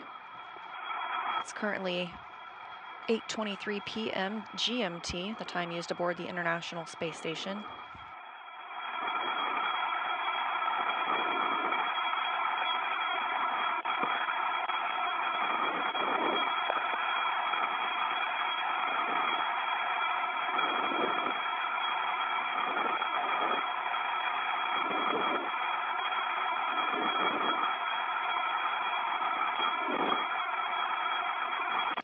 And the pressure in the crew lock is now 8 psi.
Repressurization continues of the crew lock portion of the Quest airlock, where our two spacewalkers, NASA's Steve Bowen and UAE's Sultan Al Nayati, await full repressurization. We are now at 11 psi. We'll bring that all the way up to 14.7 to match the rest of the International Space Station before opening the hatches between the crew lock and the equipment lock. Woody Hoberg will then bring both astronauts back into the equipment lock portion and assist them in doffing their suits.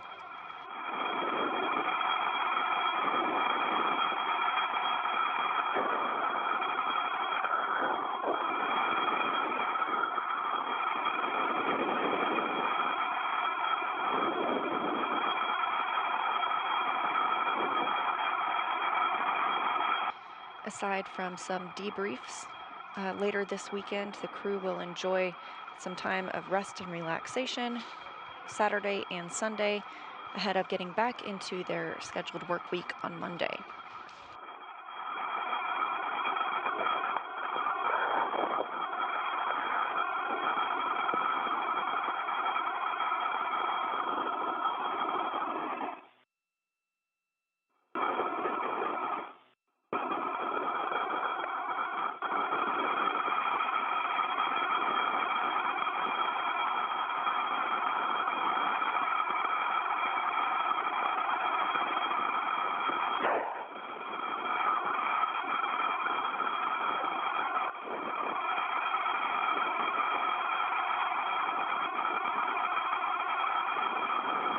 Here in Mission Control Houston, the Orbit 3 team is starting to arrive to take over from Orbit 2. They will conduct a handover in approximately an hour.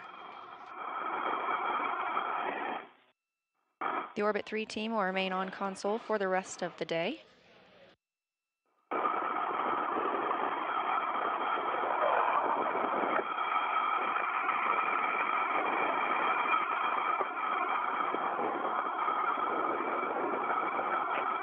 Meanwhile, aboard the International Space Station, repressurization continues, now at 13.7 psi, getting very close to the 14.7 we're looking for.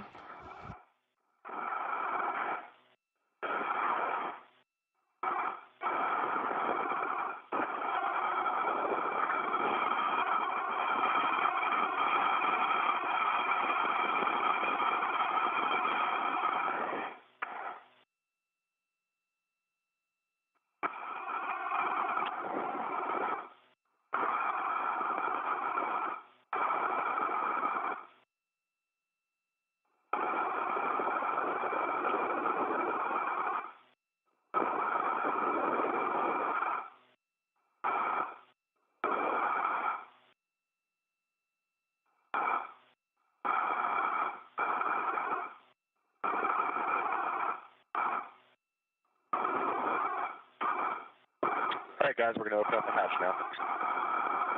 Thank you. Right.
We're in a communications handover with the International Space Station, but it appears that the appropriate pressure. We'll be standing by for hatch opening shortly. Again, today's spacewalk started at 8:11 a.m. Central Time and ended at 3:12 p.m. Central, 7 hours and 1 minute.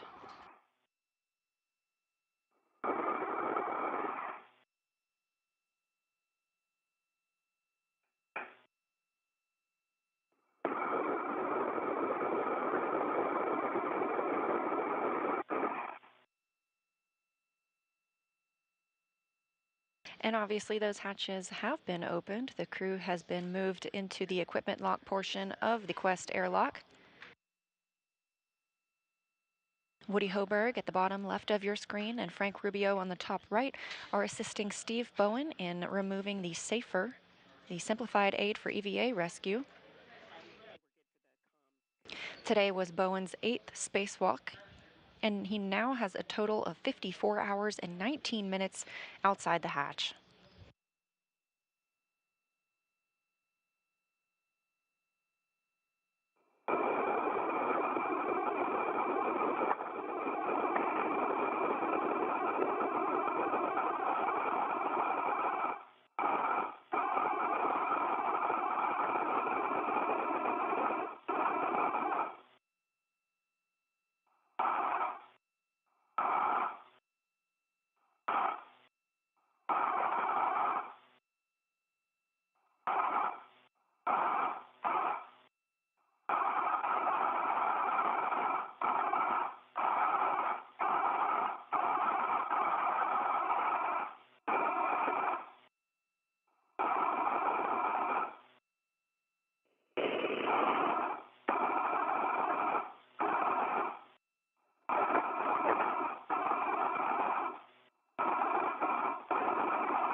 As Hoberg and Rubio assist the crew in doffing their suits, another recap of what was accomplished today during the spacewalk.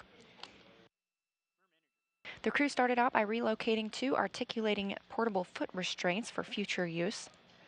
They then moved out to the S6 truss, where they worked on the 1B mod kit. They routed some cables for the International Space Station Rollout Solar Arrays, or IROSAs, that'll be installed later this summer after arriving on SpaceX's 28th resupply mission to the International Space Station. They also secured some multi-layer insulation around that mod kit. They then moved over to the 1A mod kit and secured multi-layer insulation there as well.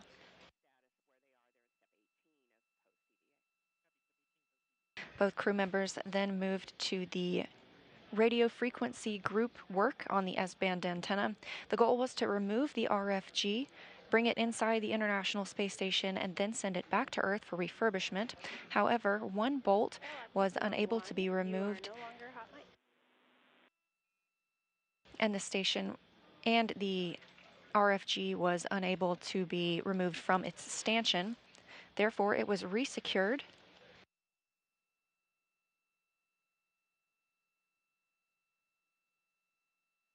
The crew members then cleaned up their work sites before ingressing again a 7-hour and 1 minute spacewalk.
Woody Hoberg and Frank Rubio helping remove the gloves from Sultan Al Nayati and NASA astronaut Steve Bowen after having completed today's 7-hour and 1-minute spacewalk.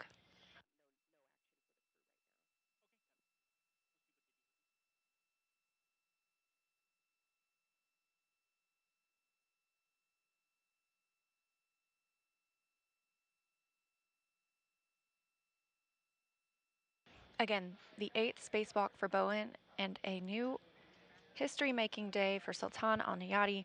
He's the first astronaut from the United Arab Emirates to conduct a spacewalk.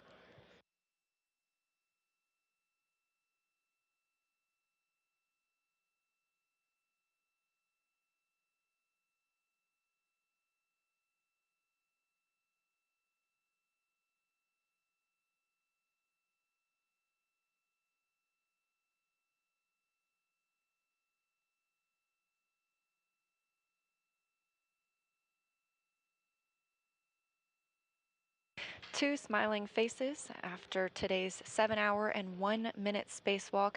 Sultan Al Nayati of the United Arab Emirates on the left and Steve Bowen of NASA on the right. That will wrap up our coverage for today. You can check out nasa.gov/live for all of our upcoming events. But for now, with the completion of our spacewalk, that'll wrap it up. This is Mission Control Houston.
darkness was upon the face of the deep. And the Spirit of God moved upon the face of the waters. And God said, let there be light. And there was light. And God saw the light, that it was good. And God divided the light from the darkness. And God called the light day. And the darkness he called night. And the evening and the morning were the first day. In the beginning, the void, the darkness, then light, then life.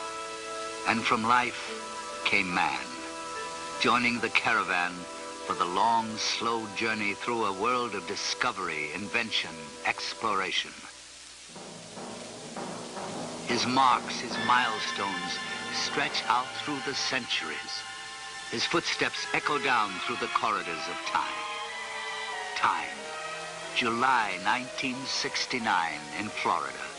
The footsteps, the caravan quickened. The corridors shortened as man reached outside his world into another void.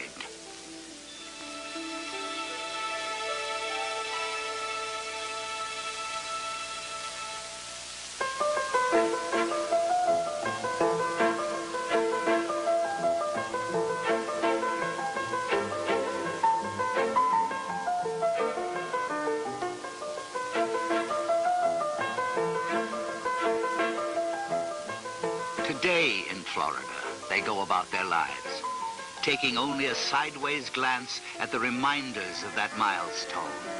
Reminders, images that vaguely jog our memory.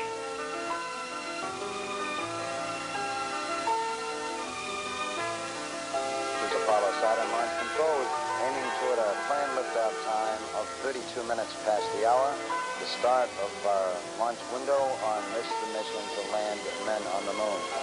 The countdown still proceeding very satisfactorily at this time. Time, it plays tricks on us. It smudges and blurs the sharp edges of reality. But we turn the trick and summon up our own reality, images, sounds, to help us remember. During the powered flight. The batteries all look good. The next time we go internal will be at the 50-second mark with those batteries, and they will remain, of course, on internal power during the flight. The lunar module, which has been rather inactive during these latter phases of the count, also is going on internal power at this time on the 2 batteries in the ascent stage and the 4 batteries at the descent stage. They came 1 million of them to this place, drawn by the magnet of history in the making. The astronauts, the prime crew, were awakened at 4:15 a.m. Eastern Daylight and proceeded to have a physical examination in which they were declared flight ready. They sat down for the normal astronaut fare on launch day. As far as breakfast is concerned, orange juice, steak, scrambled eggs, toast, and coffee. The target for the Apollo 11 astronauts, the moon, at liftoff will be at a distance of 218,096 miles away. The astronauts departed from their crew quarters after checking out their suits. They departed from the crew quarters at 6:27 a.m. and some 27 minutes later, 8 miles away from the crew quarters at the Kennedy Space Center, atop the launch pad at Complex 39, 6:54 a.m., the commander, astronaut Neil Armstrong, was the first to board the spacecraft. He was followed about 5 minutes later by Mike Collins, and finally Buzz Aldrin, the man who's sitting in the middle seat during liftoff, was the 3rd astronaut to come aboard. The weather is certainly go. It's a beautiful morning for a launch to the moon. We expect a temperature of about 85 degrees in the Kennedy Space Center area. We're still go on Apollo 11 at this time. T-minus 25 seconds. 20 seconds and counting. T-minus 15 seconds. Guidance is internal. 12, 11, 10, 9. Ignition sequence starts. 6, 5, 4, 3, 2, 1, 0. All engine running. Liftoff. We have a liftoff. 32 minutes past the hour. Liftoff on Apollo 11. Tower cleared.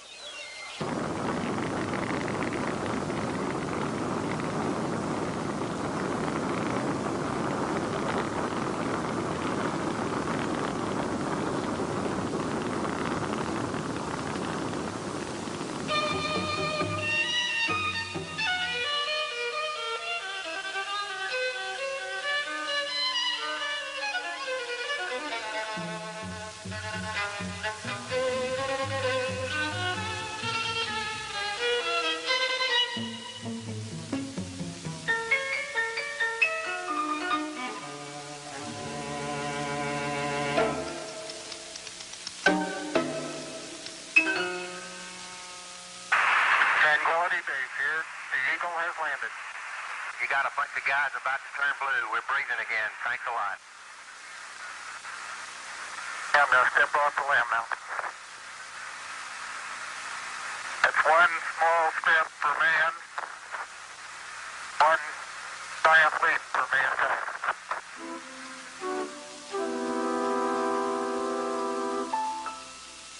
Apollo 11, Armstrong, Aldrin, and Collins. They and millions of others reached out and, in their own way, touched another planet.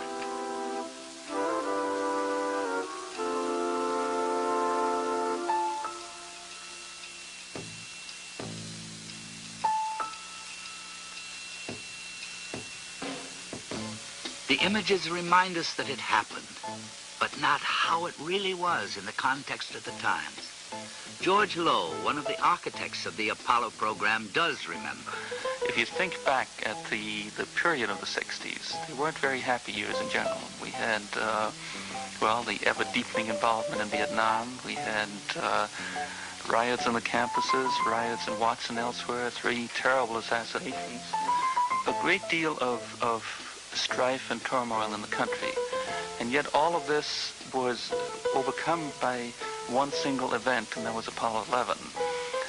The decade ended with it. It was a fantastic adventure that I believe helped overcome all of the bad things of the decade. It represented Americans to ourselves and particularly to the rest of the world as we like to see ourselves and as we hope the rest of the world likes to see us.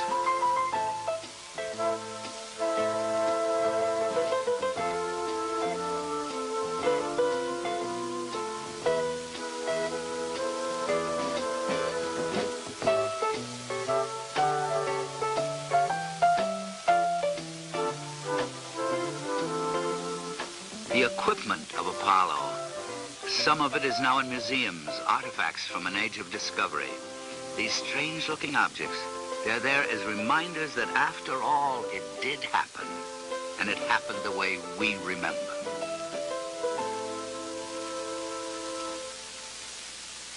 The facilities of Apollo, now silent and still.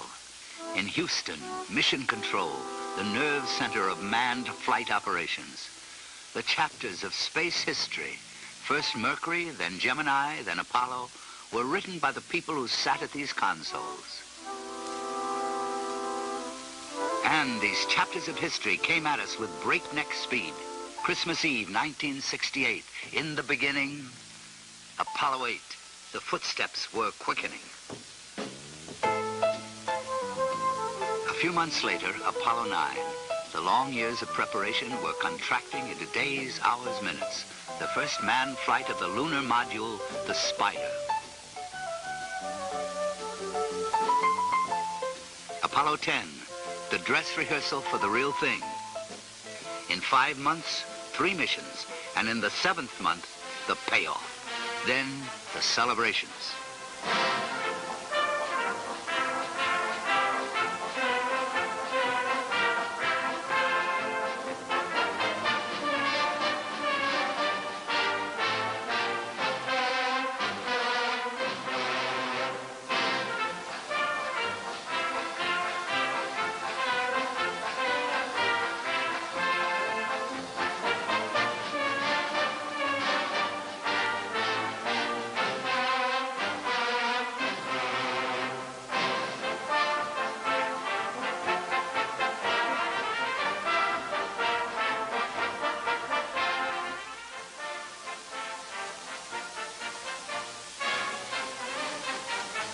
The images and the sounds fade in our memories, but some things we can't forget. Names: Apollo 11, Armstrong, Aldrin, and Collins.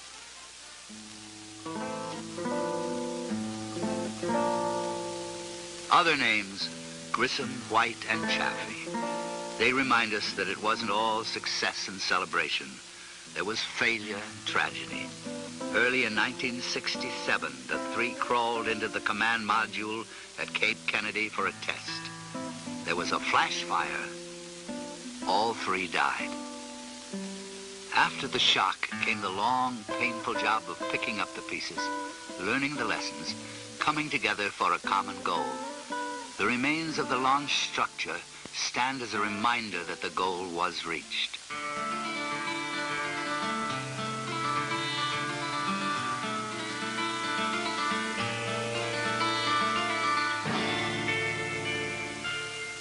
These strange shapes, what do they mean? These towers of steel, what are they? Monuments or leftovers from some earlier age of discovery?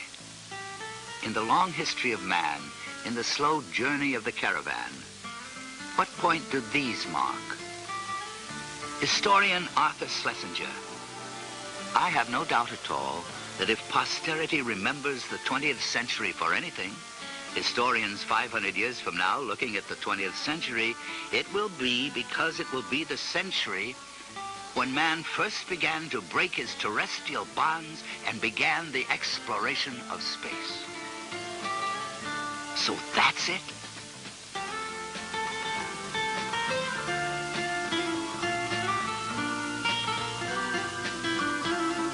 As man learned, moved on, and discarded the earlier structures, he came to these. They're marked for further milestones, reserved for future missions, other reaches to other different voids.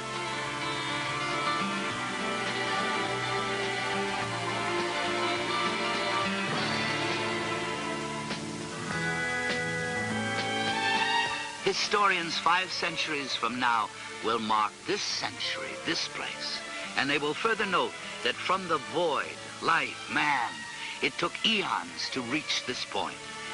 But once there, the centuries and years compressed into days, hours, split seconds of exploration.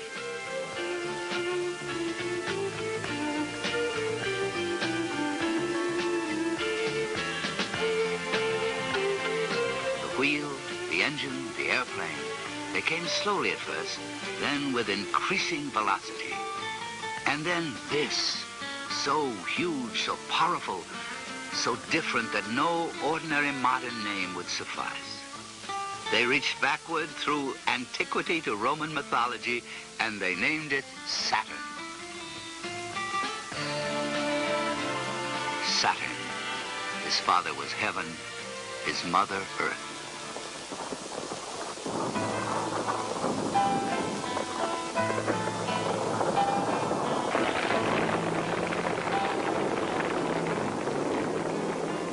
Complex organization, the mammoth machines, the incredibly detailed technical knowledge, the dedication, it was all harnessed, sharpened to a fine edge, and focused. The program developed and matured. Apollo 17 was launched at night, and even the old hands, the hardened veterans of the space program, couldn't help but feel the awe, wonder, and excitement. In the excitement of the split second of exploration, man doesn't stop to freeze the moment in history, to look at it and ask what it means. He simply lives it out.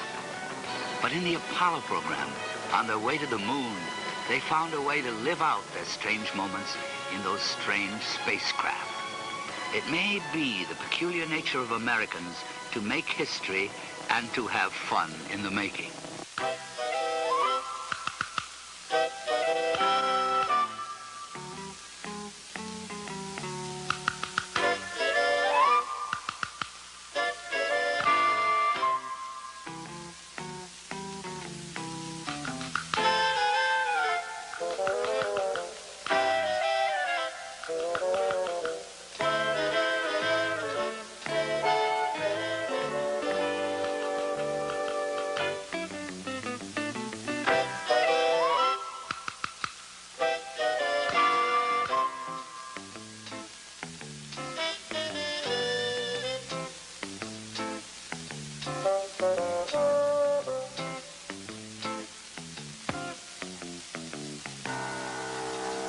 They relaxed and had fun because we, were confident of success. But the program teaches lessons. Confidence is a transitory thing. Apollo 13. Hey, Houston, we've had a problem here. Can you say again, please? Houston, we've had a problem. Stand by, 13. We're looking at it. 3 days out, barreling toward the moon, an explosion. No one would see the problem for some time, but they went to work on it. The people of Apollo coalesced into a single dedicated unit, linked themselves with their technology, and cheated tragedy. A new chapter in space history was written in Mission Control. Eugene Kranz was the flight director when the problem developed. Throughout this entire next several days, there was one dominant thought in the minds of all of the flight controllers. We teach them that between God, country, and your own capability, that you can solve any problem that may occur in flight. Throughout the entire course of Apollo 13, there was never any doubt that we'd get the crew back. So there was a very positive approach, and with this kind of approach, you can solve just about any problem that comes up. Solve any problem, country, capability, old-fashioned words during a time when some said the old-fashioned virtues were forgotten. Well, they weren't forgotten. They were translated into action, into programs which took man soaring above the surface of the moon, away from Earth, but always looking back on it.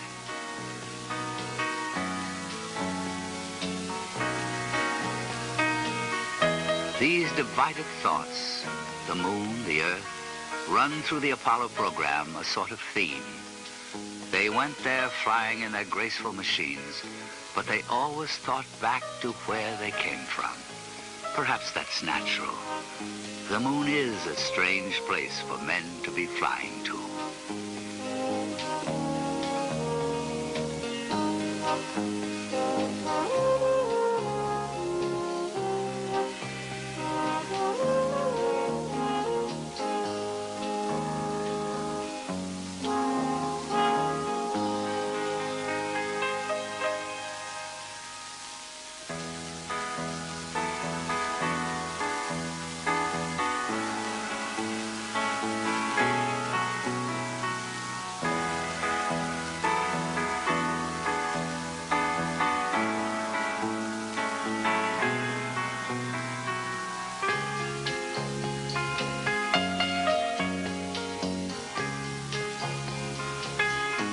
If it's strange for men, for mankind, it's stranger still for the individual man. Harrison Schmitt, Dr. Harrison Schmitt, a geologist, he touched the moon and remembers how it was when Apollo 17 was making its descent, the last flight to the moon, the last time that man walked on its surface. Schmitt remembers how it was. One's first feelings are a mixture, a very complex mixture of humility, excitement because of something you had planned to do was being accomplished, but of a great attention to detail, to the detail that you had thought about and learned about for so many years prior to the actual event. That detail keeps you occupied with where your hands are and where your feet are, which rung they might be. You try to remember, well, am I at the bottom of the rung? And then as one moves away and tests his way on the surface of the moon and looks around, and in my case, looked around a very magnificent valley, you see a rolling, hilly country that is interspersed with some blocky fields of rocks that you know because you've studied the photographs, and you saw them as you descended surround large craters that have been formed in that rolling countryside. These rolling dark hills merge in the distance a few kilometers away with the very smooth but very bright colored slopes of the massifs. And they rise with a majesty to rocky tops that are almost beyond description because there's nothing like it that we have seen on Earth.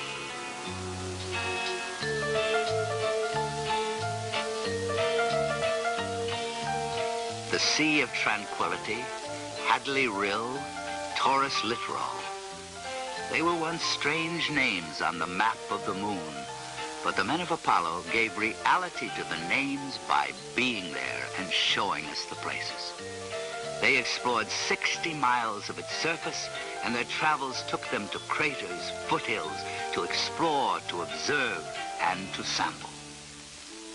The hard rock proof of Apollo, enshrined in the Smithsonian Institution in Washington, D.C., 478.8 grams of microbreccia, under glass for mere earthlings to see and whisper about. Other rocks from the moon, 840 pounds, are being studied and talked about by scientists in laboratories around the world. Not only rocks, tens of thousands of photographs of those strange, exotic features of the moon. And telemetry, data on tape, facts, figures. The studies will go on for years, and the answers will come slowly, answers to questions about the moon and the solar system. The science of Apollo is not merely concerned with samples from past milestones, yesterday's missions. In a special room in Houston, men sit at consoles and command instruments on the moon to send them today's data. And they receive it today within 8 seconds of the command. Science, that's the key, and technology, and something else. In the drama of the moment, few stop to think of the essential element, the one thing that made it happen. People came to this program, government people, university people, contractor people. They brought to Apollo skills and knowledge and determination. This source of human intellectual energy was marshaled, focused, challenged. What came out of the effort was not just a very successful program, but a rich national resource of vast proportions.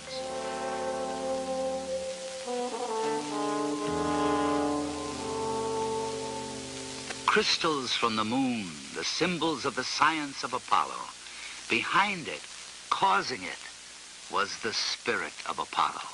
I was strolling on the moon one day in a merry, merry month of December. Now, May's the month. May, that's right. May is the year of the month. When, much to my surprise, a pair of early eyes. That's the truth. You do that in West Texas and you get a... We saw something of this spirit. We shared in the adventure, the excitement, the euphoria of being there. We shared it with the men who bounced across the surface of the moon. Look at the size of that biggie. It is a biggie, isn't it? And the surprise of discovery. We were there too, all of us, watching, vicarious explorers. On for the big boulder. Okay, we're headed that way. You get the tongs, John? Yep. I'll carry the rake. Look at the size of that rock. Can't believe it. I can't either. Okay, let's go on back. I am. And the meaning, the significance of an occasion. That too came to us, flashed into our living rooms on our 19-inch window on the universe. Countries throughout the world. We hope that this will be a symbol of what our feelings are, what the feelings of the Apollo program are, and a symbol of mankind that we can live in peace and harmony in the future.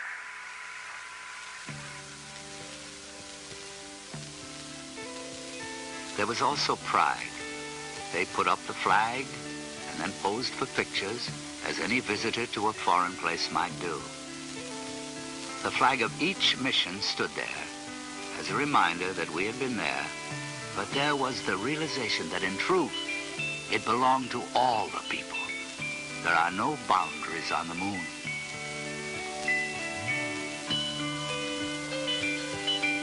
The focus was the moon. That's what it was all about. But by reaching up there, we, in a sense, came back here. As one stands and scans a 360-degree panorama of his own, one of the first objects in the dark lunar sky that you see is a bright and beautiful bluish globe that we call Earth. This globe represented to all of us, I think, not only home, but a very fragile place that we have come back and felt that needed not only protection but understanding.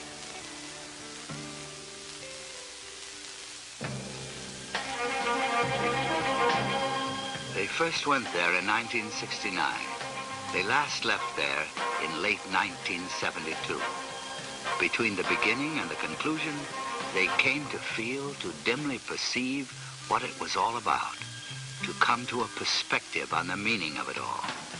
Poet Archibald MacLeish has said it better than most. To see the earth as it truly is, small and blue and beautiful, in that eternal silence where it floats, is to see ourselves as riders on the earth together, brothers who know now they are truly brothers.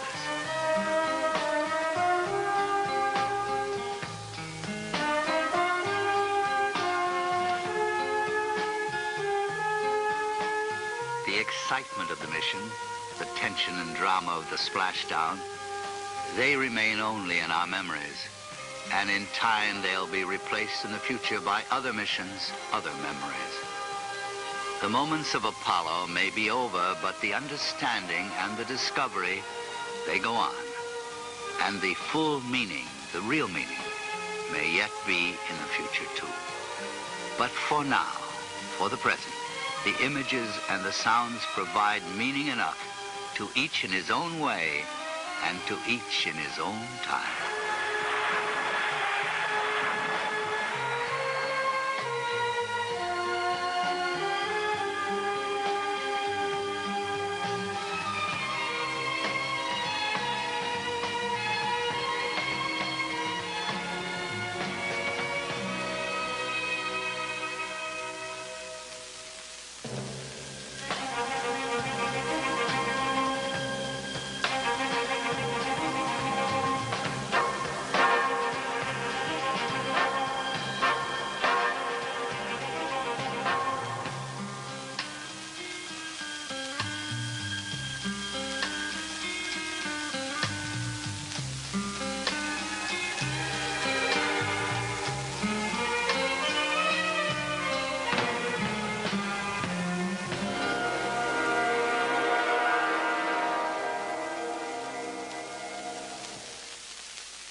I call it the 10% rule. You got to be 10% smarter than the thing you're trying to operate. My name is Greg Cormouche, and I'm here to test rockets. We supply helium, air, nitrogen, and hydrogen so that they can use them while they're testing the rocket engines on a big